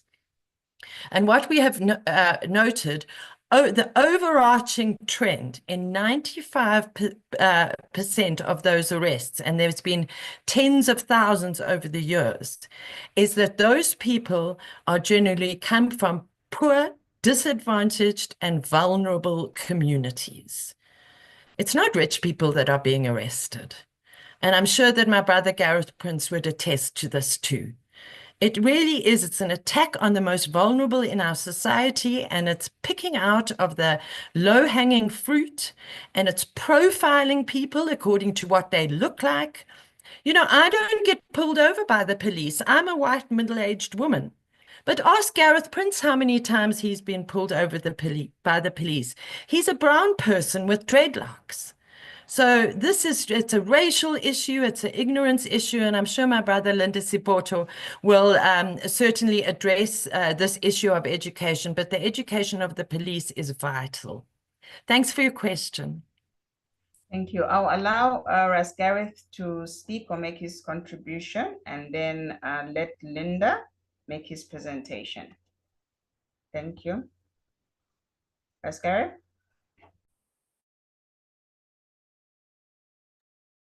Thank you, Chair. In answer to the question posed by the lady, South Africa is a constitutional democracy. Now that means that decisions by the courts is the final say on any particular issue. Now, in relation to this issue, the court held that adult citizens within South Africa must have the right to possess, use, and cultivate cannabis. Now, what the court didn't do, absurdly so, was not to indicate that obviously use cannot happen without somebody being in a position to sell it. Buying, if there's buying, there must be selling. And because the court didn't clarify that, you find that both Parliament and the executive misunderstood their duties. But the reality is that the usage of cannabis is legal within the country. And to pass a Cannabis Act that fails to provide a legal source of cannabis is fundamentally flawed.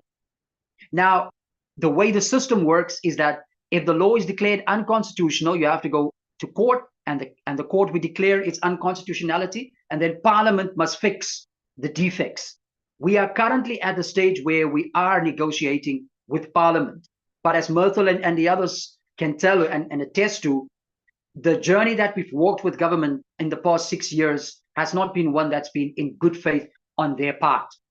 But still, we are stuck between a rock and a hard place. We have to work with government in order to ensure that we unlock the values that are and that exist within the plant, and also that the fundamental human rights of Aboriginal and Indigenous South Africans, as well as others who find themselves within the country now, that these people's rights are respected, protected, promoted, and advanced when it comes to the issue of cannabis. And if we do not address the elephant in the room, which is the fact that there is no legal source of cannabis, then we will not be able to unlock the value that exists within the plant. And if the regulatory framework is not solid, then it is very difficult to build any solid pillars in relation to this industry. And that is why we are not moving forward, because we have adopted an unsustainable and a model that is not really renewable or reliable. And that is what we need to fix. And to start that requires political will. The issue of dacha is part of the customs and the culture of the people of South Africa. Just as there were millions of people that perhaps up until now do not agree with gays and lesbians, the law requires that we respect, protect, promote, and advance this community. People will have to learn to do the same in relation to cannabis. You don't have to agree with me. You don't have to do or to use cannabis, but you must respect the right of others to want to use it. And we cannot have the same distinction that existed under apartheid in relation to cannabis. One cannabinoid is not more superior or inferior to the others. We promote a whole plant approach, and we want to commercialize around the flower because, as the expert evidence show, that's where the money is. Thank you, Ras Gareth. Linda, please do come in. Hello, thank you. Sorry, let me just fix my camera. There we go. Sorry, can you see me? Yes, we can see you and hear you. Excellent. Thank you so much. Thank you for everybody, and thank you for this amazing opportunity to talk about the passion that we have for this plant, and then also how it can reform and restructure, our ecosphere. And I guess for myself, I'm Ulinda from Chiba Cannabis Academy. I'm one of the directors and co-founders, and basically our role in the industry is to be the educator and trainer, and joining hands with industry partners and allowing us to do that. And so I think mine's is just really just talking about sort of like the programs that we have in place, and also finding out ways in which we can work with our African, brothers and sisters in order to sort of create, this industry that we have all been anticipating and hoping for, and obviously for a better tomorrow. So essentially we started about 5 to 6 years ago. And we basically focused on developing IP around sort of like a needs analysis at the time, seeing as how cannabis is still fairly new to people, even still now. It's been feeling such a long time, but a lot of people just need to understand firstly, like what is the plant and what it can do, but then also how to industrialize it and commercialize it so it can benefit people, in the long run, as any industry does, with the raw material. And I think with cannabis, it's been very interesting because of the stigma that's attached to it, but then also like the benefits. So regardless of that, we created, factual, content, and we partnered up with content providers, and we structured an online sort of like learning platform whereby people could access, the content from all over the world, and also get it accredited in some cases, like our high certificate. That's actually the reason why I'm here, because our students are doing a 7-day immersion. It's an NQF level 4 course, which gives you credits. So it's a plant production in cannabis and hemp. So we've added the cannabis and hemp part. So also I understand that, you have to, be able to manage farms.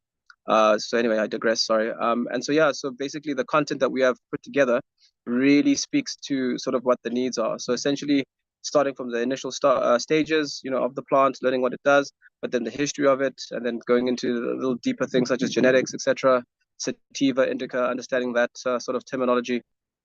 And then for those who are quite enthusiasts and getting deeper into things, there's the commercial courses that we offer for people who want to go into the commercial sector of things. And then also government officials for training, because as much as everyone believes cannabis is an agricultural crop, we believe it's far more than that. In fact, it cascades across the whole value chain. You're looking at agricultural products, yes, as well as medicine, medicinal stuff, as well as, architectural, industrial use.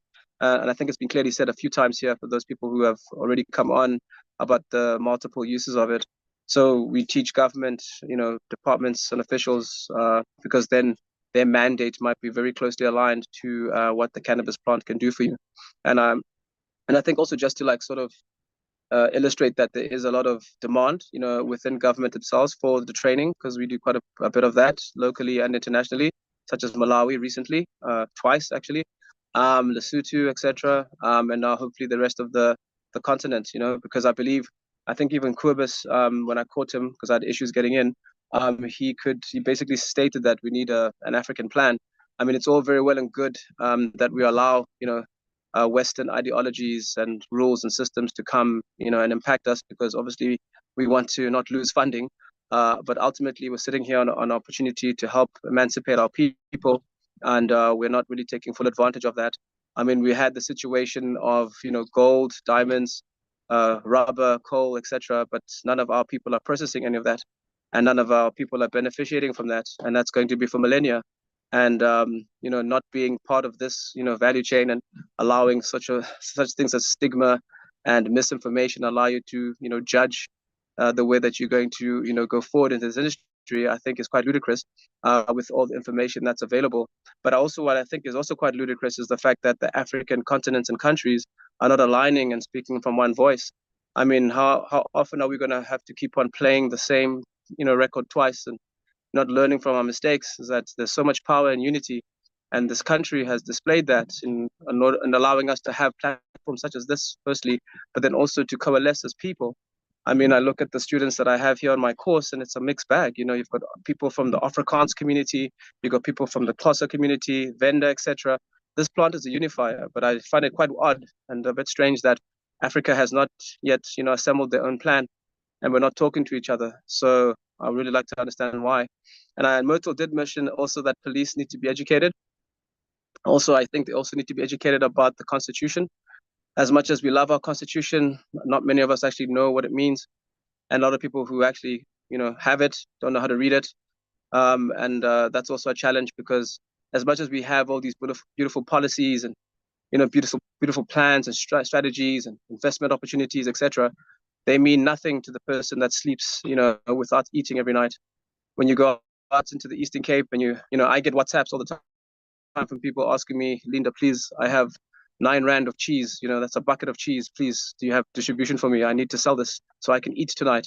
And I think our government overlooks, the fact that they were themselves bred and brought up by this plant. A lot of the lawyers we have and the politicians, their parents used to, sell this product. And I don't understand why, we're still where we are and haven't moved on and seen the opportunities. As much as we like to copy the West, let's use the greed around it, if that's not the impetus to get you guys started. Look at America in terms of what they're doing, in terms of the numbers, the taxation that's occurring, the prosperity that's happening within their, various countries that have allowed cannabis to be traded.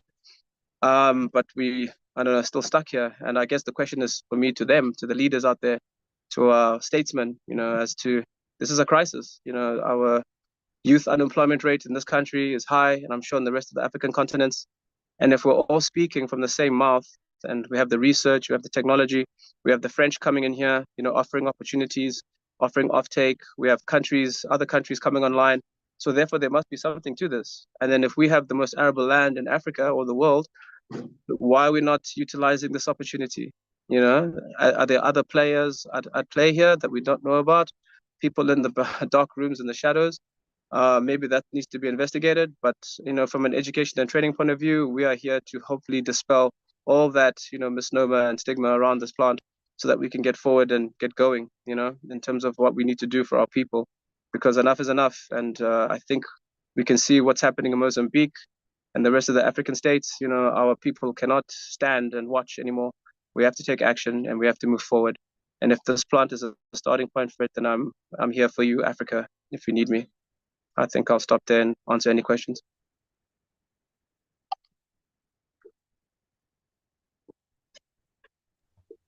Much appreciated, Linda. Are there any questions? Contributions?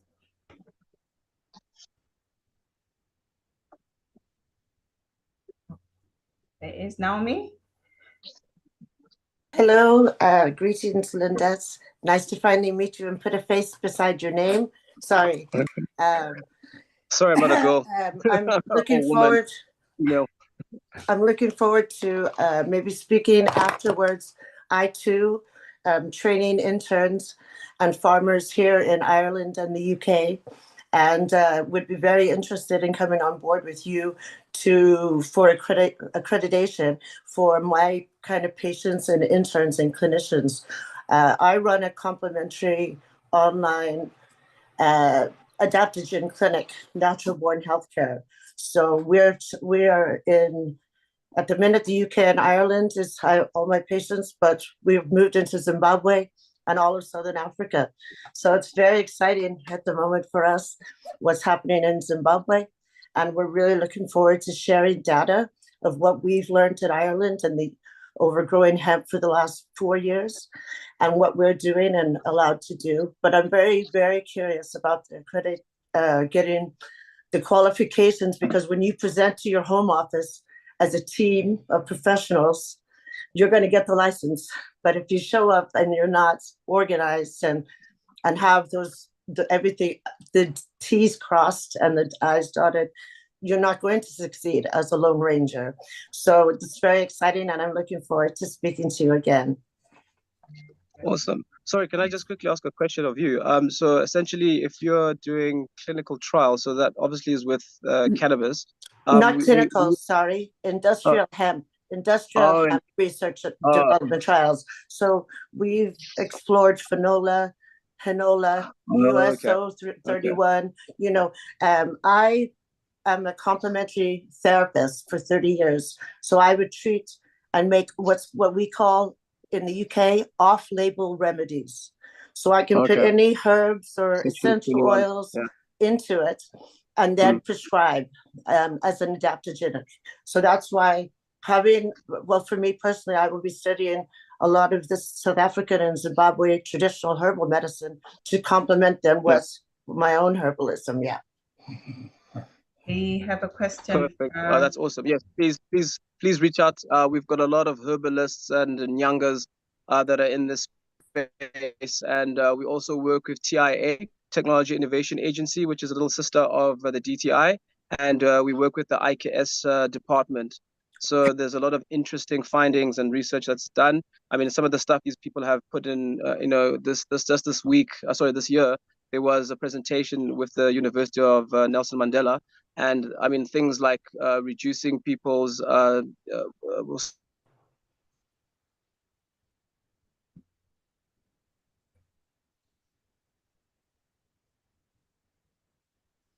hit me up. I'm available.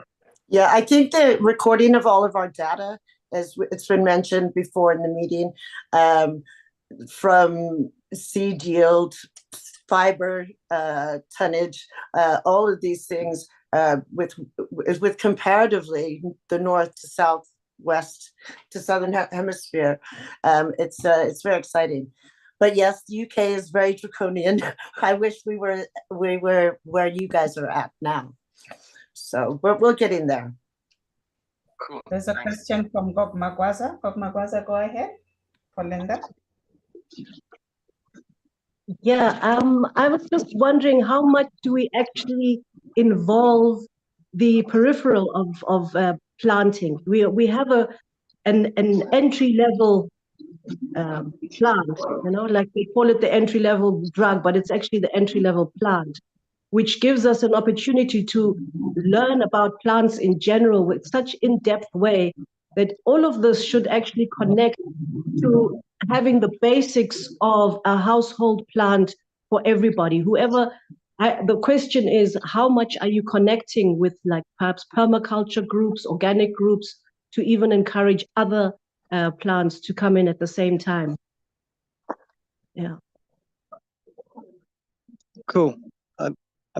I think I got the just sorry if you're still hearing me. I don't know if it's much. I know program that we run, which I didn't really mention because I have a presentation to show that we teach permaculture as one of our modalities.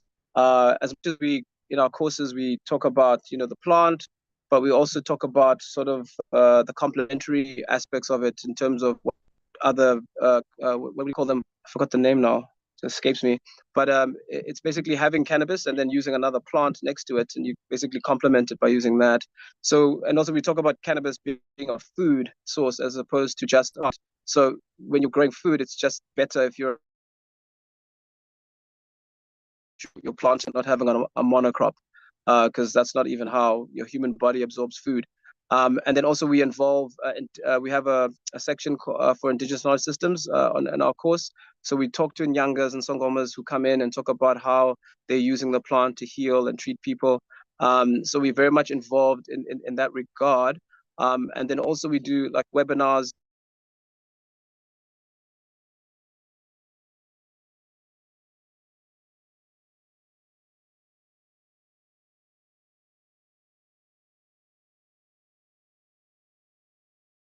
On YouTube for that, and then also the workshops that people can come to. And then I think one more thing that I think I need to mention around our credentials is also that basically first in Africa we have registered our high certificate in cannabis. It's an NQF level 5 qualification. So this is the first and real, if I can use that term without offending anyone, is accredited, meaning that instead of using another module such as a CETA or a services CETA and then putting in cannabis, we literally are going to be studying cannabis for 12 months. And it's a very huge victory for us because it's something that we've been pushing for the last 4 years. And also, I think it adds to the legitimacy of this industry if the fact that now you can get an accredited qualification in the actual course. And also our medical training is also accredited through the Health Practitioners Council of South Africa. Zoe from Zimbabwe, she's we've tried to interact and create platforms where we can offer the training to doctors, especially young doctors who are coming out of medical school. Definitely need to understand the endocannabinoid system. As much as for the other doctors who are available who are against it, that's fine. But if you're going to be entering medicine or any other industry, if you don't have any sort of understanding of hemp or cannabis and what it can do for you, you're going to be left out in the dark. It's pretty much not having a cell phone or a computer in 2024. We appreciate you, Linda. We are 10 minutes into our next session. We just That's all my bad. Sorry. We just want to appreciate all the speakers, and we'll touch base. And this, we need to, I don't know which speaker talked about, I think Dr. J. This must go beyond just talking, having this discussion, There's so much work that needs to be done, and it can only be done when we are in oneness. So thank you. Chair, may I humbly request I come in? Yes, Dr. J, 1 minute for you. So in terms of this, taking this somewhere, walking the talk, we should share our emails and our contact numbers, certainly with each other or who audience. I can't do it at the moment. It's not allowing me to. Okay. Or the emails can be shared with us, Brother Samora and myself, and then we will circulate them amongst the participants here. Is that better? Yes, in that regard, you already have mine. Yes. Thank you. We're going to go right into our next session, which is women empowerment and indigenous knowledge in the cannabis industry. This session is very close to my heart as a woman cannabis entrepreneur. I've had the privilege of incorporating indigenous herbs and cannabis into my body care cosmetics and going through the CSIR incubation program. These experiences have shown me the incredible potential of women and indigenous knowledge in shaping the industry. I'm not sure if Dr. Hurley has managed to join us, but we have Dr. Zoe, who's going to come back in this session.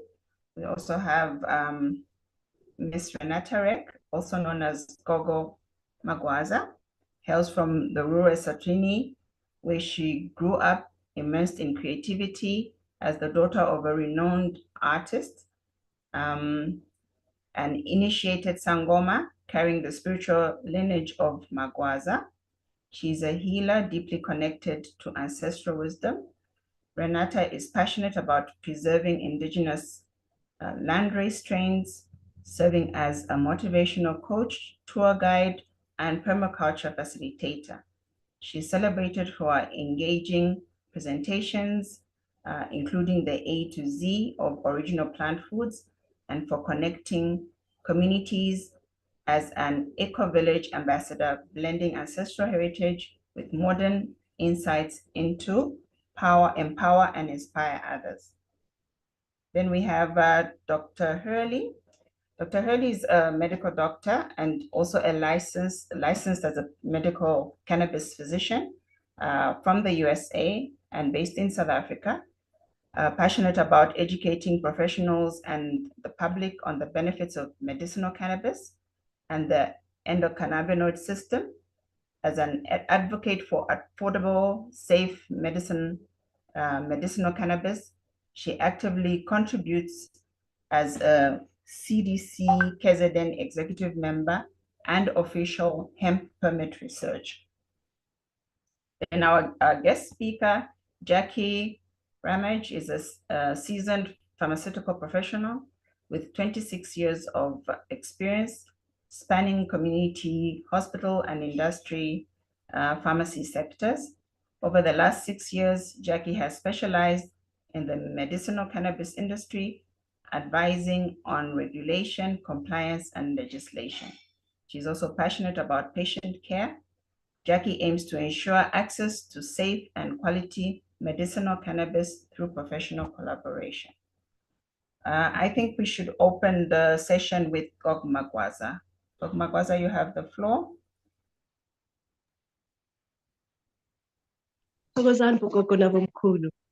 I know it's an eyesore, Thokozani, it's an eyesore. My skin is so pale, and here I am speaking of our ancestors in Africa. And, you know, just as the land races of our weed and our Insangu goes across all nations, I too am a grandmother of many colors, grandchildren. So, you know, before we can start having biases, of which I know I am humbly accepting of, that, you know, how does Mlungu become a Sangoma? And it was not something that I willfully had an aim to go through, although my interest from very young has always been in the herbal and the natural arts from my mother's side. And I was called into this.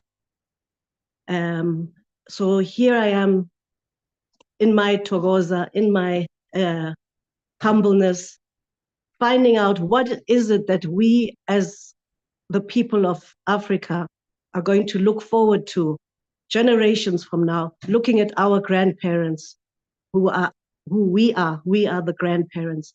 What are we offering our children?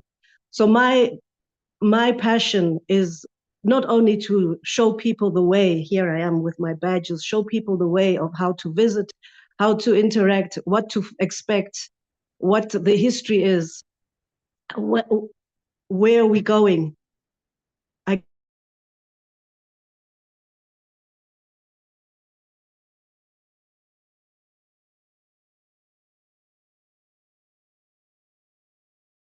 So that being said, my passion is very much deep set into the plants of Africa. We have contributed so much to the world out there in terms of plants, whether it's aubergines, watermelon, pumpkins, all our different types of sorghums, you know, the hibiscus.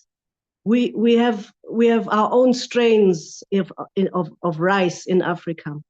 And because for the longest, a company, you know, which was the Dutch East Company, and I speak about them all the time when I have to mention South Africa. A company took over the land of South Africa in order to give different refreshments on the way up to India.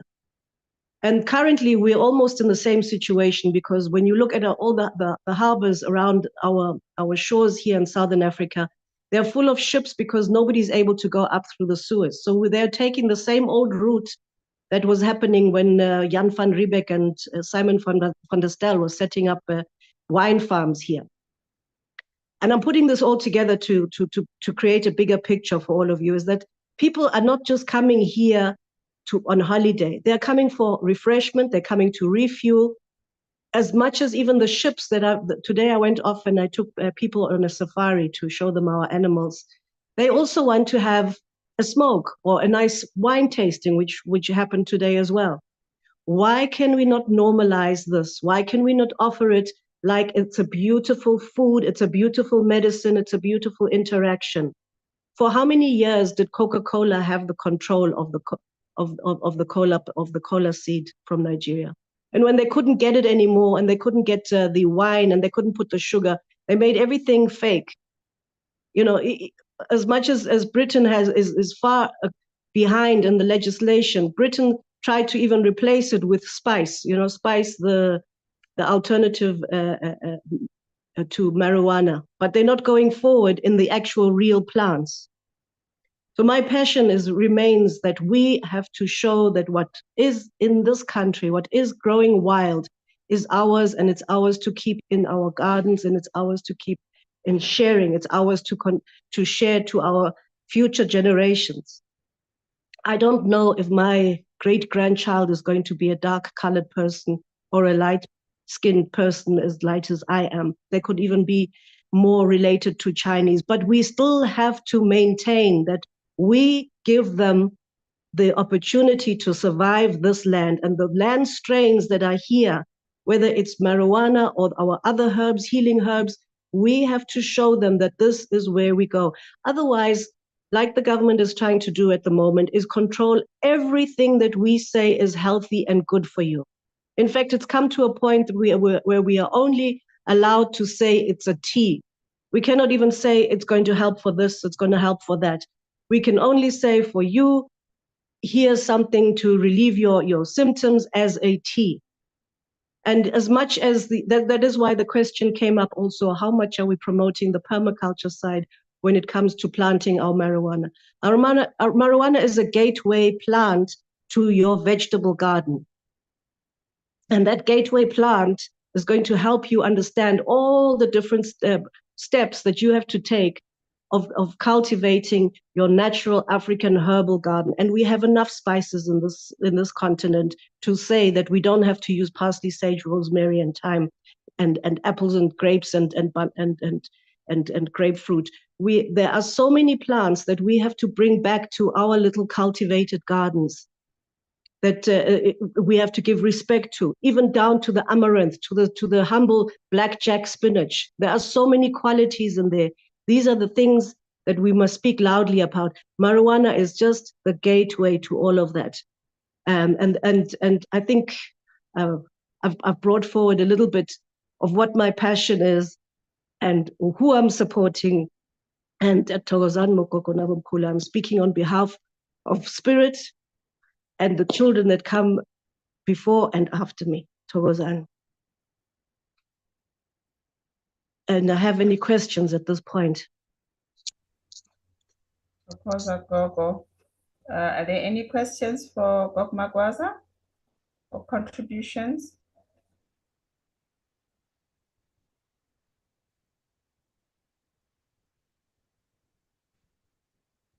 Or even who agrees with me on that point? That is what I would like to to hear. I see your hear. hand, Dr. Zoe. So I just have a question for Magogo. Maybe if she can just maybe share how she uses cannabis in her, spiritual practice and how that is going for her in Eswatini. Pleasure to meet you again, Gogo Magwaza. Yes, and look, marijuana for me is one of the spectrum that is available on our healing modalities. There is a spectrum of plants that can affect different parts of your body, as much as also marijuana is not the only one that has the cannabinoids in it. We have one of the most special ones that got mentioned very early, but because nobody was taking time or thinking about cultivating it, was canna. And canna, as a matter of fact, is a little succulent. A lot of you who smoke mixed with some local tobaccos will know that it's often used in our tobaccos, which is an antidepressant. So for me, when I use it, you fully have to make people aware that they are going to be having something that will either uplift their moods or simmer them down. If you're going to give them even something as simple as hibiscus, which will affect their blood pressure, you've got to know what the state of their heart is as well. And I'm also very wary in moments of obviously giving it to people who are highly excitable or do have different mental or emotional issues, because it could go either way. So it is a careful plant to use, but very, very nice to mix into various herbal mixtures that would for it's one of the spectrum. It's basically something that will always have to be there as one of the uzi for zonke.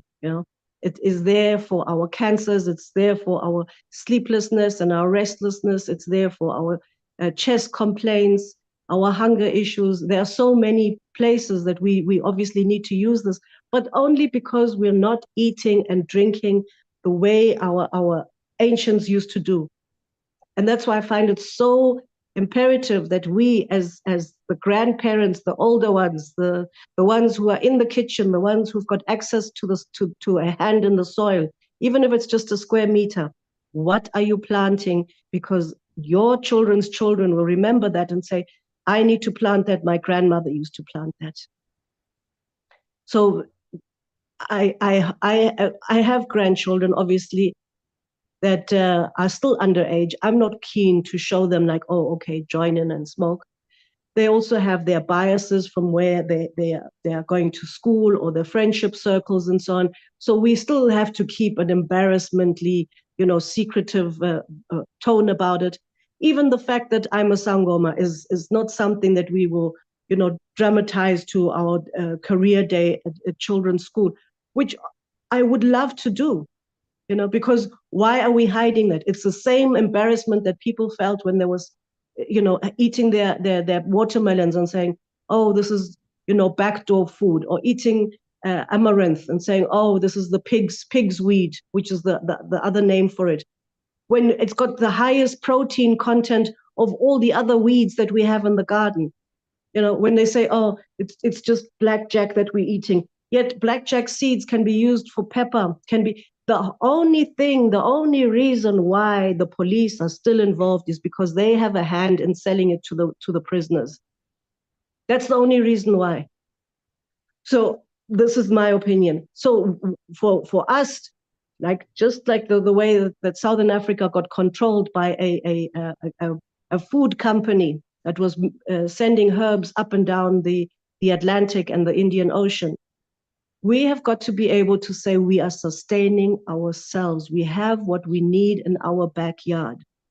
We have the Amururula tree in our backyard. Doesn't matter that you don't have to go on a whole economy commercial highway with it. You're going to feed the whole street with it. You're going to have parties that you will never end. And even if you let all the fruit rotten, you will still have the most protein that you can ever get out of a kernel, even more than what soya can offer. So all these plants have been pushed by companies and promotions. It hasn't been pushed by people on the ground. And I think that is about to change. I think, give thanks to the people that are collecting us here all together. These are one of the groups and the connections that will lay a foundation to make people realize what we have here in Africa is enough. Even in the most driest regions, there's not one forest in Egypt, for example. No natural forest do they have. And people come to the Karoo region and to our Kalahari, and they try and collect what little is available there. But on the average, a Khoisan man or a Bushman, he is able to survive even without meat on a daily basis in those deserts because there is enough here in the Southern African region. So let us come together and push these seeds, push these small scale gardens, and make sure that our youth get the gateway plant. Let us put that dirty name of gateway drug out of the dictionary and remind people that this is dakab. This is the original tobacco. This is the original medicine. This is something that we do in the evenings besides the wine. On some evenings, we do in the evenings to relax ourselves and to come back to ourselves and our family and our spiritualness. This is what we take. And there's no shame to it. We have to stop putting the shame marks on all the plants that are in Africa. And marijuana is just one of them. It's a big one, and it makes a lot of changes. And a lot of people would love to earn all that money that they see with those dollar bills whenever they're seeing the numbers of people that are smoking. But the government will never control it. This is not a mining endeavor. And at the end of the day, the only thing that they're going to do is frustrate people and cause riots at the end of the day, because there's too many of us who want to have this gentle release and health method that none of the shelves can offer us in the shops. None of them.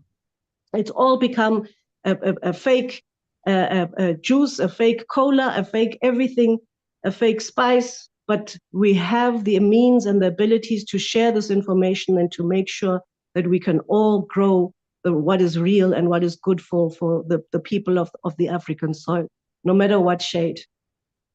Thokozani. Thokoza, Thokoza.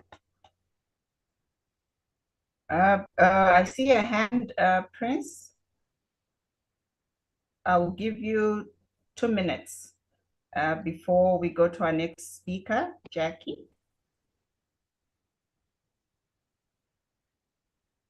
Prince, your hand is up. Okay.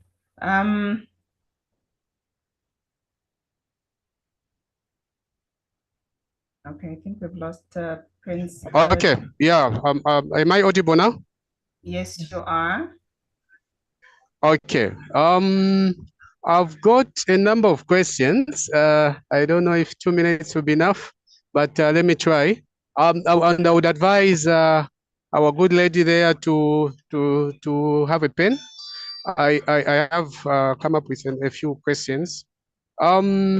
Personal experience, for example, what really inspired you to explore cannabis as a tool for spiritual healing?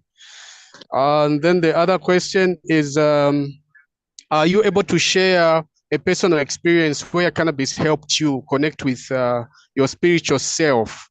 I did, you know, I'm managing an association here in Zambia where some of these things are not discussed openly. So if I can get it from someone who is experienced in that area, I think it will help me share information as well.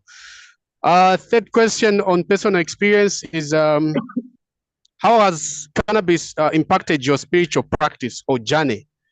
Then I've got some other questions like how do you incorporate cannabis into your spiritual practices or rituals? I would like you don't have to go into details, just briefly, if I can just get a bit of information on that one. Second question is, do you use cannabis in conjunction with other spiritual practices? For example, I can say maybe meditation or yoga, for example. Third question on that one, under the spiritual practices and rituals, is have you developed any personal rituals or ceremonies around cannabis use that we can also be attending in case there is such? Then coming to the healing and growth, what specific aspects of your spiritual growth or healing have you attributed to cannabis use? It's just brief. I think my 2 minutes is already over. I've got a number of questions regarding the spiritual aspect or use of cannabis, but maybe if we can just take a few of those. Very, very, very nice questions. I like that, and I think they all blend into each other. And you know, my spiritual journey has been a long one, and although I was only initiated in 2017, but the run up to all of that. So the first one, as a tool, I definitely feel that, you know, to get yourself into the modality of the how can I say, the dimension that isn't ours, the dimension that is of those that have gone before us. If you want to get crossed out of the economic and the social network and the computers and all that, to be able to zone out of that, it doesn't go so easily. But if you have your spiritual marijuana in the moment that you've already how can I put it, you put up all the props around you to be able to connect with that. And, you know, as we know, we pour libations for our ancestors in most nations around the world. We know that they have personal affections to perhaps a tobacco. We know they have a connection maybe to a chocolate or to something of different foods and so on. Marijuana plays a very large role with that because it opens a part of your mind that at other times is probably totally blocked. So for me to be able to use that as a tool, not only to return back to those spaces where I can hear what is going on in those dimensions, but also I can hear what is going on in people's realms of issues. So for instance, if I were to have somebody walking in and say, oh, throw bones for me, I want to see, you know, it's not that easy. You have to walk out of this bus station, catch a bus and go somewhere else to be able to see those things. And yes, meditation does assist with that, but meditation in itself should not have any extras to push you into that role. You should be able to meditate on breath work alone. However, if your breath work and your meditation has become difficult, an enabler is marijuana. And because it's such a good enabler, it also releases a lot of issues that people have been, you know, keeping simmering under themselves. They say, oh, marijuana makes you crazy. No, you were crazy and marijuana just opened the lid.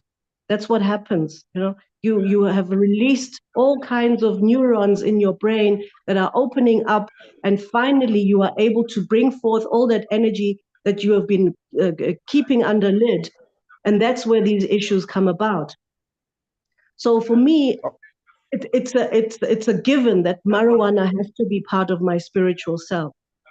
When I was under initiation, I was known as the one with the big cup because I would be carrying my marijuana inside for that, you know, because it was still a little bit of a shame for everybody, and also you'd have to do it privately so that nobody gets to be too involved. So it would bring you back to that spiritual moment. And of course, you don't, you know, unless it's requested, like for instance, many of the Twi tribe in Congo and Tanzania, they will use marijuana to calm down a baby, smoke it themselves, and if the baby's crying too much, blow it in the baby's face. And you know, there are so many researches going on. Once, obviously, like they used to tell us that smoking is good for you, cigarette smoking is good for you, and when it was you know, in the 60s and 70s, and doctors used to sit there in the office and have a Camel. We also don't encourage that, you know, you're going to fill a space full of a certain type of smoke if it's not called for. So when there's imperpo called for, it is important that we do those imperpo rituals. When there's marijuana called for, we do those marijuana rituals, and we don't take them for granted. It's not something that we take as a relaxant and just light up for a cigarette and so on. These are actually a whole ritual that you are going into. And I think I learned that the most when my friend, may she rest in peace, Oram Simang, she took me to some Nyabingis, and I realized how powerful this medicine is when it comes to connecting to God. And that this is a whole church that respects that into another level that we don't even understand. Where on the one side it's looked as a prostitution and a weakness and a madness, there is a whole church that respects it for what it is and doesn't abuse it. So that is where my respect grew. And then I don't think that I would have accepted all the requirements of humbleness that a Tortane would be under in when it comes to the spiritual school, you know, especially coming from a Western thinking kind of background, to be kneeling constantly and to be always calling out to the ancients is not something that would come natural to me. And for me to have been going through the ritual of having my marijuana and going into that realm made it very, very easy for me. So for me, that was my most connecting point. And then Okay. I would Yeah, also maybe. say, Yeah, maybe. Yeah, for the sake of time, I can Mhm. jump to the one I think is very important for me, because I happen to be very much interested in the spiritual aspect of the marijuana itself. I would love to know if there are guidelines or principles to follow when using cannabis for spiritual purposes. Is there any guidelines or rules, or is there anything that one is supposed to follow if he's using it for the spiritual purpose? as much as you for entertainment purposes only, you get things from the entertainment people. When it has been grown under spiritual circumstances and under a known respected elder, that is the kind of marijuana that you would choose, or it would be your own grown one. I think that is one of the main obstacles, is that we know that there are so many fun, pineapple jam alley, fried whatever labels that these plants have. If we can find the plant that has been grown by an elder, which is a land race, which has been given the respect in the way it is grown, and hopefully also grown in an outdoor way, I think that would gift a lot to the plant itself and its properties. And then the way one handles it, if you have an elder of your family's pipe where they used to smoke it in, that would be the ideal. If you have your own pipe that has been consecrated in a ritual, that is also very good for the actual ritual. If you use the paper that you are using, and you use it respectfully and with gratitude and with thanks, and hopefully, unless there is absolutely zero other way, you can even use onions or dried rose petals and things like that. Don't use printed paper with all those chemicals in it, or even Bible paper, as people do in the rural areas. Give it that speciality that you need. If at all, the people that are not used to smoking it, rather let them imbibe it from a smoke of your fire, the way we do with impepo and any other smoking herb. So with that kind of respect, and also, if it's got to be in a closed area, the people that are going to be part of the ritual must all have been, privy to and agreed to that. Not that you get somebody in there who, actually didn't want to be part of feeling that other dimension in their mind. And I think that to encourage children to respect it is also, yes, exactly. I was getting to that. The intentions of the herb. That's the most important thing, especially for the youngsters. They want to smoke it to have fun or to loosen their mind. No, have a specific intention. It is a magical herb. It opens not only the highways in your brain, it opens the highways of your manifestations and your needs, and it gives you such clarity on what is actually real. That is why one of the main reasons why they banned the reefer herb in America, is because people were getting too clever for themselves and too anti-establishment. You start seeing those silly things that have no relevance in your life. You start breaking down, deconstructing all these ridiculous cultural constructions of the Western or even the African world that that don't serve us. Marijuana is a very, very important herb of respect, and the intentions and the charging, I totally am with that. That is the main part of it. If you're going to light up your own smoke, think about what you are going to do with that energy before you light it. Think of what you're going to do with that ritual before you light it.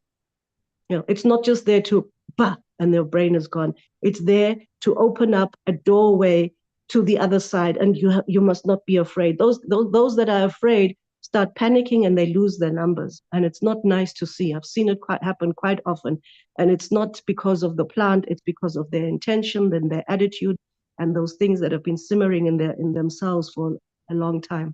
Excuse me, I have to cough. Tokoza, Gog.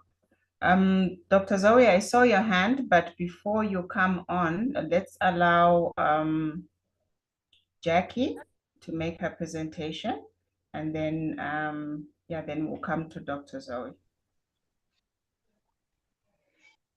Hi, good afternoon, everyone. Thank you so much for having me. I hope you can all hear me clearly.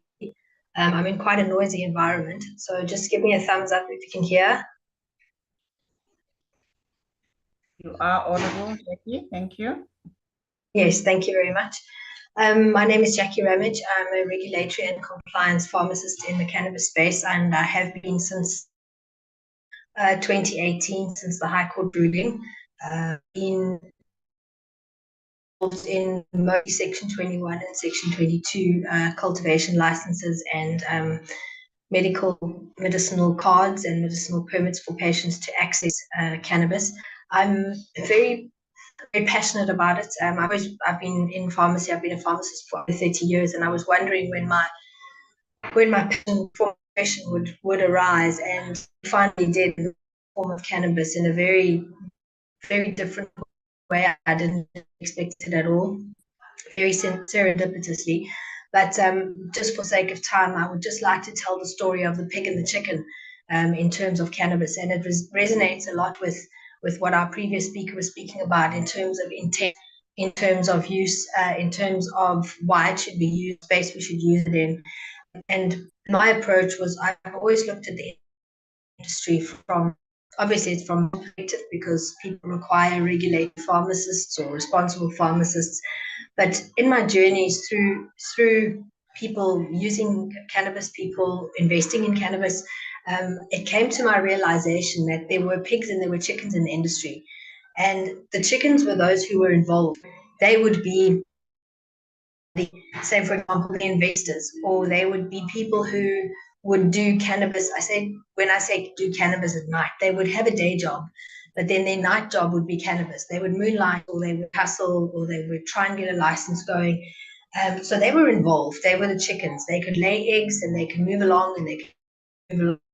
However, I also recognized elusive and very few pigs in the industry. And what I mean by pigs is, in order to get the best bacon from a pig has to sacrifice its whole self.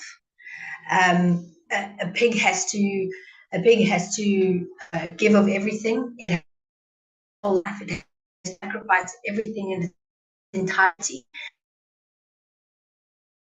A whole entity of its taste. And whenever I speak about this,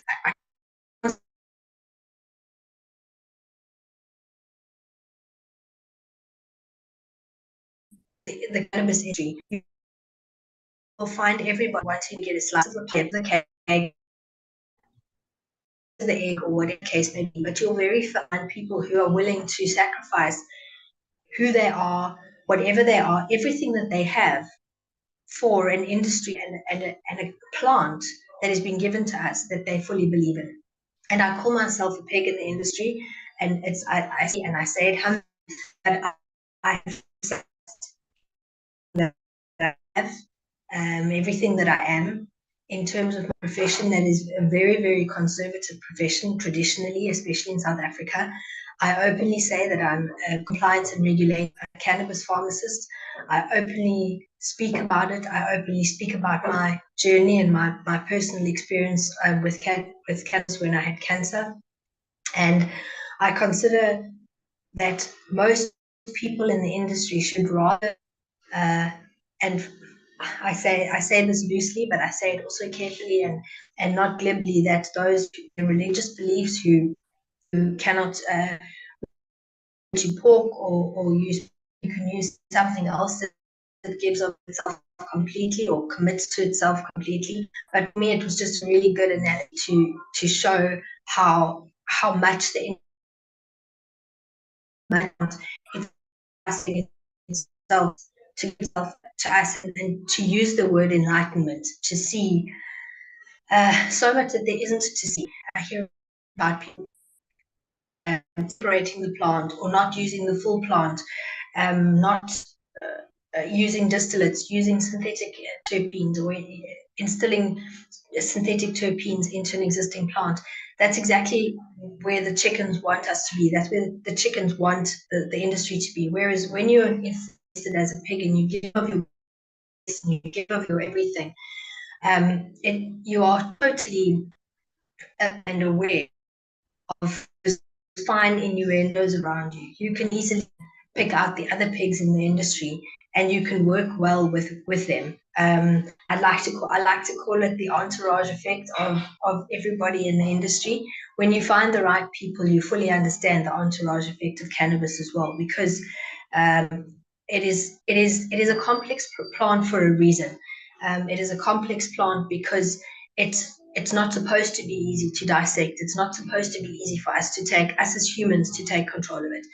And might I add, even as being a pharmacist myself, being surrounded by big pharma, even as a pharmacist, I realize that even big pharma can't get their hands on cannabis because it is too much of an enigma and a special entity to be broken down into simple molecules and into simple products. So that's basically what I'd like to say. If you have any questions about what else I do in the industry, you are welcome to ask. But I wanted to just share my passion with the listeners and share my passion with you. And thank you, Brazzy, for always including me. I don't hear a lot from him, but brother, thank you so much. And thank you for approaching me, and thank you for always getting hold of me and getting in touch with me. And thank you to the community who are listening. And may we all together grow this community of cannabis in the right direction and the true collaborative and the true collective, because in 2018, that's what everybody was talking about. Everybody was talking about it's going to be a collaborative and it's going to be a collective and it's going to be the plant that brings everybody together. And then our previous speaker, Sangoma, alluded to the fact that everybody wanted the green bucks, and they want, as soon as they saw the money around, the money in it, suddenly it wasn't so collaborative and wasn't so collective. But the minute you start speaking to the right people, you realize that there is a much bigger space where people want to collaborate, people want to be together, and not just keep it tightly held to their chest. And I think that's where the danger has been with all the other big farmers, is that it's all cloak and dagger and it's very quiet. Whereas when we share the collaborative, when we share these kind of initiatives, when we share our thoughts, when we share our ideas, when we share our different and experiences, that's where the true collaborative. That's in hope for the cannabis industry globally. South Africa is very much on the global map of cannabis, and the global community is watching us because they're ready to see what we can do uniquely. We have an amazing rugby team, we have an incredible soccer team, we have an incredible cricket team, we have an amazing netball team, we have beautiful coastlines, and we have beautiful cannabis. So I think that's what we should be concentrating on. Thank you. Thank you, Jackie. Dr. Zoe, are you available now? Yes, my question was for Gogo Makwasa. And I wanted to ask, number one, what is her opinion on the use of cannabis for spiritual purposes via ingestion? Was basically ingesting versus smoking when you are doing your spiritual therapies or rituals. The second question was, would she know anything about the use of cannabis as a contraceptive by African women in the region? Magwaza, are you there to answer those two questions for us? Okay, so I've been a judge on the East Coast Cannabis Cup. So there was a lot of ingestion going on, which I don't really do. And to me, it's completely another realm. That unless it has been produced under my own hands in my own lab or kitchen, I'm not really that willing to imbibe on that. I do realize people don't want the smell, they don't want to be seen with it. A lot of people don't want to smoke it, but those are all for entertainment purposes. When it comes to ingestion, there are reasons why one would do that. There was whether it's got to do with your ulcers, or it's got to do with somebody who maybe doesn't smoke at all and needs to take it in another way. There are those kind of routes.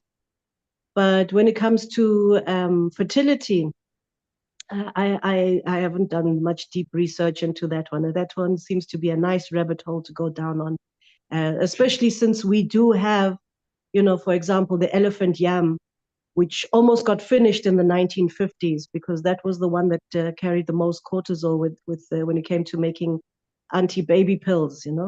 That in those days in Britain they didn't have the ability to find the substitute in artificial terms, so they were finishing our elephant yam in the wild here. And that was one of the first plants that actually South Africa put under restriction. So when it comes to marijuana being able to do contraception, I must take a deeper look into that one. But thanks for that heads up as well, Rosa. I've heard Tokoza Gogo, I've heard a couple of people talking about using the seeds for contraceptives. I'm not sure if there's any research that has been done or being done, but maybe it's something to look into. Apparently, women just use seeds and protect themselves. Yeah. I know the seeds are very, very high in protein. I've seen many people to survive longer days on the actual seeds, but I haven't actually looked down that rabbit hole of contraception. That's a good one. Thank you. Dr. Zoe?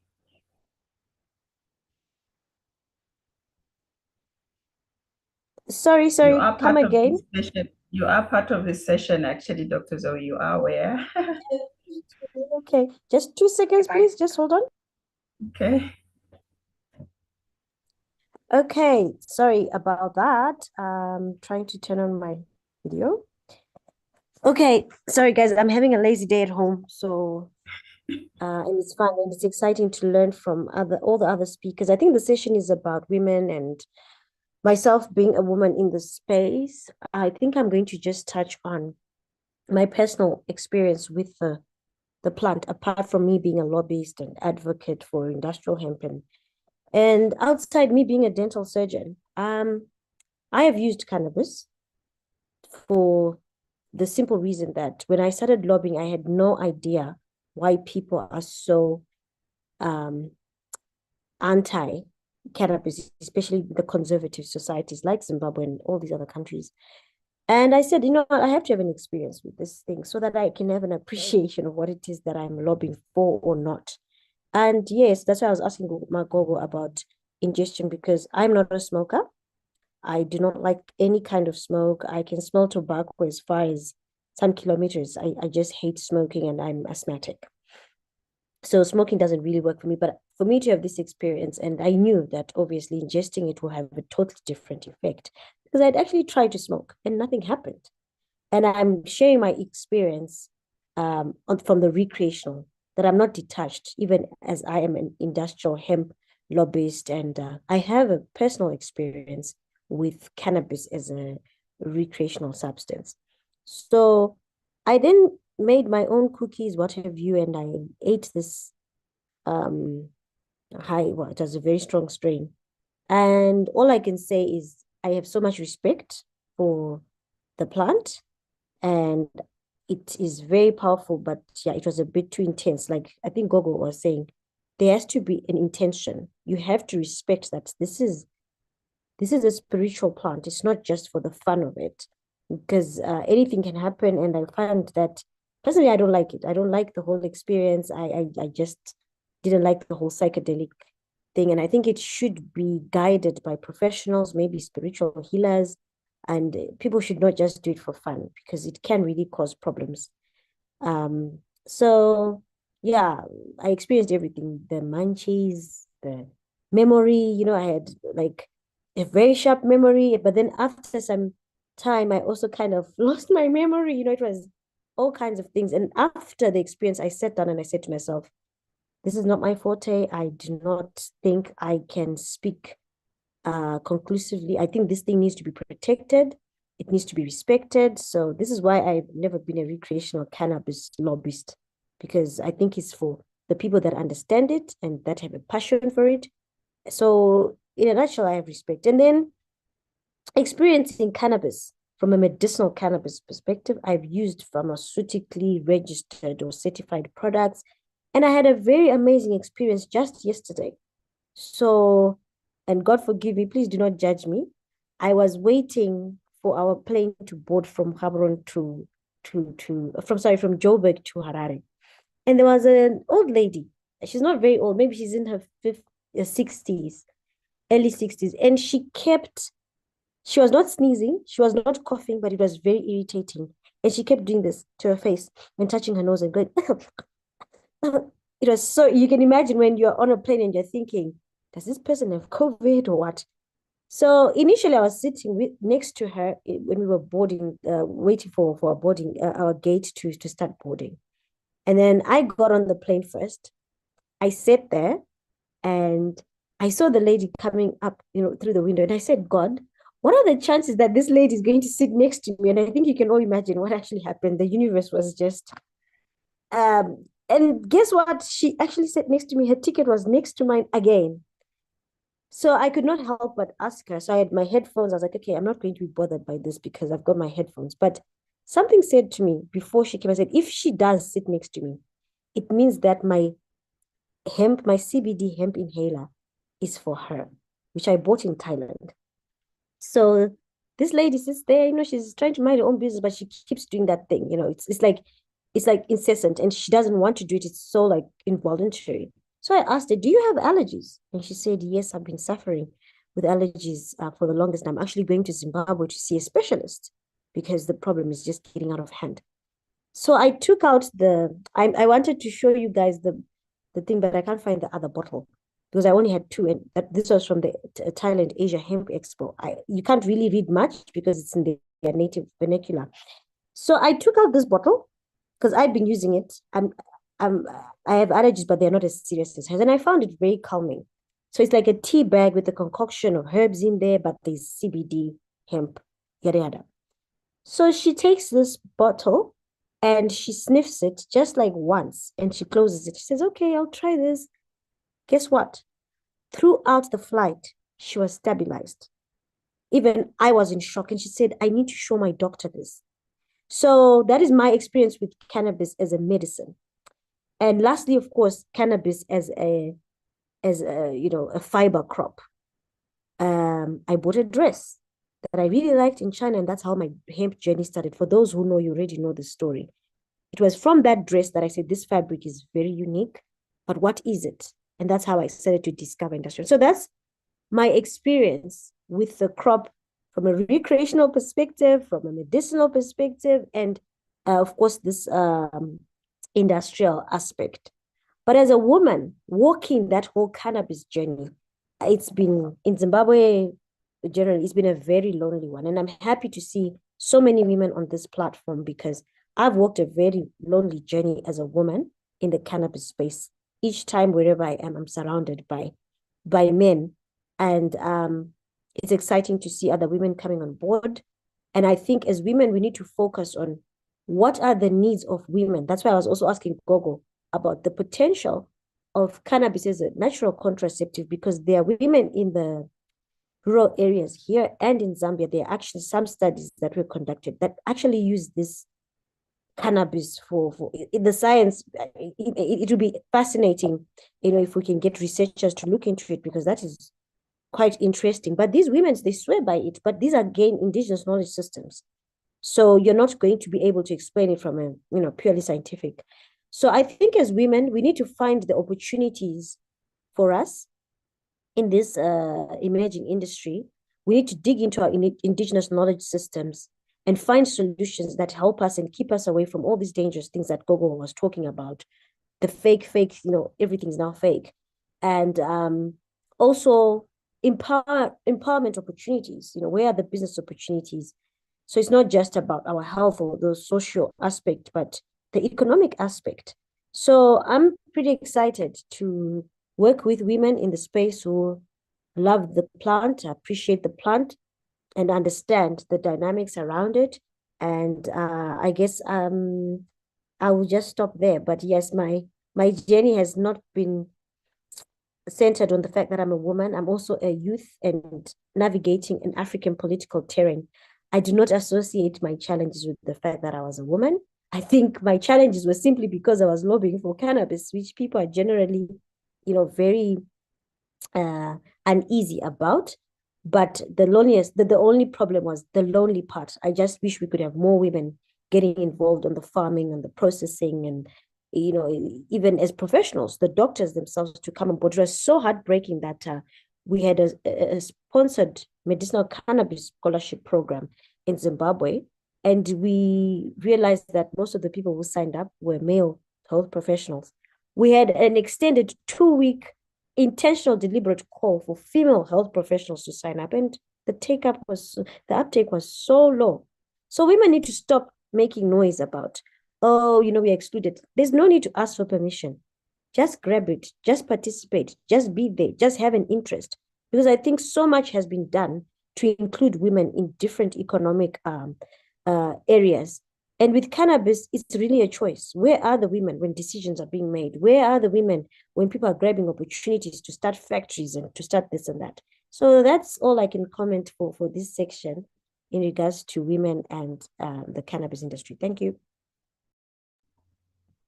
Thank you, Dr. Zoe. Thank you for that personal sharing, sharing that personal experience. Mr. Prince, you have your hand up.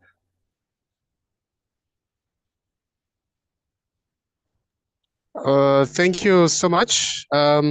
Yeah, just to add on to what has been discussed regarding the role women can play, especially when it comes to advertising.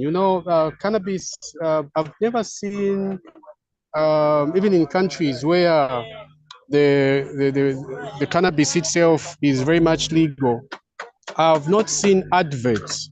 We really need the women that know about cannabis and hemp to be involved in the adverts. I'm sure if you have seen, for example, these companies that are advertising their products, like Coca-Cola, for example, they would put a woman there smiling and all that, because by nature, women are attractive. We can't compare ourselves as men to women. And if we can have women being involved in the adverts, especially in countries where the industry is fully operationalized, I think that would be good. So that is one role that women can play. And if it can be done this December, we start seeing, or January, we start seeing some adverts, involving our women, especially those that are using the hemp cosmetics. You deliberately do an advert on hair and make sure that it goes viral. And this time around, advertising something is not very expensive, especially with the coming of social media. I think it's something that we can take advantage of. Yeah, so that's my contribution regarding women participation. They can play a special role when it comes to advertising the cannabis products and hemp products and just the industry as a whole. Thank you, Mr. Prince. Professor Yazema? Thank you, Madam. Mine is really a word of caution, having listened to Gogo Magwaza. When we are talking about plants are complicated from pharmaceutical factories.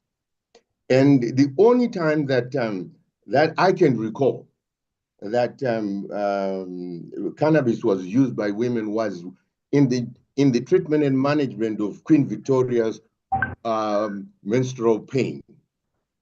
That it was found that it was very useful in menstrual pain. But when it comes to contraception, if we accept what we now know about the phytochemistry of cannabis, cannabis does not contain any steroid whatsoever. Steroids are the ones that are normally used in the manufacture oral contraceptives. In any case, anyway, oral contraceptives were found in animals that had grazed a certain grass that contained, phytosterols. So I'll be very leery in terms of just using cannabis for all sorts of problems that women have until and unless we have enough evidence. Yes, people can argue that traditionally this has been used, but we don't have evidence that is recorded unless we want to carry out clinical trials. So we have to be very, very careful when it comes to drug development from cannabis. Cannabis does not contain any phytosterols whatsoever that can be used as oral contraceptives in whatever form. I thought I would just contribute to that.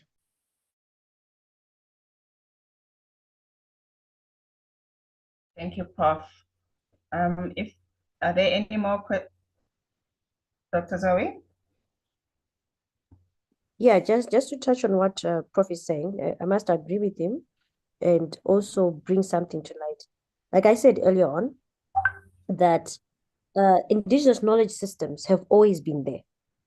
The argument that the traditional healers, particularly in Zimbabwe, why we've not been able to mainstream the traditional medicines into, mainstream medicine is because they do not trust the scientists. Scientists, our problem is when we don't understand something, we fight it. When we don't understand something, we are scared. We are fearful to the extent that because we have power through the legal regulatory frameworks, we fight it so much out of ignorance.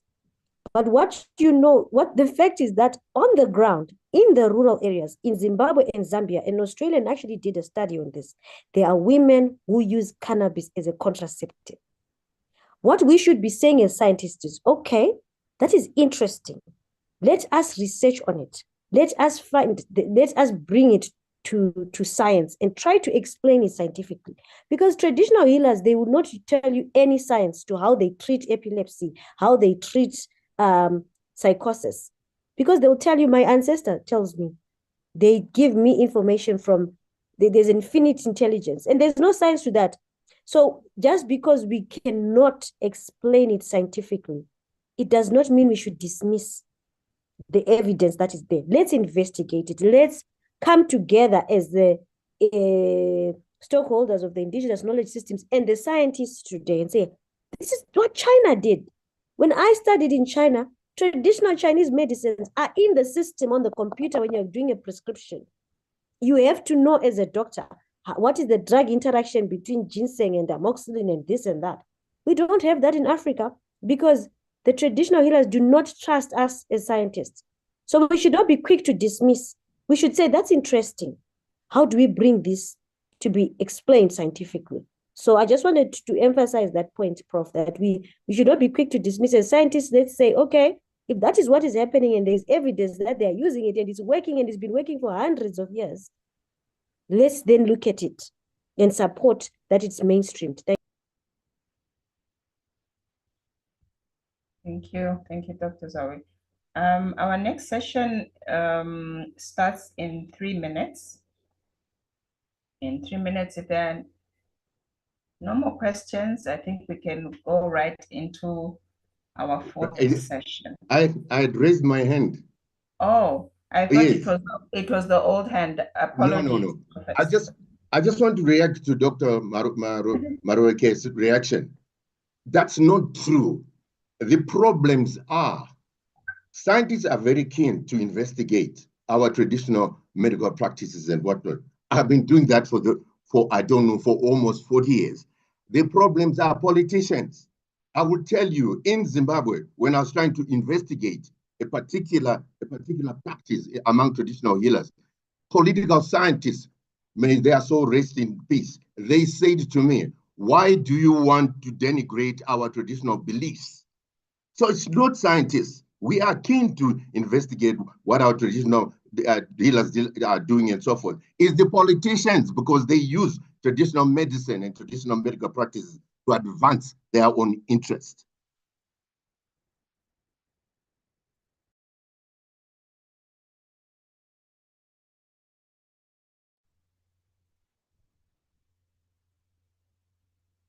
Brother Samora, you would like to take over? Well, that's a very interesting discussion there, talking to women in cannabis, but also hearing the expressions that have been put forward by the queens that have graced this platform. We give thanks to you once again, Dr. Zorotai. We give thanks to you, Sister Kasinda, for running this show. We give thanks to you, JR, and Gogo Makwaza, Renata Rack, DJ. I will not finish that part. Love and light to all of you. Still continuing the narrative right here. It's a long day of discussions. We give thanks to most of you that have been on the platform right through the day. I hope you can hear me. I just realized that my mic literally was on the desk and not on my neck. And I hope audibility is still functional. But that being said, thank you so much even to the professor right there, giving clarity with regard to the conversation around research on a traditional front. There is a lot of gatekeeping besides the denigration that comes with the sharing of this spiritual information, and we take it to note that in such a way, this is where we've come through. But also talking in reference to the cannabis plant, we as a people right here have become ones who are fighting against the processes that halt us from participation and from bringing the plant forward, even to the connection with the masses as would be. That being said, the next session takes us to a whole different discussion, even as the narrations go on right here. It is the Thynk Green Plantz 2024 virtual gathering. We've had amazing sessions from the morning. We've had dynamic speakers coming through to relay the narratives right here with regard to cannabis. Thank you so much to all of you that we've spoken. Once again, we relay our gratitude.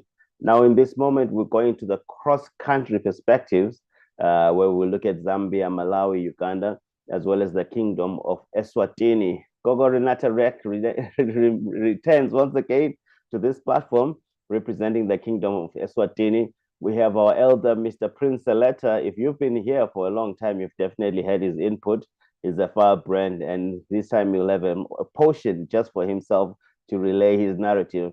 Apologies, elder, if at some point it looked like we didn't recognize your hand. We had to manage the program to get to this moment where you will have your opportunity as well. We also have joining us from Zambia, Daniel Sichilongo, a real narration there. Prince Seleta is joining us from Malawi. And then we're still trying to cross-reference with our elder from Uganda. But without holding back, we'll go through with the whole conversation right here. I think it was paramount in the first discussions to note that part of the indications that were put forward by the speakers was that, yes, we are talking to South Africa, we are talking to Zimbabwe, but as a whole, let's have a holistic approach and bring Africa into the conversation. And as such, this cross-cultural reference looks to dynamically connect the different wings and the different aspects of Africa. And kicking it on, why not give it to the elder himself? Hopefully this time you show us your visuals. Prince Seleta, please do open up this session by introducing yourself and maybe giving an oversight onto the work that you're rolling out in Malawi, as well as the African Cannabis Connection. Love and light and blessings to you. Thank you so much. Yes, I'm Seleta Prince, and I'm a Zambian, though I operate most of the time from the Malawian side. So I will talk about Malawi and partially Zambia. So the industry in Malawi, I would say it has been making steady progress. Though the hemp side itself, I would say that nothing much we can talk about. Most of the people that are in the industry right now, they are actually doing cannabis. And this is because when the industry was operationalized, there was not much information that was shared with the locals. And this is when they are now just getting to learn about the cannabis itself and the hemp itself. We have got a number of problems that I can point out in the industry.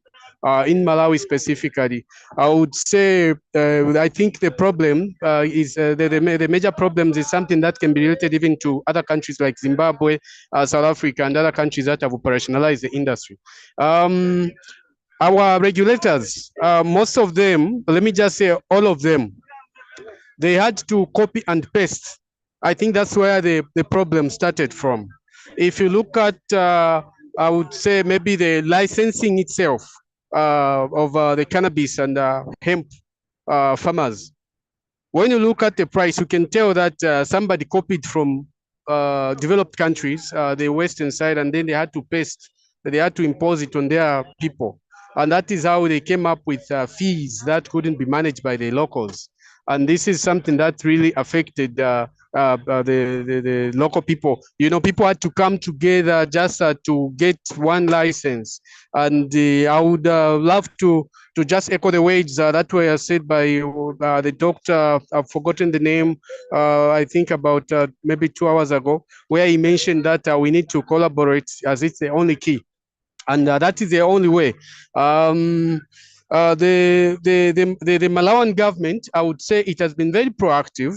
They have got a very proactive system, though because of the coming election, there was a drawback. You know, they had to legalize the local what they call the local chamber or the local cannabis or the Malawian gold, which has been illegal at the moment. They had to legalize it, but when it was time for the president to sign, he changed his mind. He had to put everything on hold, and after it had passed through all the processes, he had to put it on hold. And I would love to agree with the brother who said the politicians are a problem, the previous speaker.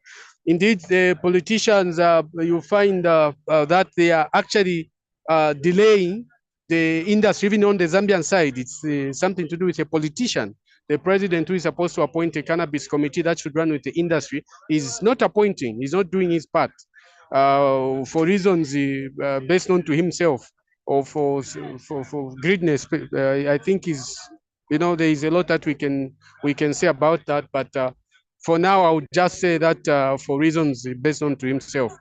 So this is where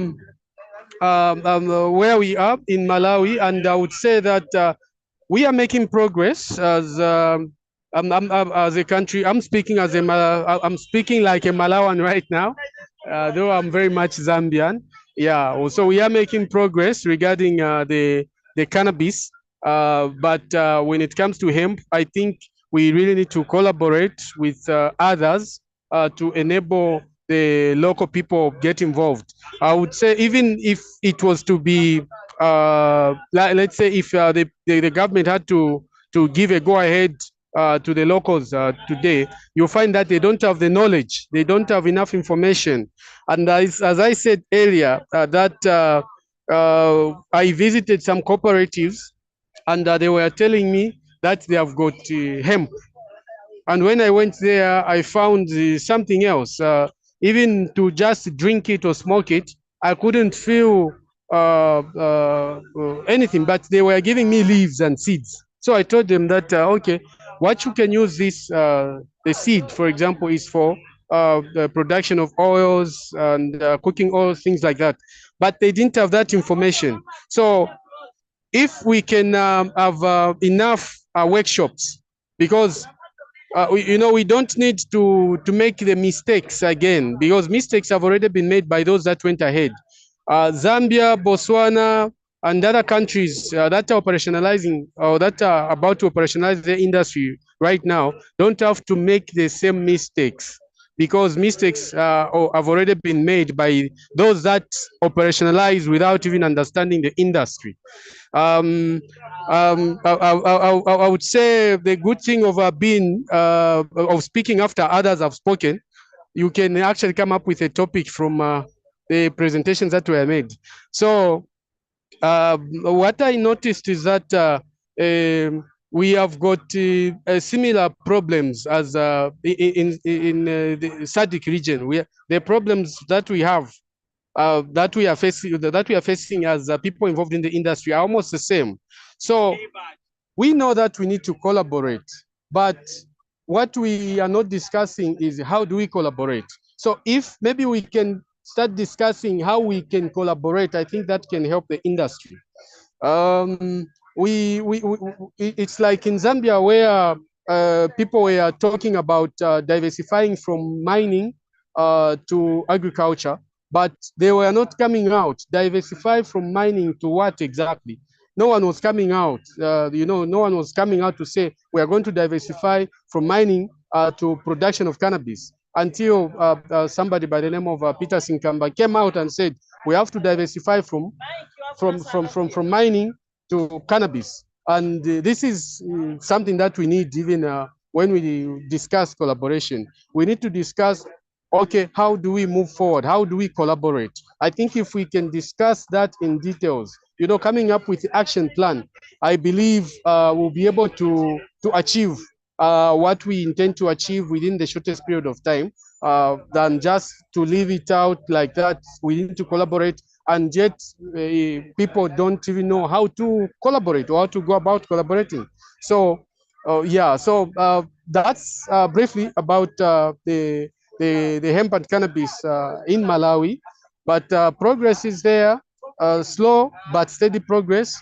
The cannabis industry is moving steadily, but the hemp industry, the hemp side, things are not moving because of the seed price. Like I mentioned, the seed price has not helped things because people charge like they are charging for medical cannabis, and yet they are talking about hemp. And if we can develop our own seeds, I think that would help the industry. But as at now, I don't see it moving forward as the hemp industry. If we don't bring down the seed price and discuss how we can bring it down, and discuss how we can collaborate as a region or as the continent. Thank you. Okay, that was fast, Elder. Yeah, that was really, really fast. Thank you so much for that in-depth insight with regard to the situation in Malawi, but also bringing to mind maybe the words of Professor Nyazema, who was the elder that spoke before you and indicated that normally it is the policy makers that are the gatekeepers or the showstoppers when it comes to rolling out even a diversification or participation in most of this industry. In modern day terms, we call them politicians. Are there any questions? Maybe someone would like to put forward a question for the elder selector with regard to Malawi. Okay, I see the professor is right there. Professor, you're live on the ones and twos. Go ahead, Professor. Thank you very much. Thank you very much for the presentation. Can you tell me, Prince, who KKG is? Because they have come up with a cigarette containing Malawi gold. And how come they've managed to do that in Malawi? Who are they?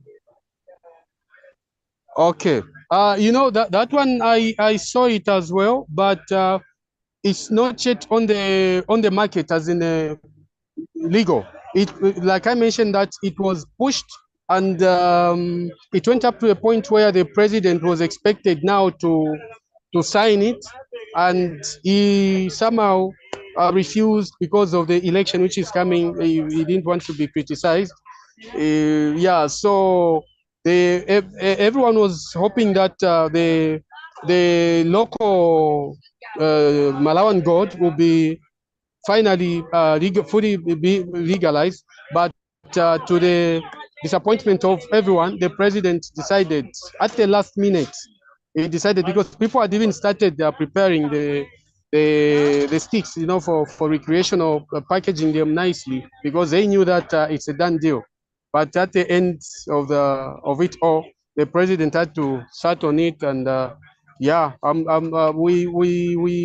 hoping that after the election, maybe it will be the same president or the new president, but it will be operationalized after the general election. So as at now, if someone is doing it, they are doing it without the support of government. The Malawan gold is even just to export it to any part of the world is not legal, but you can work with the hybrid stuff. All right, that's fire. That's fine. There, we give thanks for that. I hope you got your response there, Professor. I do see as well, Dr. Zorotsai, you've got your hand up. Grateful you're on the mic. Okay, just maybe okay, follow up. But what Prof just asked about KKOG, I think originally they were actually a Zimbabwean company, but we've seen they've since left. You know, their warehouse is just has been deserted now, and I do know that they tried to do that project in Malawi. But yeah, they were originally a Zimbabwean company, and things didn't work out for them here because of some integrity issues. So it's interesting to see that they've tried to move into Malawi. And then I want to ask a question to Prince. What is it that you are actually doing in Malawi? Okay. Yeah, ma'am. I actually, what made me come to Malawi is because in Zambia, we have been waiting for the president to operationalize the industry. And when I saw that the current president was taking his time, I came up with a method that would allow me to participate in the industry. So I formed a company called Carbon Neutral Investments Limited, and that's how I moved to Malawi and decided to collaborate with the Malawans. There I discovered that Malawans actually, though they went ahead and operationalized the industry, like I said earlier, they didn't understand anything regarding the plant. And the government was just excited, you know, in issuing licenses, giving licenses to people. A lot of people's money was just wasted because the government itself didn't prepare the people involved or the people that were interested in the industry. They just kept on just charging them $10,000 for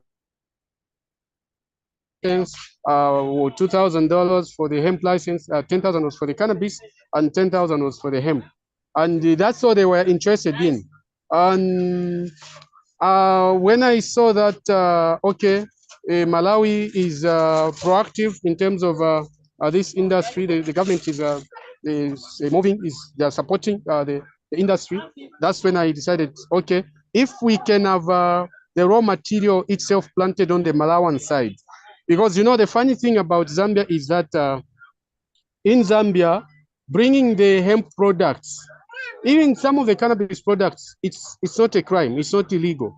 But planting the raw material, they'll penalize you. Like for example, myself, I did bring in the cannabis energy drinks at some point. And in fact, I used to do that for about 3 years. I had an issue with the Ministry of Health, and they went and tested. They found that there was nothing that could give people, you know, that could get people high, and that's when they allowed me. So I used to sell the cannabis drinks and other products, like for example, cosmetics. You are able to find Indian hemp in different shops. No one will attack you. No officer will attack you for that.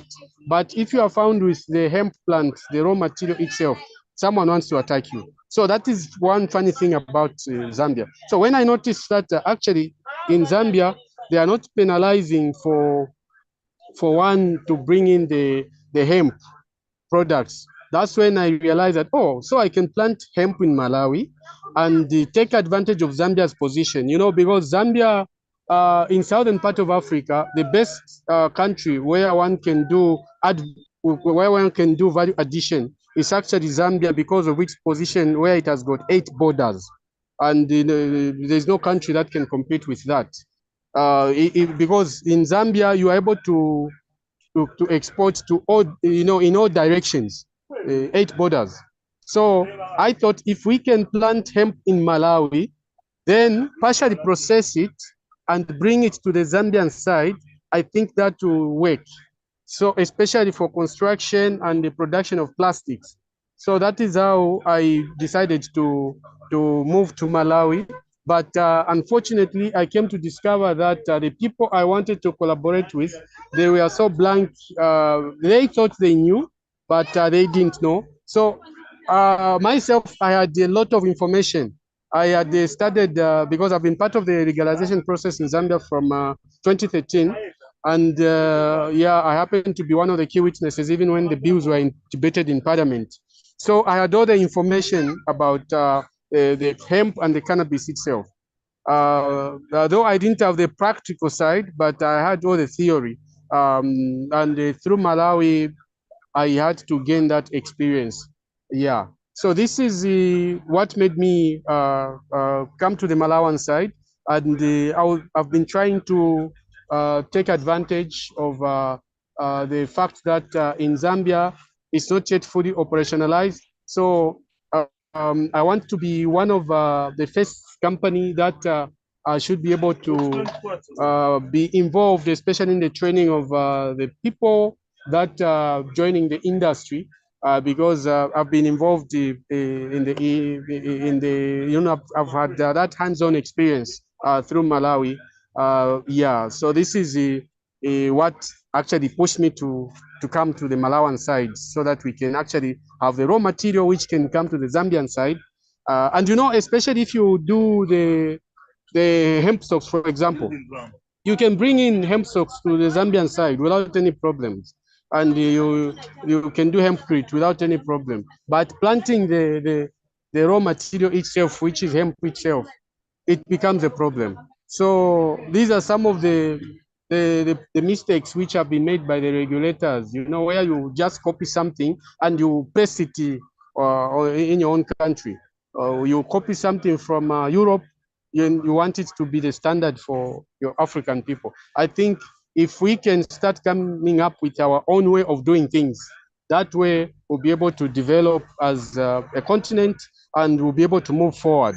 Right now, we are frustrating our own programs as a people because of copying things that cannot work for us. Just because it has worked in Europe doesn't mean it can work here. So we really need to come up with our own methods. And that's why I said that we need to come up with a way of collaborating. How do we collaborate? We know we have to collaborate. So, but how do we collaborate? We need to do it, you know, discuss that in details. I'm hoping that we'll have a program where we can discuss how we can collaborate and come up with the action plan as a people that are part of the hemp and cannabis industry. Hey, we give thanks, Elder. We give thanks for that. Love and light. Dr. Zorotsai, I hope you got the definition into what his role and what position in Malawi at the time, in the moment. And Elder Selector, very, very thorough. All right, we've got another hand raised. Professor, we'll take the professor. And then afterwards, Prince Selector will ask you to respond as well. And then the discussion will continue going on to the Elder Daniel Sichilongo, who will expand on the Zambian side, seeing as well you've already touched on that a bit. Love and light to you. Professor, you may go ahead.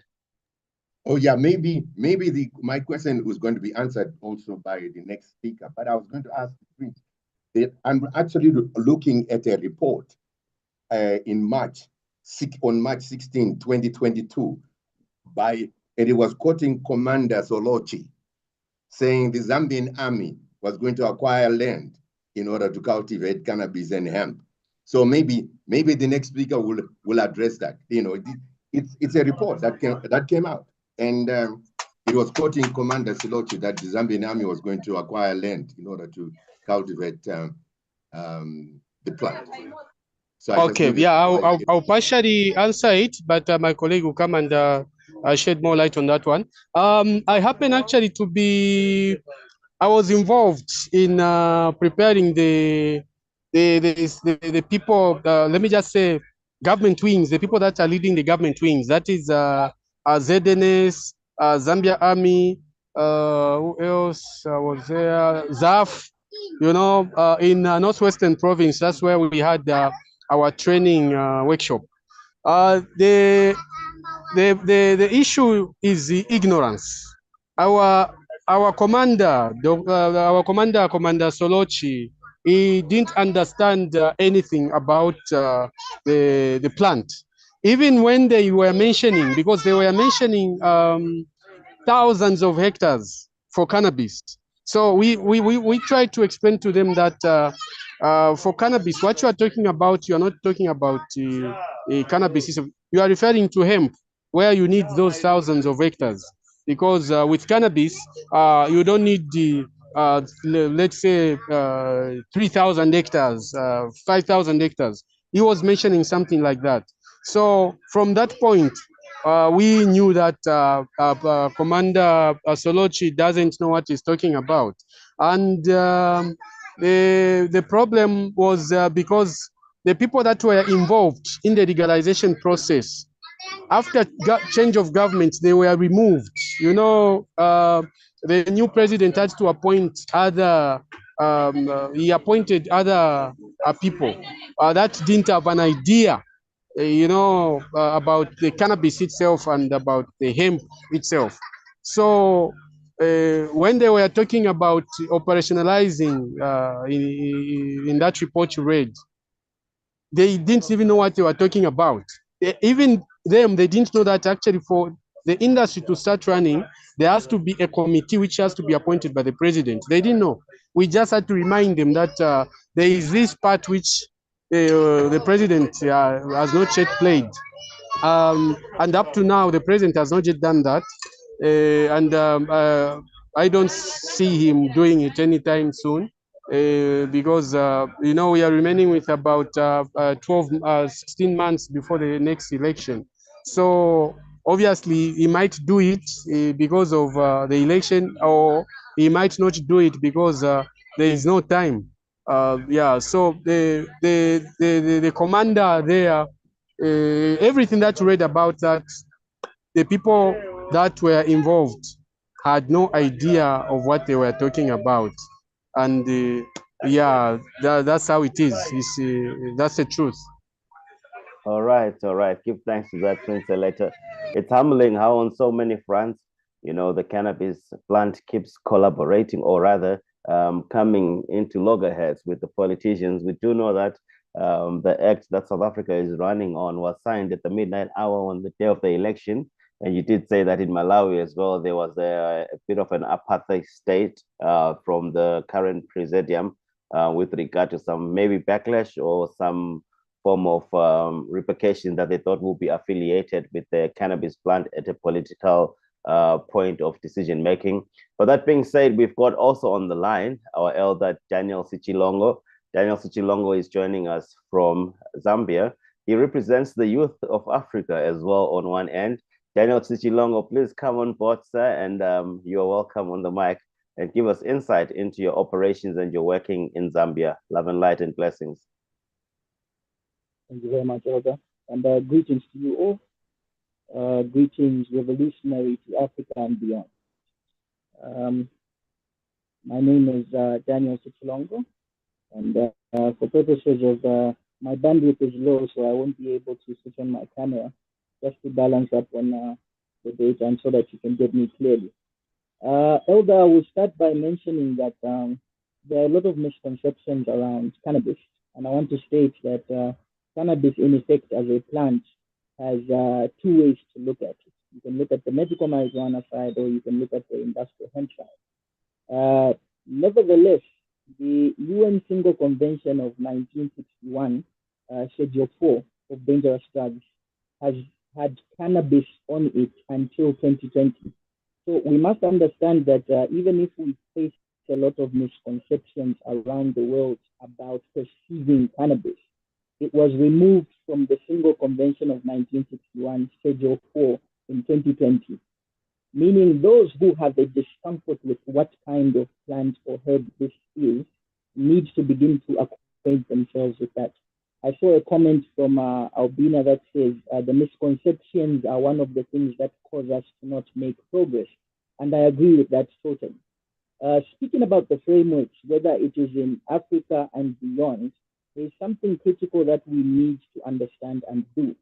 And that is acquire the critical information from actual practitioners, people who have a likeness for this crop, and those who understand the demand and supply of this crop.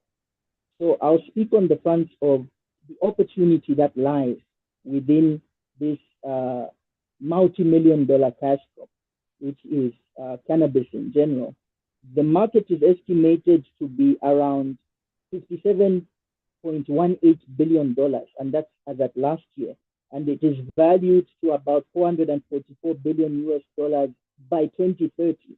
That means there's a lot of opportunities that we can tap into to ensure that we sort out a lot of demand issues and also problems that we face, not only as Africans, but the world at large.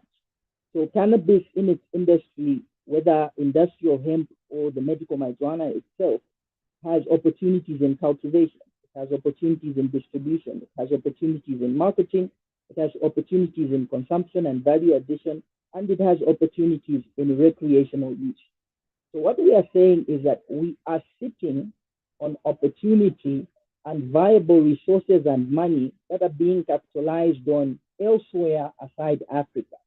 Now we have an opportunity as a sub-region to ensure that we have a position, whether it is as SADC or as COMESA or the other RECs that exist within Africa, including the African Union itself. It should even have a position on what this cannabis and how it should be handled in these various countries. Why am I saying so? Cannabis in itself is a crop that creates solutions on three fronts: economically, socially, and environmentally. So we are able to cater for so many things that speak to sustainable development itself. In fact, the cannabis approach, if done properly, would be able to be a solution to sustainable development in Africa and beyond. Meaning our Agenda 2030 and our Agenda 2063 can be tweaked in such a way that solutions come from this green gold, as we call it here in Zambia. So the acts and legislation around Zambia were signed into law in 2021. That is the Cannabis Act number 33 of 2021 and Industrial Hemp Act number 34 of 2021. You must bear in mind that because cannabis fell on dangerous drugs schedule initially, there is also acts that prohibit these drugs. So you will notice that in Zambia, we had a Dangerous Drugs Act that amended the way cannabis appears and split it into two. There's medical marijuana and industrial hemp. Industrial hemp, of course, which is the side of the plant that doesn't have much of the psychoactive substance, the tetrahydrocannabinol, which makes people high. Regardless, we should be speaking to the opportunities and the fact that we have people around Africa and around the globe that have seen an opportunity to make something out of what is clearly abundant and could be made more so abundant in Africa. These are the opportunities that we beg for and opportunities that can create opportunities for Africans now and Africans in the future. We are saying that certain industries that we have imported are not controlled by Africa. But for once we have a crop that we can control, that can spur local benefits.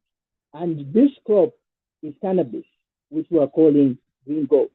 So on the triple bottom line front and on sustainable development level, we must be able to notice that in Africa, for so long as we don't have a collective voice, it will be very difficult to capitalize on the demand and the current potential that cannabis, both medical marijuana and industrial hemp, have. And speaking to the fact that there are researchers across the globe who are researching into medicines, we have people who are current practitioners, medical practitioners in different fronts. We have heard speakers before this panel speak to the products and services that they are offering in and around cannabis. We must be able to realize that this potential must be created to a level where we have a proper framework that we continually improve for the benefit of Africa, Africans, and the world at large. But what is it that we need to do? Number one, we need to have an honest approach towards understanding what the crop is and what the benefits and advantages of this crop are. When we are speaking about cannabis as a climate action potent solution, we are talking to things like production of paper, production of biodegradable plastic, production of textiles. We should realize that hemp in itself as an alternative to other fabrics and whatnot only utilizes a third or even a quarter of water that you need for other crops. Hemp and medical marijuana are semi-leguminous plants. So this means they renitrify the soil. They add value to the soil. They are good carbon sequesters, meaning all these conversations we are having at the COPs about how we should be responding to climate action, we actually have partial solutions in engaging in cannabis, medical marijuana, and industrial hemp specifically. So we need to get to a level where we are able to put our best foot forward and have data-driven solutions, do things like they were done in the past. I heard the mention of the indigenous knowledge systems, which are very critical to being low-hanging fruits for us to ensure that our people, especially in the rural areas, can benefit from this industry, but also can develop more so to a level whereby we can lift ourselves as Africa outside of poverty. If we can do that, we can begin to have the muscle to now invest in other sectors where we can add value and ensure that there is dignity to what we call Africa.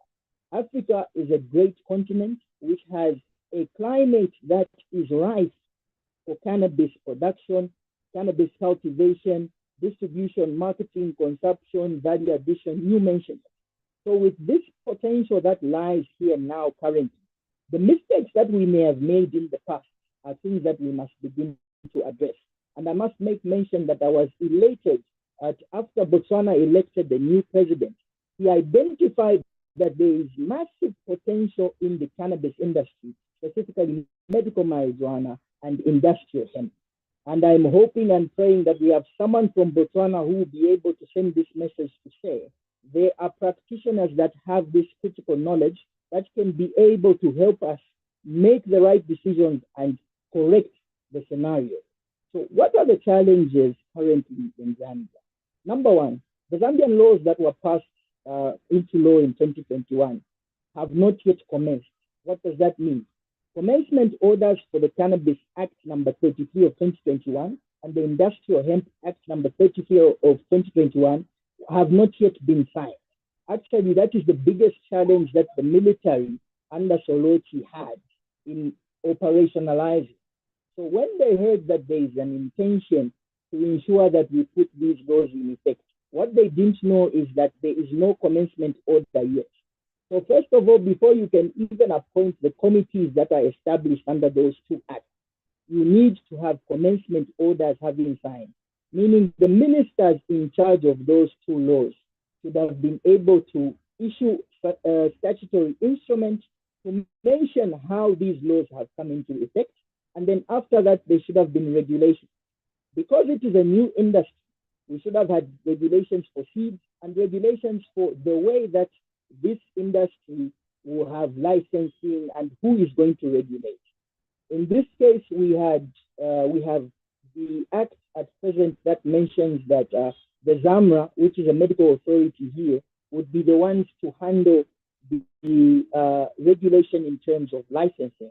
Now we have a Drug Enforcement Commission that is ill-advised on the crop, and we have not yet brought them up to speed what it means if these laws are brought into effect. So how would we expect that these separate operatives will be able to do the right thing if they do not have the knowledge? So critically, what we are saying is that we should be able to tap into areas and facets and into networks and synergies of those who are already doing critical training around medical marijuana and industrial hemp. Not only the growth, not only the cultivation, but also the key knowledge of what this crop really is, and perhaps to redefine the definition of this crop in different societies and what it means. That way, we will be able to handle the misconception and be able to enjoy the key dividends of this green growth, to be able to empower our fellow Africans and beyond. For now, I'll submit, Elder. Thank you. Thank you so very much there, Elder Daniel Chilongo. You laid the foundations just like the early days of cannabis advocacy, you know, talking to the economic potential that is housed in the plant, but also indicating right there the pathways to unlocking those opportunities with reference to Zambia. I don't know if anybody has a question coming forward from this discussion.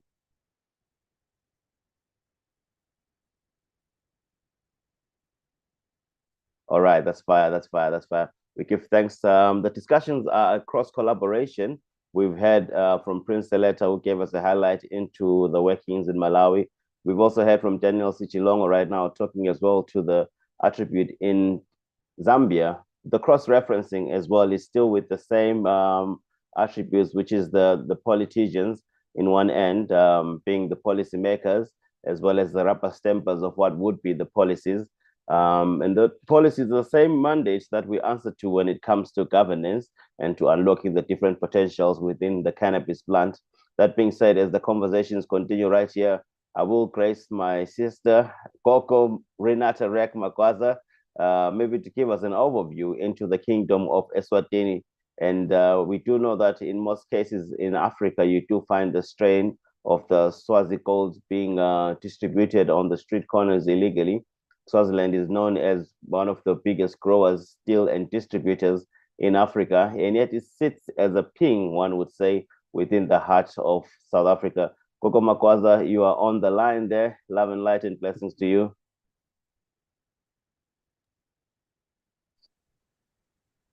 Love and light. Am I on?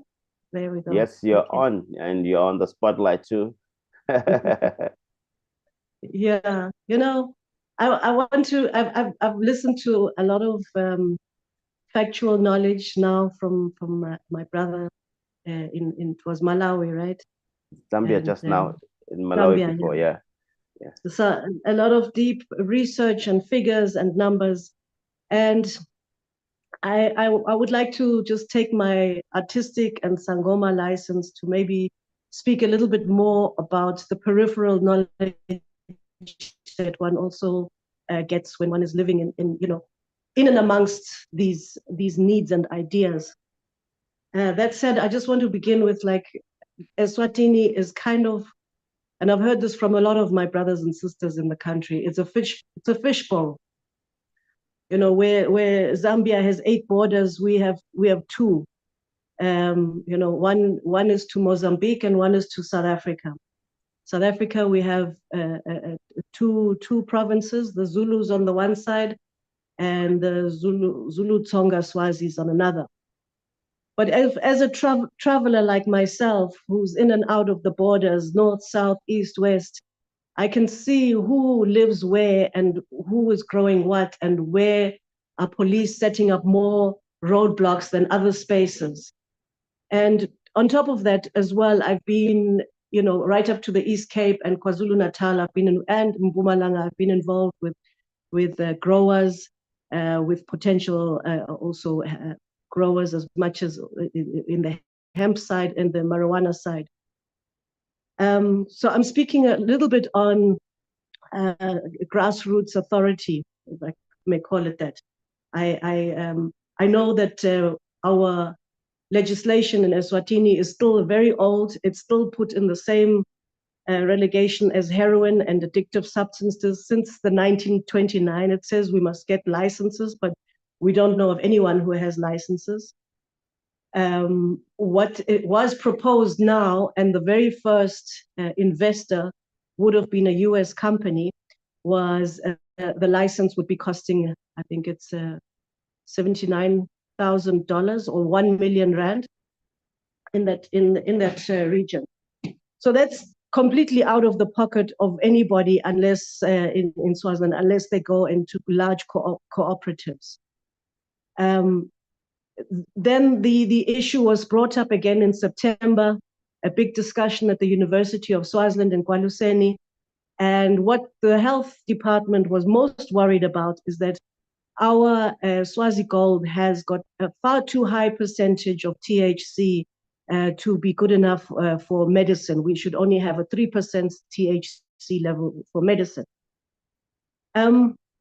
This I would say is the major drawback when it comes to the regulators, is that because of the, you know, it's not regulators of maybe a traditional setting. It's not regulators who come from the Rasta community. It's regulators who probably will have their bottle of whiskey for the weekend and you know, maybe smoke some cigarettes and have their Coca-Cola, but they will not touch the weed.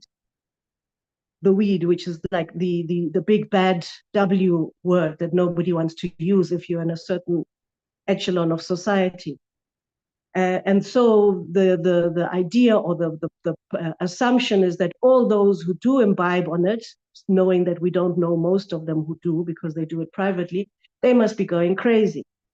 So the biggest issue has always been, whatever article you unpack in Eswatini, is that our country is going to go crazy. We will never see anybody working again. We're all just going to smoke marijuana and lose our minds. So that is the overall general idea.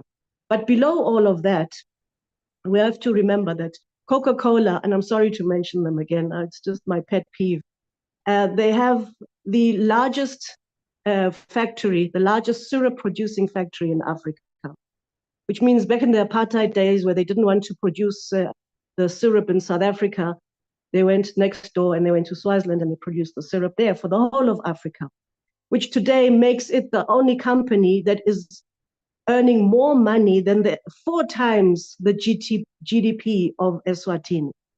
So Eswatini produces this much with all its industries, and Coca-Cola has got 4 times as much.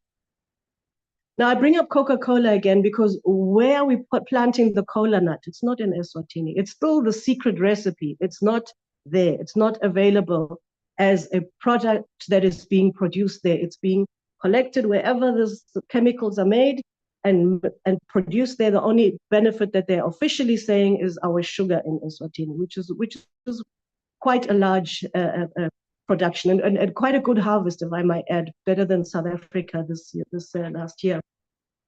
So coming back to the regulators, if we can go back to a little bit of the century where hemp was the normal thing, you would call a shirt a hemp in Afrikaans. You would use hemp for your ropes. You'd use hemp for your rugs. Hemp was just the plant. It was like you can make or break your life with hemp because all the ships needed it. Everybody needed the hemp.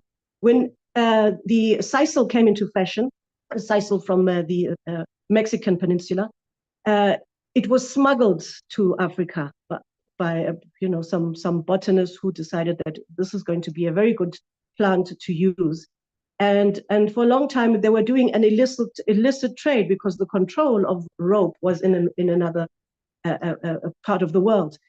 Even today, tequila is the word tequila. We're not allowed to use it when we make agave juice out of sisal. It's still owned by Mexico. So there's 2 plants that I've mentioned now that have been regulated and controlled by not only the initiating country where it came from, but also the companies are still in control there. So the company that is in control in Eswatini is basically His Majesty's Service, not because they regulated, but because it's grown for the traditional Amabutwa.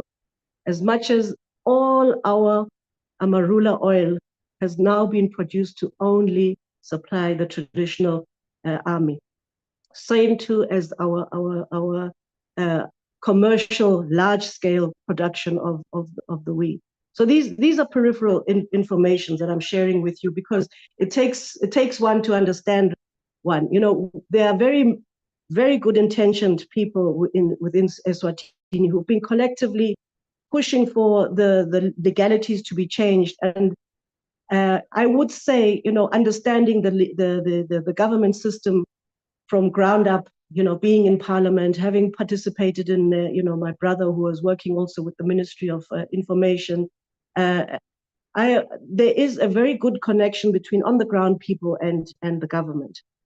And I would say that the king in general is a very good protector of the people's rights. But when it comes to a commodity, and one can commodify anything, these days they're commodifying our water. If you commodify something, you are not going to get into the hearts or minds of politicians. You have to be friends with those economic people. As much as we might not like them, we might not like the attitude, we might not even want to be part of the Western capitalization types of things, But to be able to connect with that is where you get your 1 million Malangeni or Rand license. It's the one way that you get the seeds from a reputable source in delivered to you at a cheapest way. And also, when it comes to regulation, it's not just in and out of the border. It's not just in and out of the shops. It's also who is planting what next door. I heard from other very large marijuana growers who are highly successful, even with the legislation of their province, one of the provinces in South Africa. They have managed to say, listen, you guys who are trying small scale marijuana, stay in your lane. Why don't you go and fetch yourself some hemp plants and we will support you to grow your hemp. Don't grow this stuff because you don't understand what is needed or what the regulation is and how to control it. We don't even have the time to teach you or to control it or to keep you. And then on the second thing, and when they say, okay, hemp, if you grow it out there, how are you going to deliver it? How is it going to get on a train, on the highway, or to the nearest processing agency? All those things have a chain network of things. And when you come back to this little fish bowl of Eswatini, the opportunities inside are so limited. But as soon as, this is why I'm saying I've realized this coming in and out of the borders, north, south, east, west, there are more Swati outside the border than inside the border. The people are finding more work opportunities outside the border than inside the border. Even when it comes to marijuana production, people are producing it outside the border and finding it easier to bring it this side to Eswatini. And that's not stuff that's commonly known out there. Because firstly, when it comes to inside the country, we must remember that besides sisal for the plants, ropes, and then hemp for the ropes, those two industries got totally destroyed by nylon.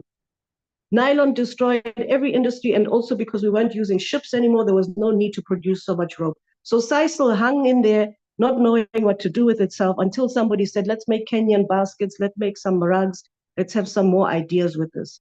There's even other fiber, which is banana leaves. Nobody's doing anything because the production lines are not there. When it comes to hemp, we in Southern Africa, together with Eswatini, have the 4th largest planted forest in the world, man-made planted forest. And what do we have? We have a green desert of eucalyptus and pine trees of black long pine, both not indigenous to the country. And they span the most best fertile region of the entire country, all the way down to KwaZulu-Natal, from Limpopo through Swaziland, through Mpumalanga, all the way to KwaZulu-Natal, and even getting down to Eastern Cape. Who's going to replace that? Who's going to tell them, stop growing those trees for 40, 50 years when what you could be growing is hemp in 1 year or 2 years? It's a whole regulated industry that we're going to be at loggerheads with, just the way that hemp was at loggerheads with sisal and sisal was at loggerheads with nylon. So I go back to, I totally agree when we say, let us come back down to the small subsistence farmers and let's make them clever. It's not going to be an easy ride, but it will be the most opening ride that rather than trying to attract the 1 million license holder of the region, excuse me.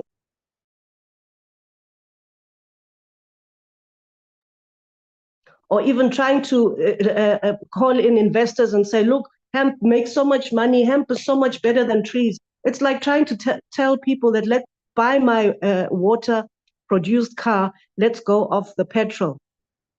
The petrol guys are going to make sure you're not going to be around much longer, And this is what has been happening in the marijuana industry. It is threatening far too much of very large industries. It's not only the hemp industry, not only the rope and production and manufacturing and crete industries, also the medicine, obviously, because we have a zifo zonke that I've got a cold, take some, drink some. I've got a stomachache, take some, drink some. There are so many purposes for this, if you know exactly how to use it, that the pharmaceuticals are under threat. The pharmaceuticals are still under threat because they realize how much Africa has been using of its own indigenous herbs quietly, silently, without telling the authorities. You can see, back to my Mpepo, piles, bucky loads, tons loads being shipped in and out, but nobody researches or writes down how much is actually being imported and exported of this material. There's another a very nice African ginger that is being used from Uganda down to the Eastern Cape, all the way through. It is now on the endangered species list in Southern Africa, and we're not allowed to trade with it. But why are we not planting it? Why are we not making a big focus on it? When we come back to, for instance, coffee. Coffee is an African plant, and most people internationally, when they, if they haven't researched their coffee, they don't even know it's an African plant. And the very same people that have been planting coffee and even chocolate, they've been told since millennia by the colonial times, oh, don't touch the stuff, you're going to get heart attack, it's not good for you, it's unhealthy, we're just growing it. So people have no connection to certain plants which they could be using on a day-to-day basis, and which we could, as the ones who have been like traveling or you've been seeing or we've been connecting, we can be connecting these people on the ground and saying, it is the plant, keep growing it, don't worry about your neighbor. If your neighbor is very close, ask him to grow his weed a little bit further away so that it doesn't mix, and these are the distances and so on. And not make like, none of you must grow hemp, none of you must grow weed because we're all just going to mix up and you're not doing it under the specific conditions that we require for our medical thing. It's not about the medical thing.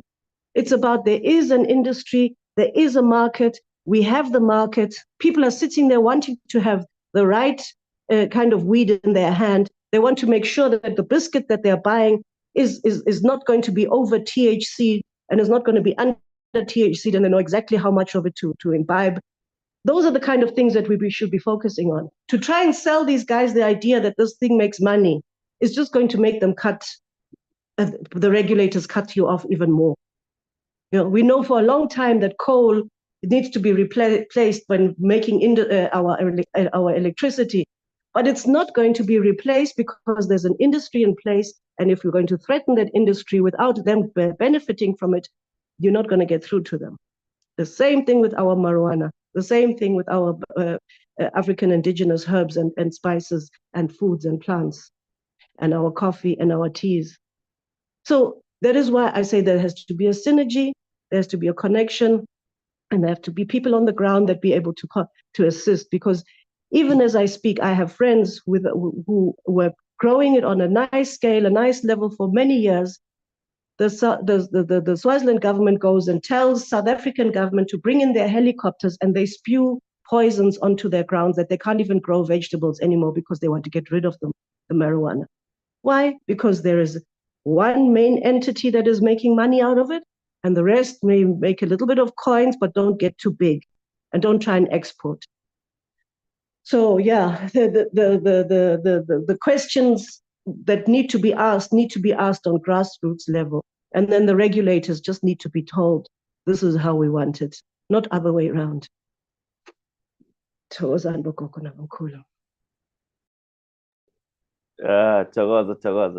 Give thanks, Gogo. Give thanks, Gogo Makwaza.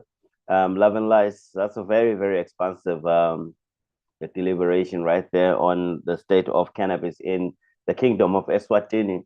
I didn't know, though, that a lot of cannabis gets imported as a final product into Eswatini. I thought it was the other way around, because we always see, having served on the editorial side in the province of Mpumalanga, I would not spend a week without receiving bulk loads of images from the SAPS having intercepted another shipment, but stories for other times right there. Would anybody have a question? I know Dr. Jamaluddin, thank you, Professor. I know Dr. Jamaluddin, you indicated that you wanted to say something. Are you still on the line there? I'm not seeing your presence right there. Dr. Jamaluddin. Sam, can you hear me? Yes, I can hear you. I can hear you. Thank you so much. Okay. Professor, your hand is noted. You'll speak thereafter. Okay. Go on. So Gogo, go on.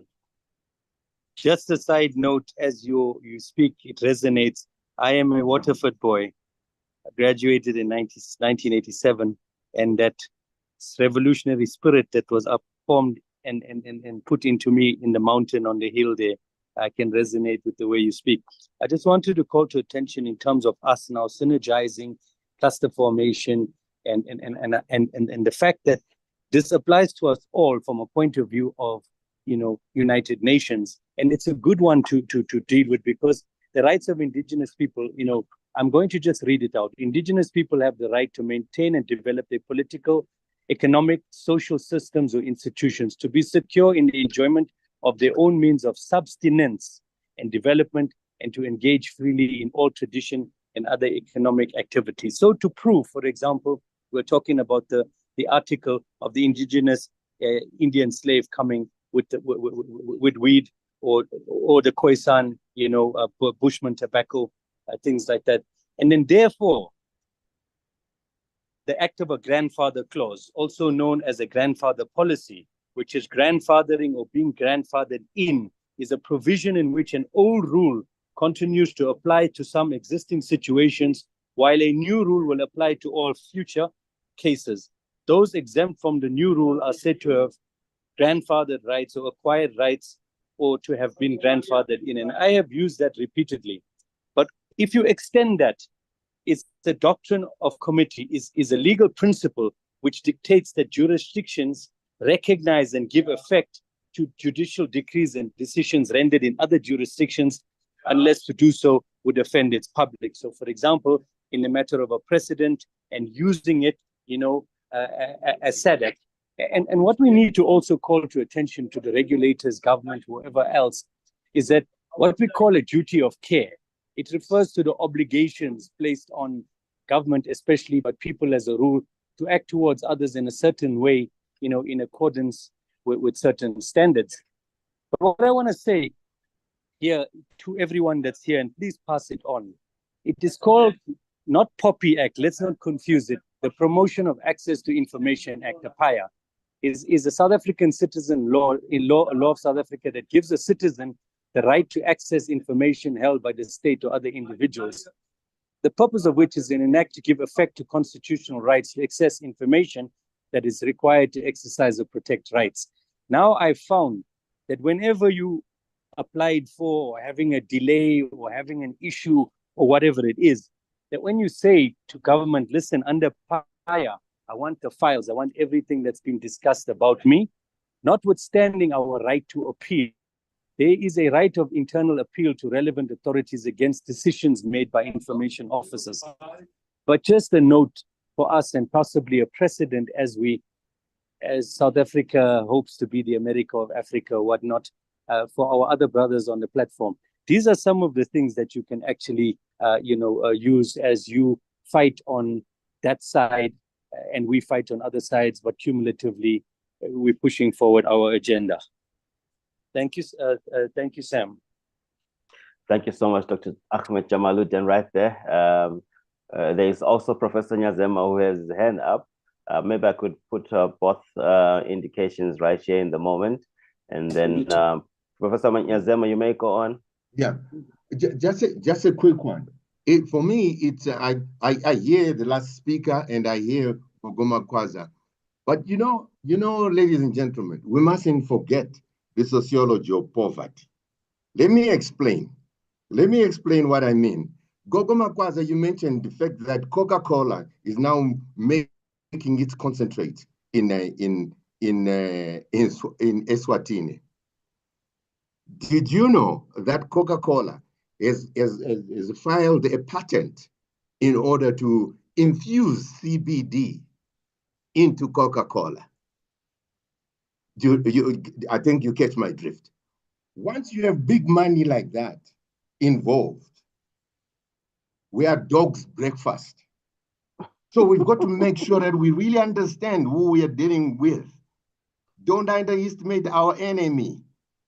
Sure, we may talk about, assisting, the small man and whatnot, the ones I call, value creators and so forth. But there's a big animal there watching what's happening in Eswatini. Yes, there's concentrate in Eswatini. They've filed a patent to infuse CBD into Coca-Cola, and they are partnering with a Canadian company.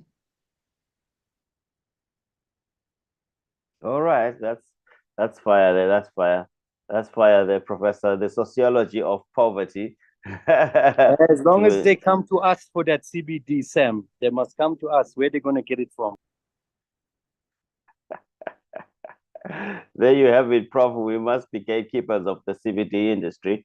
But we do know that part of the red tape that is presented with regard to GMP certification and all the other attributes that make it difficult for the common man to partake in the growing of cannabis, or the medicinal, or the food safety standards, as one would put it, is part of the gatekeeping methods, which we have to overcome collaboratively. Here we are talking to that conversation where we find access in them now and in the future to be partakers even in this industry. We give thanks to you, Dr. Ahmed Jamaluddin, as well as Professor Norman Nyazema. We're still on the topic, talking to the cross-country perspective between Zambia, Malawi, Uganda, and the Kingdom of Eswatini. One of our lined up speakers in Uganda indicates that there is heavy rains in Uganda, and the signal has been battered by the waters, and as such is not able to join us and continue the narration there. That is the elder cadet. We give thanks though for the communication and the collaboration that we're seeing in the continuing narrative today. Maybe if I may open the floor once again, if there are any questions, then we can. Seemingly, Alpina Musakanya, you mentioned something quite informative right here in the chat when you're talking about sensitization and raising awareness on the pros and cons of cannabis being vital in shifting the mindset, and the presence of a lot of misconceptions right there on our society about hemp, and the availability of information being key. This is part of the information sessions that we're sharing right here. Remember, you can also be part of them via the chat. And in the continuing narrative, I don't know if you want to add anything, Sister Kacinda, maybe a highlight or a comment in this session. Not at the moment, thank you. I'm good. That's fire. That's fire. That's fire. We give thanks to that. We give thanks to that. Maybe speaking as well with regard to the cross African perspective, we do note that in West Africa, as indicated by Dr. Zorodzai, that they also have their indigenous strains. Nigeria is also playing a pivotal role with regard to unlocking and facilitating the conversation of cannabis. There has been a deadlock, though, still seemingly, also after the first presentation that was put into Parliament by a queen in her own right, an honorable. Her name escapes me, Lukoyo. Her name escapes me in the moment, but she put forward as well a narration and a submission into Parliament, which did not assent for signing by the president. So it puts us back as well into the whole point where we say, how can we then find access to the policymakers, really, or to the rubber stampers of policy, and ensure that there are channels of communication, so that most of our words are not just beaming about the walls of our conference, as would be in this gathering, but they find and they meet the right ears. And as such, we do play pivotal roles in terms of information policy. We do know that in South Africa, there was a gathering that was put forward as the Pagisa, which was an accelerator towards that cause. But even after that conversation, there was still a lot of sixes and nines in terms of the policies that were put forward, a whole lot of stand-off with regard to other takeoffs from that event, such as the sandbox, and it is really, really paramount to find continuity, but more so to find structure that then ensures that our points, our perspectives, our conversations reach the right ears, but more so they become part of the policies that are formed. We do give thanks to elders like Dr. Jamaluddin, who in part also formulates part of a structure that informs policy within maybe the BRICS column as well. But talking to attributes like that, how would we position ourselves as advocates, as activists, as players within the cannabis space to relay information that would inform the policy? Earlier on, Tinashe Anafi indicated that such a gathering would have been paramount to have early on in the formulation of a working document in Zimbabwe. So we look at attributes like that. If anyone would like, maybe has as something to put forward to say, okay, maybe this is a route map, how we can go about the whole structure. We'd love to hear from you, even in this moment. Love and light.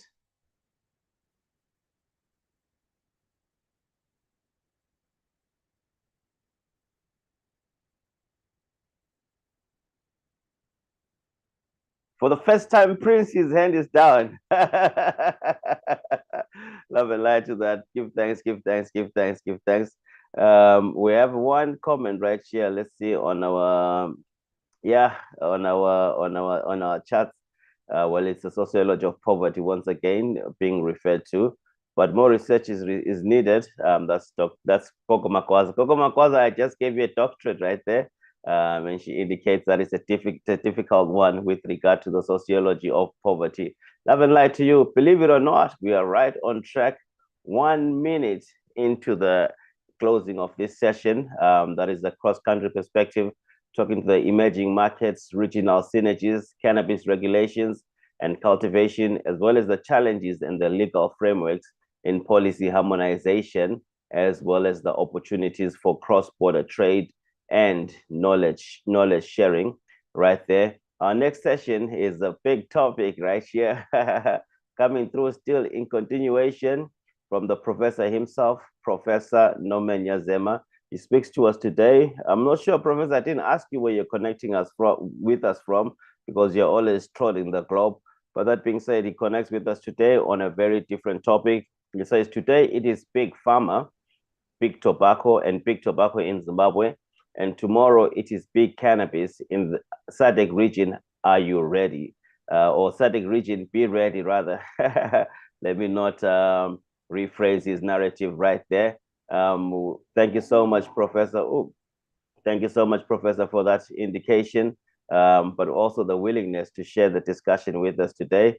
Maybe without holding you back, if I may give you the podium to share your presentation. This is, by right, our 6th discussion for the day. We've got the professor right here on the line. He's not new to all that have been here since morning. Love and light, Professor, please go ahead.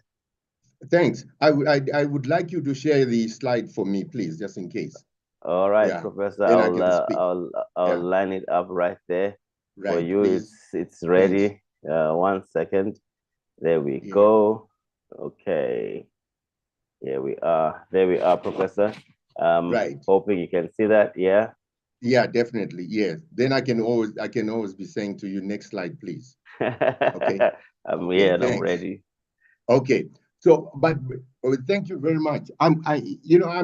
These are my thoughts, and I'm just trying to needle your minds so that we can see where we can go. I'm saying there is big pharma out there, there is big tobacco, for example, in Zimbabwe. But what's happening now? There is big cannabis that's coming up slowly. And we have to look at things of the ways of dealing with the situation based on rights. It's got to be rights-based, inclusive, environmentally sustainable approach to market engagement is necessary if we are going to be involved in the industry. Can I have the next slide, please? The next slide just takes you through what I'm going to talk about. It's not so important. Let's go to the next slide. The next slide really talks about, we heard earlier in the morning about the brief history. There is debate where actually cannabis originated and so forth. There is also the linguistic issues in Southern Africa, where one is not going into that in any great detail, because I think we can always read. I've got some references there for you. The next slide shows us how the historical dispersal of cannabis in Africa, according to that reference, Duval 2019. If you want, you can Google it, and then it will tell you the dispersal of cannabis in Africa. Next slide shows you the long history among a particular Bantu group within Southern Africa, which are the Batonga that are found in the Zambezi Valley. they've always used cannabis. As far as they're concerned culturally, it is legal, but it is illegal depending on the amount of THC in any part of the plant. I think we need to be very clear when we're talking about THC. Ladies and gentlemen, there are different types of THC. There's 6 types. And in fact, the latest type of THC was found in Italy in 2019. So I'm just preempting that what I'm going to talk about the regulation. So the Tongas, just like any Bantu in the region, have always used cannabis for spiritual significance, community bonding, and currently for economic importance. Just like what the Nepalese do the Nepalese do in Nepal, and also the Hindu do in the Tibet. Just to prove to you that I have to do with the Nepalese people. There is a smoking pipe on the right-hand side. Next slide, please. And then I also want to bring to your attention that there has been a cannabis taxonomical debate for years, because somebody, I think it was the Zambian colleague, was talking about the type of and all that, and that there are companies now that are into seed producing and whatnot. The debate has been raging for a very long time. But what is important, if we are going to talk to our small growers, they must, I think they have the information, they must understand the botanical classification and the nomenclature of the crop, because it's going to help them to make informed decision how they're going to nurture. They have the information because they've been growing it for a very long time. Because surely traditional, they have that information, but it is critical that they understand the botanical classification as it is today. And also the fact that you see cannabis, I'm sure they have that information. There are different types of cannabis that are eminently capable of crossbreeding and producing a fertile offspring. And that information is there within our people, I no doubt. But then we come to the way people talk about cannabis, and some people talk about things, and others talk about species, and others talk about cultivars. I am one of those people who is convinced that we should talk about the chemovars, the characteristics that describe a particular cannabis plant. And then to be able to do that, obviously we need the labs that can help us to classify and look at the chemistry of the plant and so forth, because it is important. Can I have the next slide, please? The next slide, please. So it is important to understand the taxonomy of cannabis. And the next slide is talking about a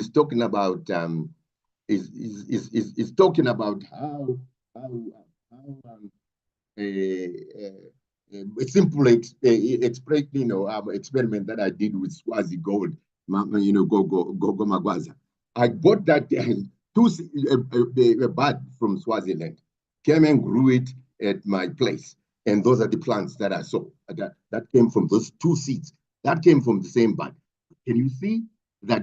Our people need to understand that in terms of the botany, in terms of the chemistry, 2 seeds from the same bud, but look at the picture. Look at how they look like. So it definitely means the chemistry must be different. Next slide. How then was this plant demonized?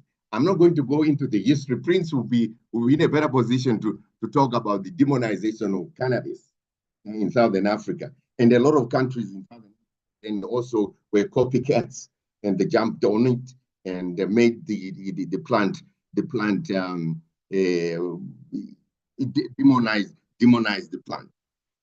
Can I have the next slide? So when we talk about the regulatory issues, we need to be critical thinkers and strategic thinkers, because at the international level, there are conventions that I've mentioned earlier on that we need to deal with. Our politicians need to deal with. But unfortunately, in Southern Africa, you see South Africa doing what? Its own thing, because local jurisdiction. Botswana is doing its own thing. Zambia is doing its own thing. Zimbabwe is doing its own thing. But we can't do that if we're going to deal with the industry. And the problem has been the classification. This plant has been demonized because of the classification of the compounds that are found in it, whether they are narcotic or psychotropic agencies and so forth. But why? It is because people were thinking, if this plant is used, what is the liability of it being abused? What is the possibility of a person becoming independent? What is the threat to the public? Ladies and gentlemen, in 1961, in 1971, and 1988, there was no science about cannabis. People submitted written statements to the United Nations. And a lot of our countries were not independent by that time. And these are the conventions that we're still dealing with. So in Southern Africa, even though Botswana is the new kid on the block, it has to deal with it. Lesotho, Malawi, Mozambique, just getting started despite a long history of use of cannabis in Mozambique. Zambia, Zimbabwe, and South Africa, Zambia is missing there.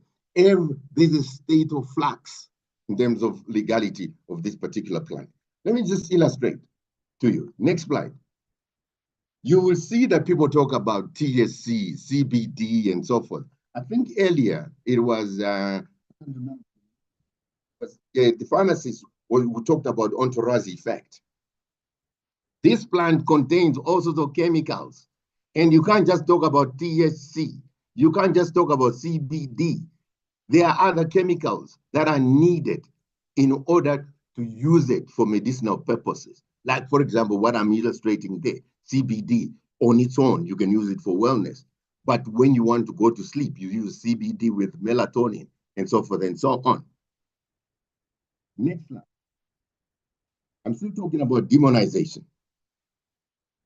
The thing is, you see, there is wild dagga that Van Riebeck got to be shown when he hit the shores of Cape Town, when people were behaving in the similar way that is observed when somebody has smoked dagga or whatever. That plant grows wild, and that's why it's called wild dagga. And it contains psychoactive cannabinoids, just like cannabis. And when we talk about psychoactive and psychotropic, these are the agents that have been used to classify these plants. Next slide. I'm sure you've, next slide. No, before that. I just want people to see the flower. The flower, that's the flower of the plant. That's wild dagga, and it contains cannabinoids. And that's where the word dagga comes from. Because for me, cannabis, it's not dagga. Dagga is something else. Well, we can debate that. Next slide. There is another, that is psychedelic. That is a magic mushrooms, which in South Africa are called golden teacher. And they contain substances that were classified according to as psychotropic, according to the convention in 1961, 1971, and so forth. And locally, it is used by traditional healers, ladies and gentlemen. It grows on cow dung.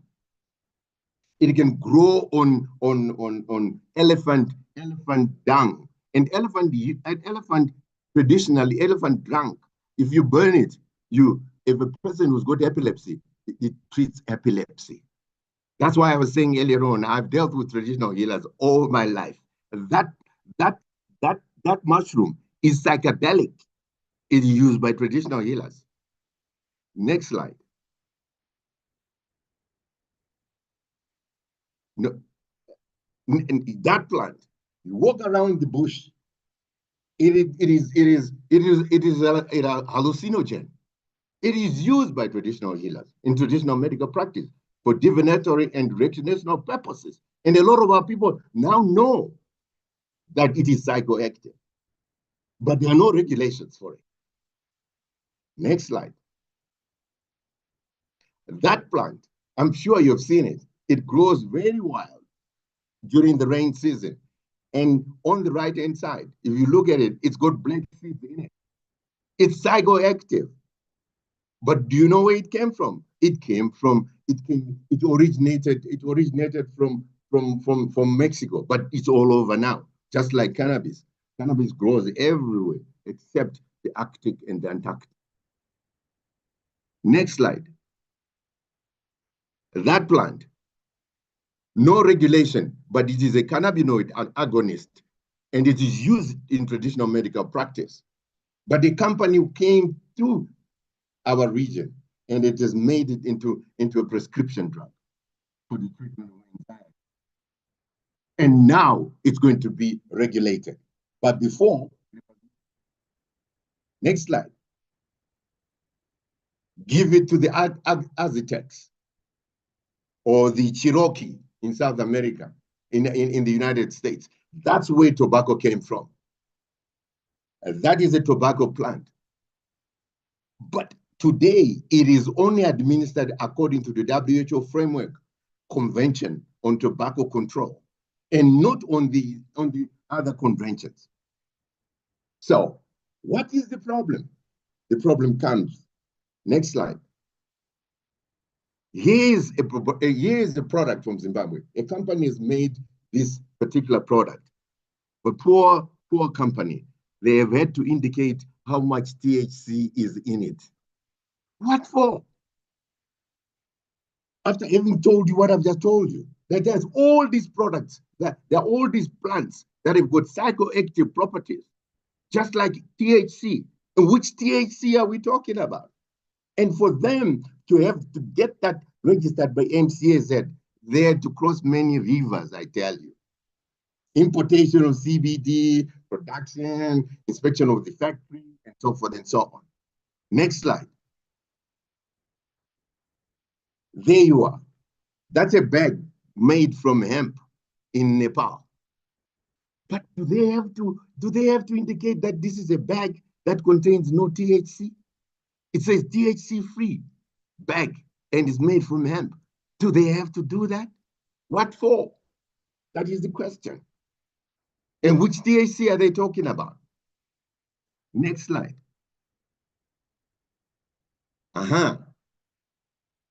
Big tobacco. They are the ones now manufacturing tobacco.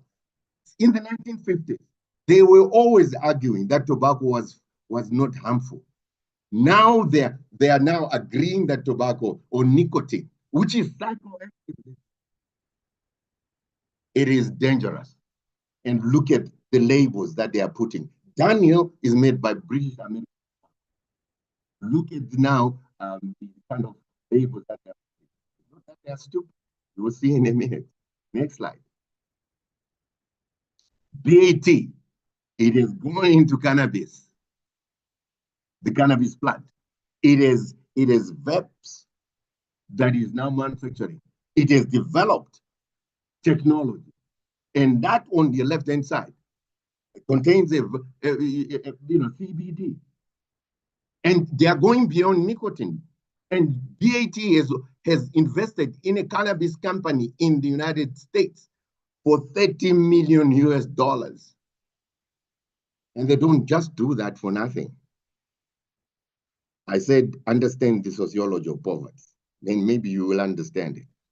On the right-hand side, they are saying, no, we'll still make tobacco, but we still have tobacco growing in our countries. But the markets in the West has gone down. The markets in other parts of the world are still stable. And they've got our own people to still continue growing tobacco. And that's how they've come up with those gadgetry on the right-hand side. Let me share with you why I'm saying what I'm saying. Next slide. Next slide. Another big company, that is the biggest tobacco company in the world, Philip Morris. On the left-hand side, it has come up with a gadget where you put cannabis flower and you vape it if you've got any medical problem, and then you can vape and it's a metered inhaler for CBD. But while at the same time they're still making cigarettes. Next slide. That has been clarified. That a CBD cigarette was produced by KKG in Malawi. Why smoke it? But I'm told that now it's been suspended. But that was a lot of money that came into that packaging, ladies and gentlemen. Who is behind that? We don't know. Again, I refer to the sociology. Let's go next slide. Tobacco is the biggest contributor to the fiscus in Zimbabwe. If you can get hold of that magazine, and it's talking about energy, water, chemicals, taxes, alternative crops, and in it, they are not going to give in without a fight. Let me show you the issue that they are talking about in that magazine. You will be shocked. Labor. In that magazine, which came out in July, in July this year, they are talking about alignment of National Employment Council with the Labor Act. Because, can you imagine, 2024, Zimbabwe has been producing tobacco all these days. Now they're thinking of alignment of National Employment Council in Zimbabwe, simply because they want to reduce child labor. Can you imagine, ladies and gentlemen? Child labor. Children have been employed in tobacco, in the tobacco industry. Can I have the next slide? And they're talking about water tariffs. Sorry. They're talking about water tariffs. Sorry, go back to the previous slide. They're talking about water tariffs. They need more water for their tobacco. They need more power for their tobacco. They need taxes to be cut. They're saying in Zimbabwe it is the highest, killing the goose that lays the golden leaf. That's their argument. And the research, they are saying no. The research in Zimbabwe must not prioritize anything else apart from tobacco. Tobacco, don't prioritize anything as an alternative crop to tobacco. And they talk about disease, they talk about sustainability. And this year, ladies and gentlemen, that is the tobacco company in Zimbabwe raising those issues. You compare those issues with hemp cultivation, doesn't come anywhere close. And recently, next slide. Recently, now I'm talking about companion plants. Cannabis can be grown with other plants together. Like, for example, recently, Japanese have invested 5 million to support smallholder farmers for climate change in Zimbabwe, for them to grow sesame indicum, which produces, the next slide, please. Next slide, which produces that oil. That oil is on the right. Why can't our smallholder farmers, small farmers that are being protected from climate change, grow cannabis together with sesame indicum and produce that oil as companion plants? That's my question. Again, I tell you, sociology of poverty. Next slide. Cannabis, you compare it with cotton. Yes, earlier on we were told cotton, hemp was thrown out of the window because of synthetic fibers, right? But if you look at that, one shirt from hemp requires 300 liters of water. One t-shirt from cotton requires 3,000 liters. I rest my case. I don't have to say much. But the tobacco company is talking about them wanting more water. No fertilizers is needed for hemp, but there is so much that is needed for cotton. But then cotton is grown in Botswana, it's grown in Zimbabwe, some of it is grown in South Africa. You try and come up with ideas of growing cannabis. Given the issue about THC, we are going to come across barriers from the cotton. Next slide. But look at it. Big companies, PepsiCo, an American food and beverage company, just come up with an energy drink after buying Rockstar Energy for 3.8 billion. And they are now making that drink. Are we going to get our smallholder farmers supplying the MCs PepsiCo? Or they are going to have their own farmers? Next slide.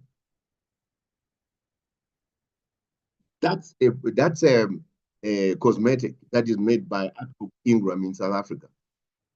It contains hemp oil.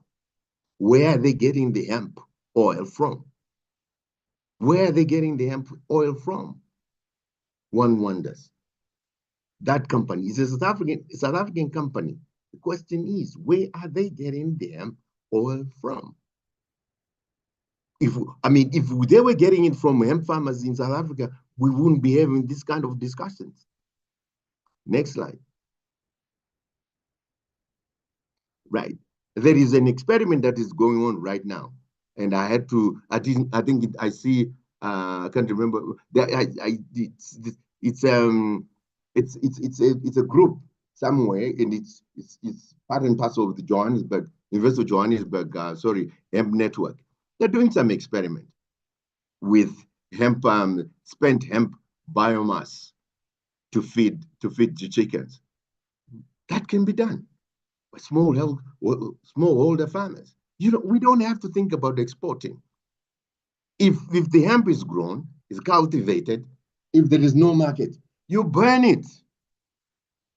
You burn it in a kiln which has got no oxygen.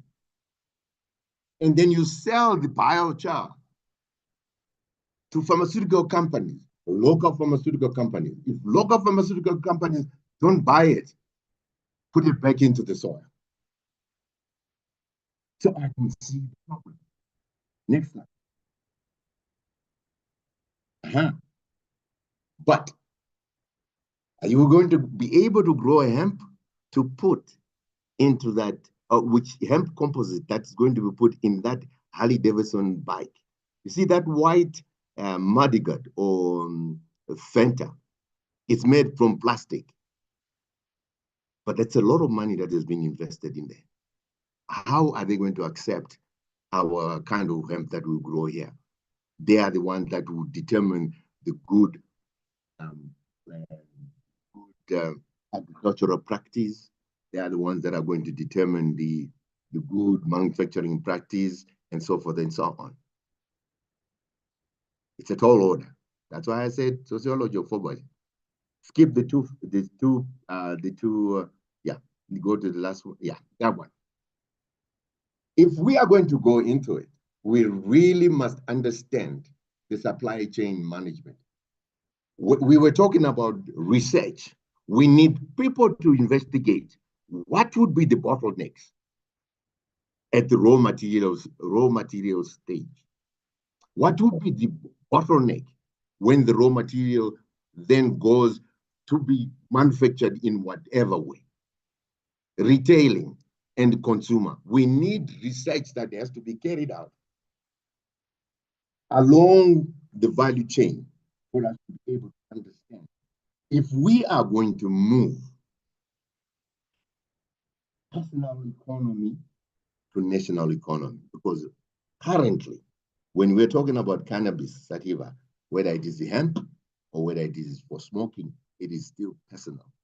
I mean, there are people who are making money than other people in the countries. Our countries are doing very well economically, but not the people. Next slide. The current issues that continue to be debated, and we need them on the right screen, are agricultural implications. Which chemovar is to be cultivated for what purpose? And what medical or pharmaceutical science need to be carried out? Political pressure. How do we deal with deep-pocketed tobacco, beverage, food companies that are now in the game? And we need to make sure that the industry becomes inclusive at every level. We've been flogging the horse so many times about the regulatory issues. We need to deal with those. There is need to be research to be carried out in order for us to deal with the regulatory issues. Our lawyers I hope Prince is still there. My brother, lawyers in this region are not interested in even discussing this issue. We've got to get them on board. Societal issues, societal pressures, shifting norms. We need to make sure that cannabis or cannabis sativa is treated in the same way tobacco and alcohol are treated. And we need to keep on the radar the trade implications. Regionally, ladies and gentlemen, SADC countries do not even respect the SADC trade protocol. It's there, but they don't respect it. Because of what? Sociology of poverty. Next slide. What then do we do? The way forward. What then do we do? We need to come up with smart regulations in the meantime. Smart regulations are flexible, adaptable, and effective, using the whole plant approach from the flower to the root in order for us to be able to come up with fair trade options that take care of sustainable development goal number 16. And we've got to do all these things through the eyes of sustainable development goals. Our politicians pay lip service to sustainable development goals. They are not serious. We may also need to review and taking advantage of the current legal regulatory framework and move forward. And when we need regional cooperation, we've been talking about that, harmonization of the laws and the regulation in the industry and so forth. And also a robust agronomic research. We have universities, ladies and gentlemen, in the region. They are being kept every day. Where are they? Why can't they do all this kind of research that we need to be carried out? And it has to be multi and transdisciplinary kind of research. And then once we have done that, we have got everything. We then develop, formulate cannabis policy, a regional cannabis policy, not the way that people are doing. That Zimbabwe, South Africa, Botswana is going to come with its own. We need a regional cannabis policy, which can then be implemented effectively. Can I have the next slide? Thank you for listening. Oh, sorry, next slide, no, next slide. And by the way, did you know that? No, that one. Yes. I raised my case. Which one is wrong?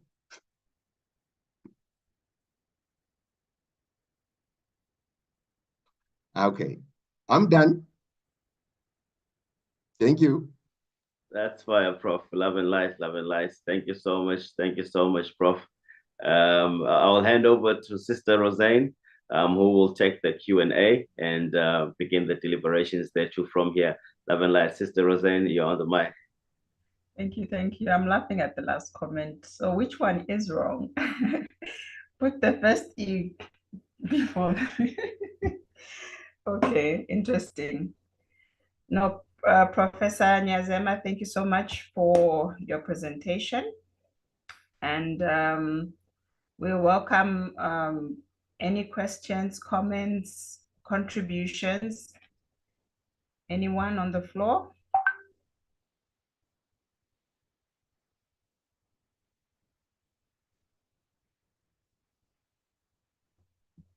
Anybody? Dr. J?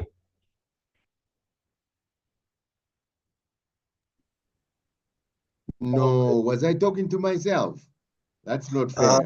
No. I just couldn't find my button.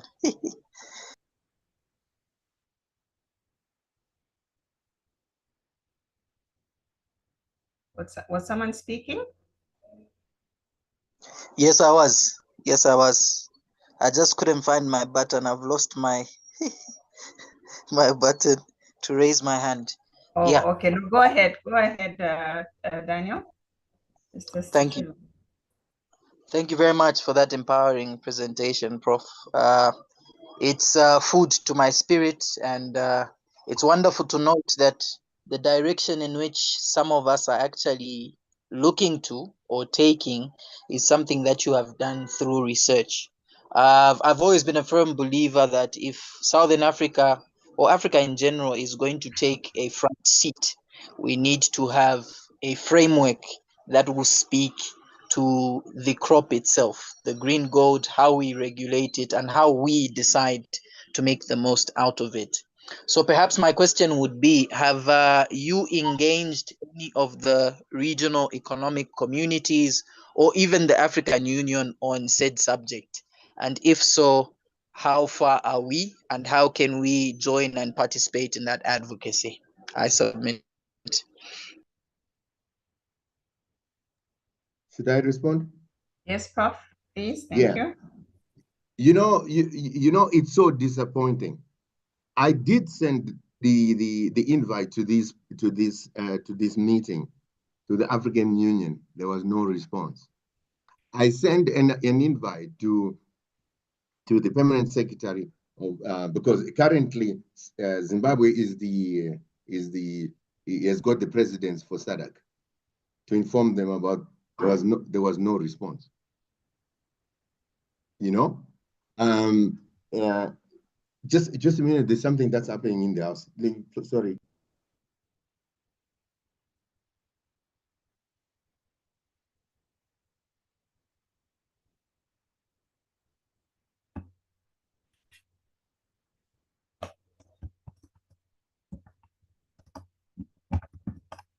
Dr. J, would you like to come in while we wait for Prof?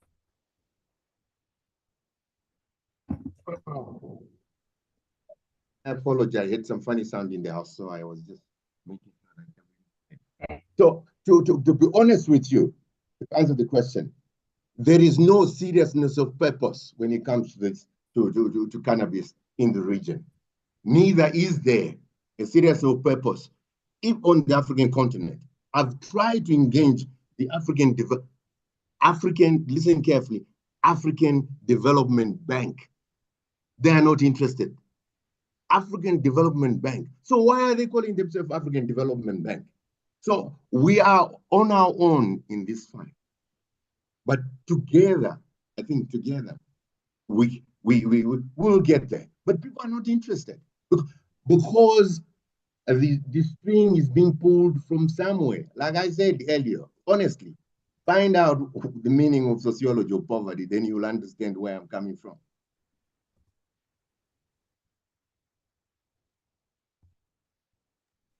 Laura, maybe I've answered your question. I don't know. Yes, Professor. I think you have given an indication of where we are, and it gives me an insight on perhaps what we need to do or what we need to do more. But most of all, I think it's necessary that we also take the fight from the front, because if we are going to depend on being the backliners alone, we might not win the fight. But nevertheless, a luta continua, victoria aseta. Thank you, Prof. Thank you. Prince, you can go ahead. Thank you. Yeah, you know, the most unfortunate thing about the cannabis and hemp industry is that some of the things that we are waiting for, you know, some of the things that are supposed to be done, we are waiting for people that are so ignorant about the plant itself. I would give an example of Zambia, for example. You find that you are waiting for something to be done, but the person who is supposed to do that is a person who is very much ignorant about the plant itself. So if we can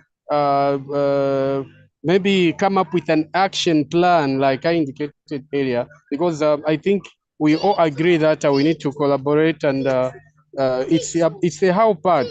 How do we collaborate? How do we work together?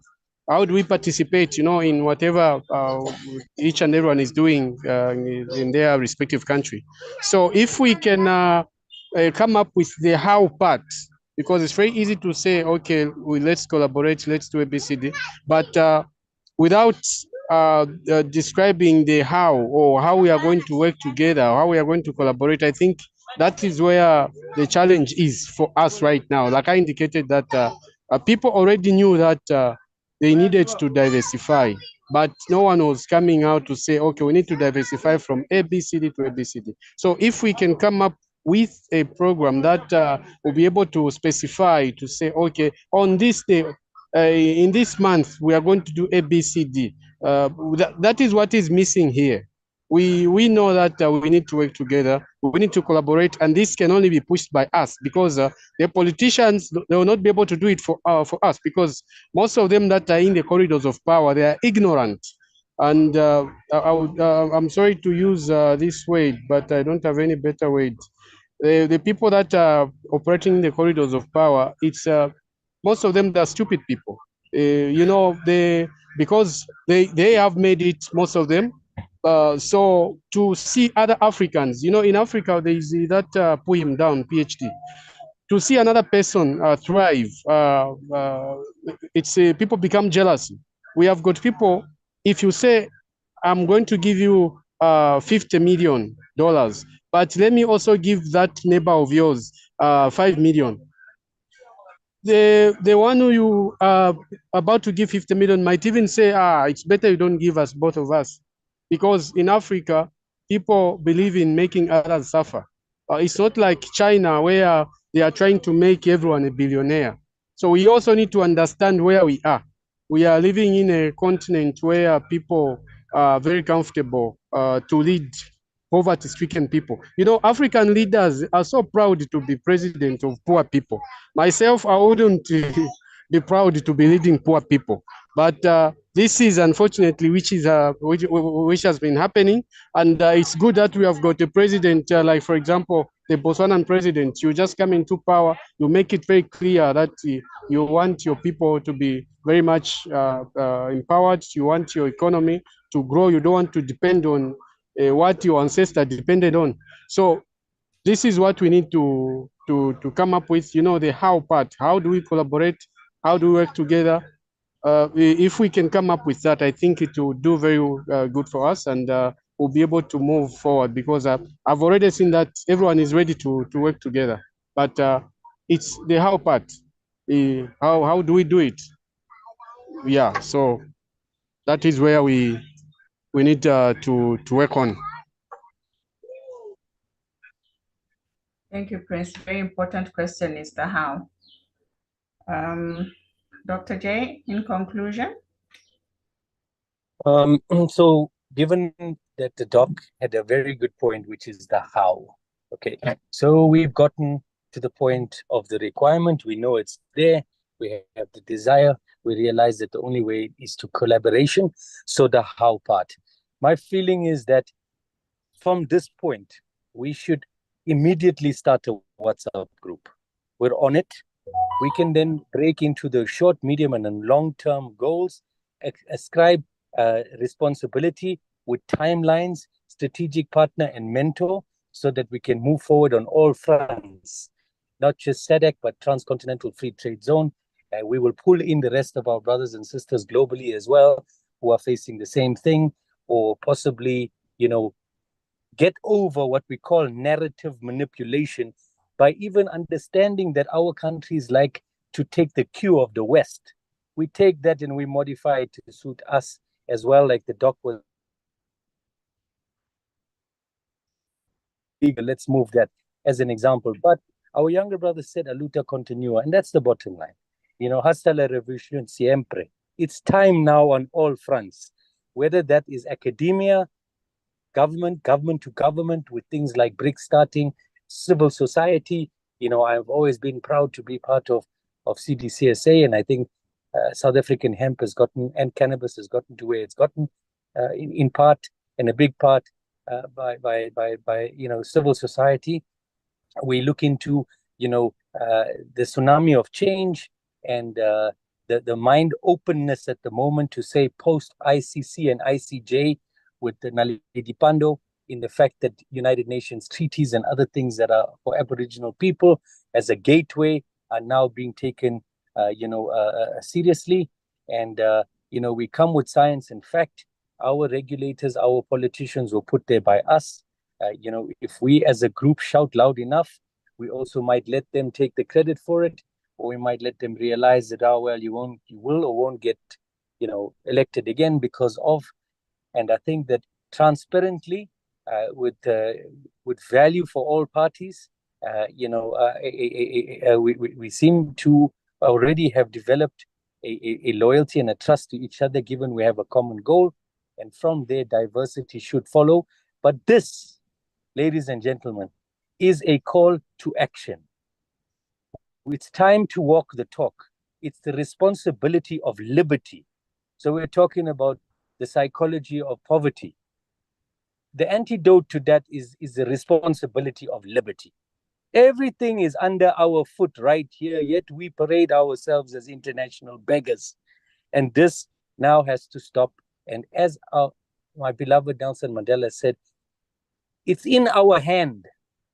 It is down to us. Not only is it an honor and a calling, but a pleasure and a legacy for our children.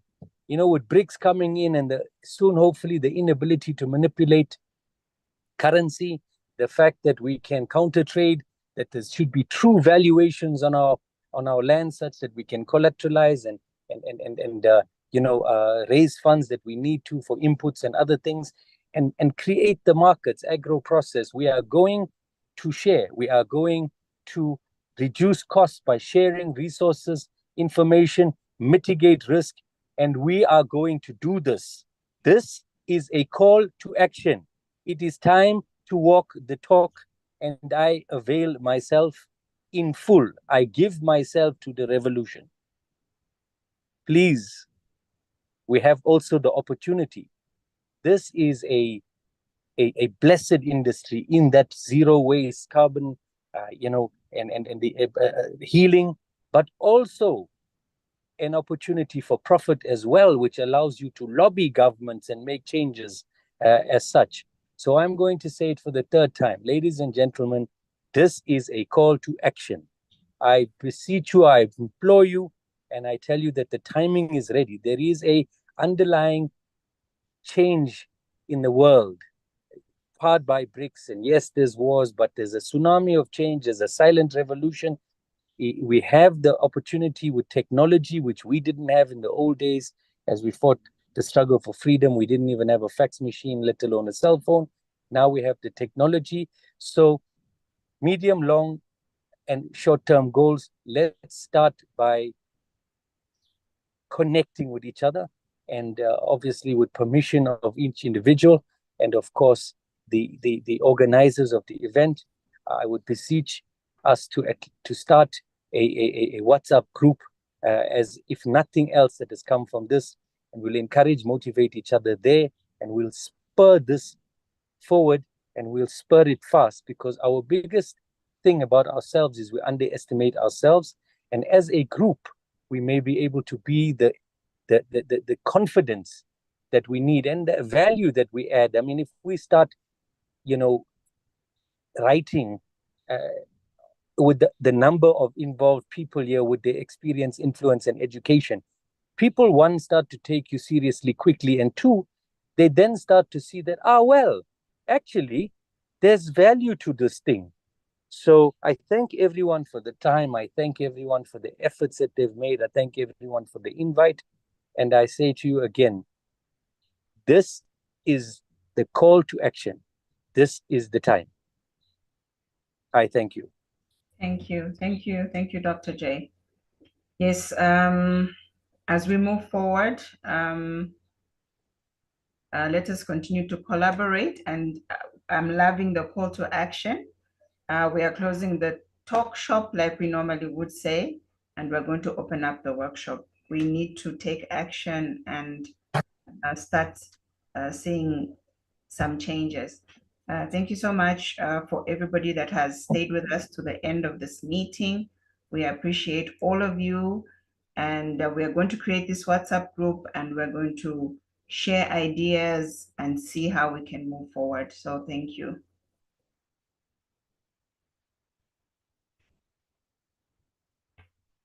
Yeah, thank you, thank you. One love. Blessed, blessed. Simunye, Dr. J.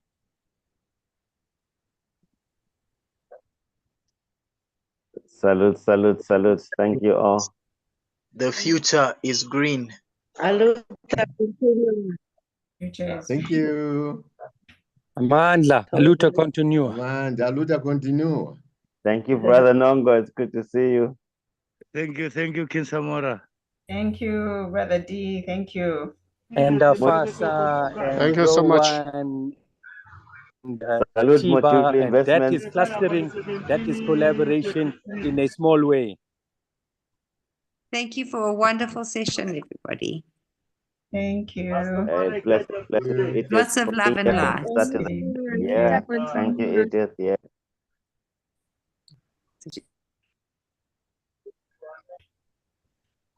Love and light, love and light. Salute.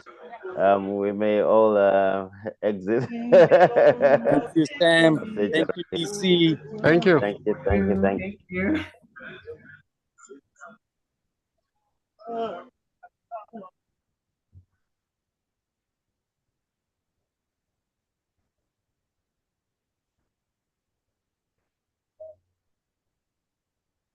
Oh, here we go. The room is emptying. Thank you, Alfonso. You didn't say a word though, but love and light to Say you. a word, yes. He speaks Italian. It's gonna be an exciting yeah. conversation there. Alfonso, you can just unmute your mic and wave if you're still there.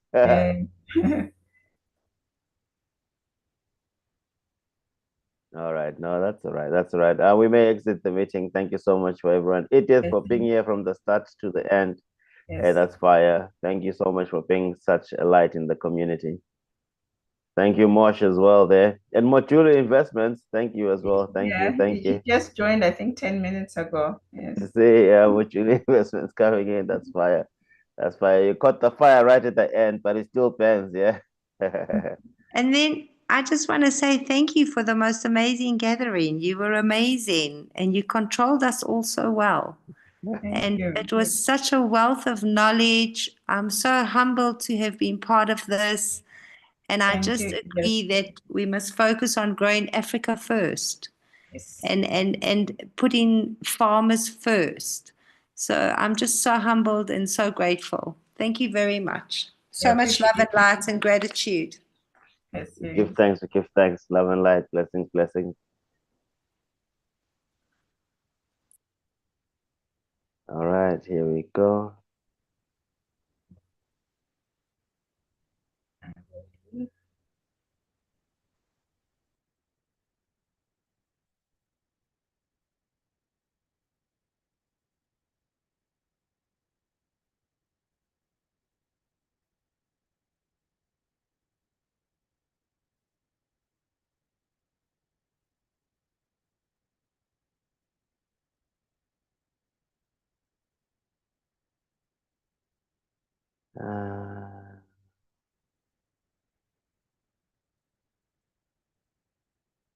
Well, there it is. We've started, we're finished. Thank you so much to the AI as well for being a companion right through this gathering. Love and light. What a day, what a moment.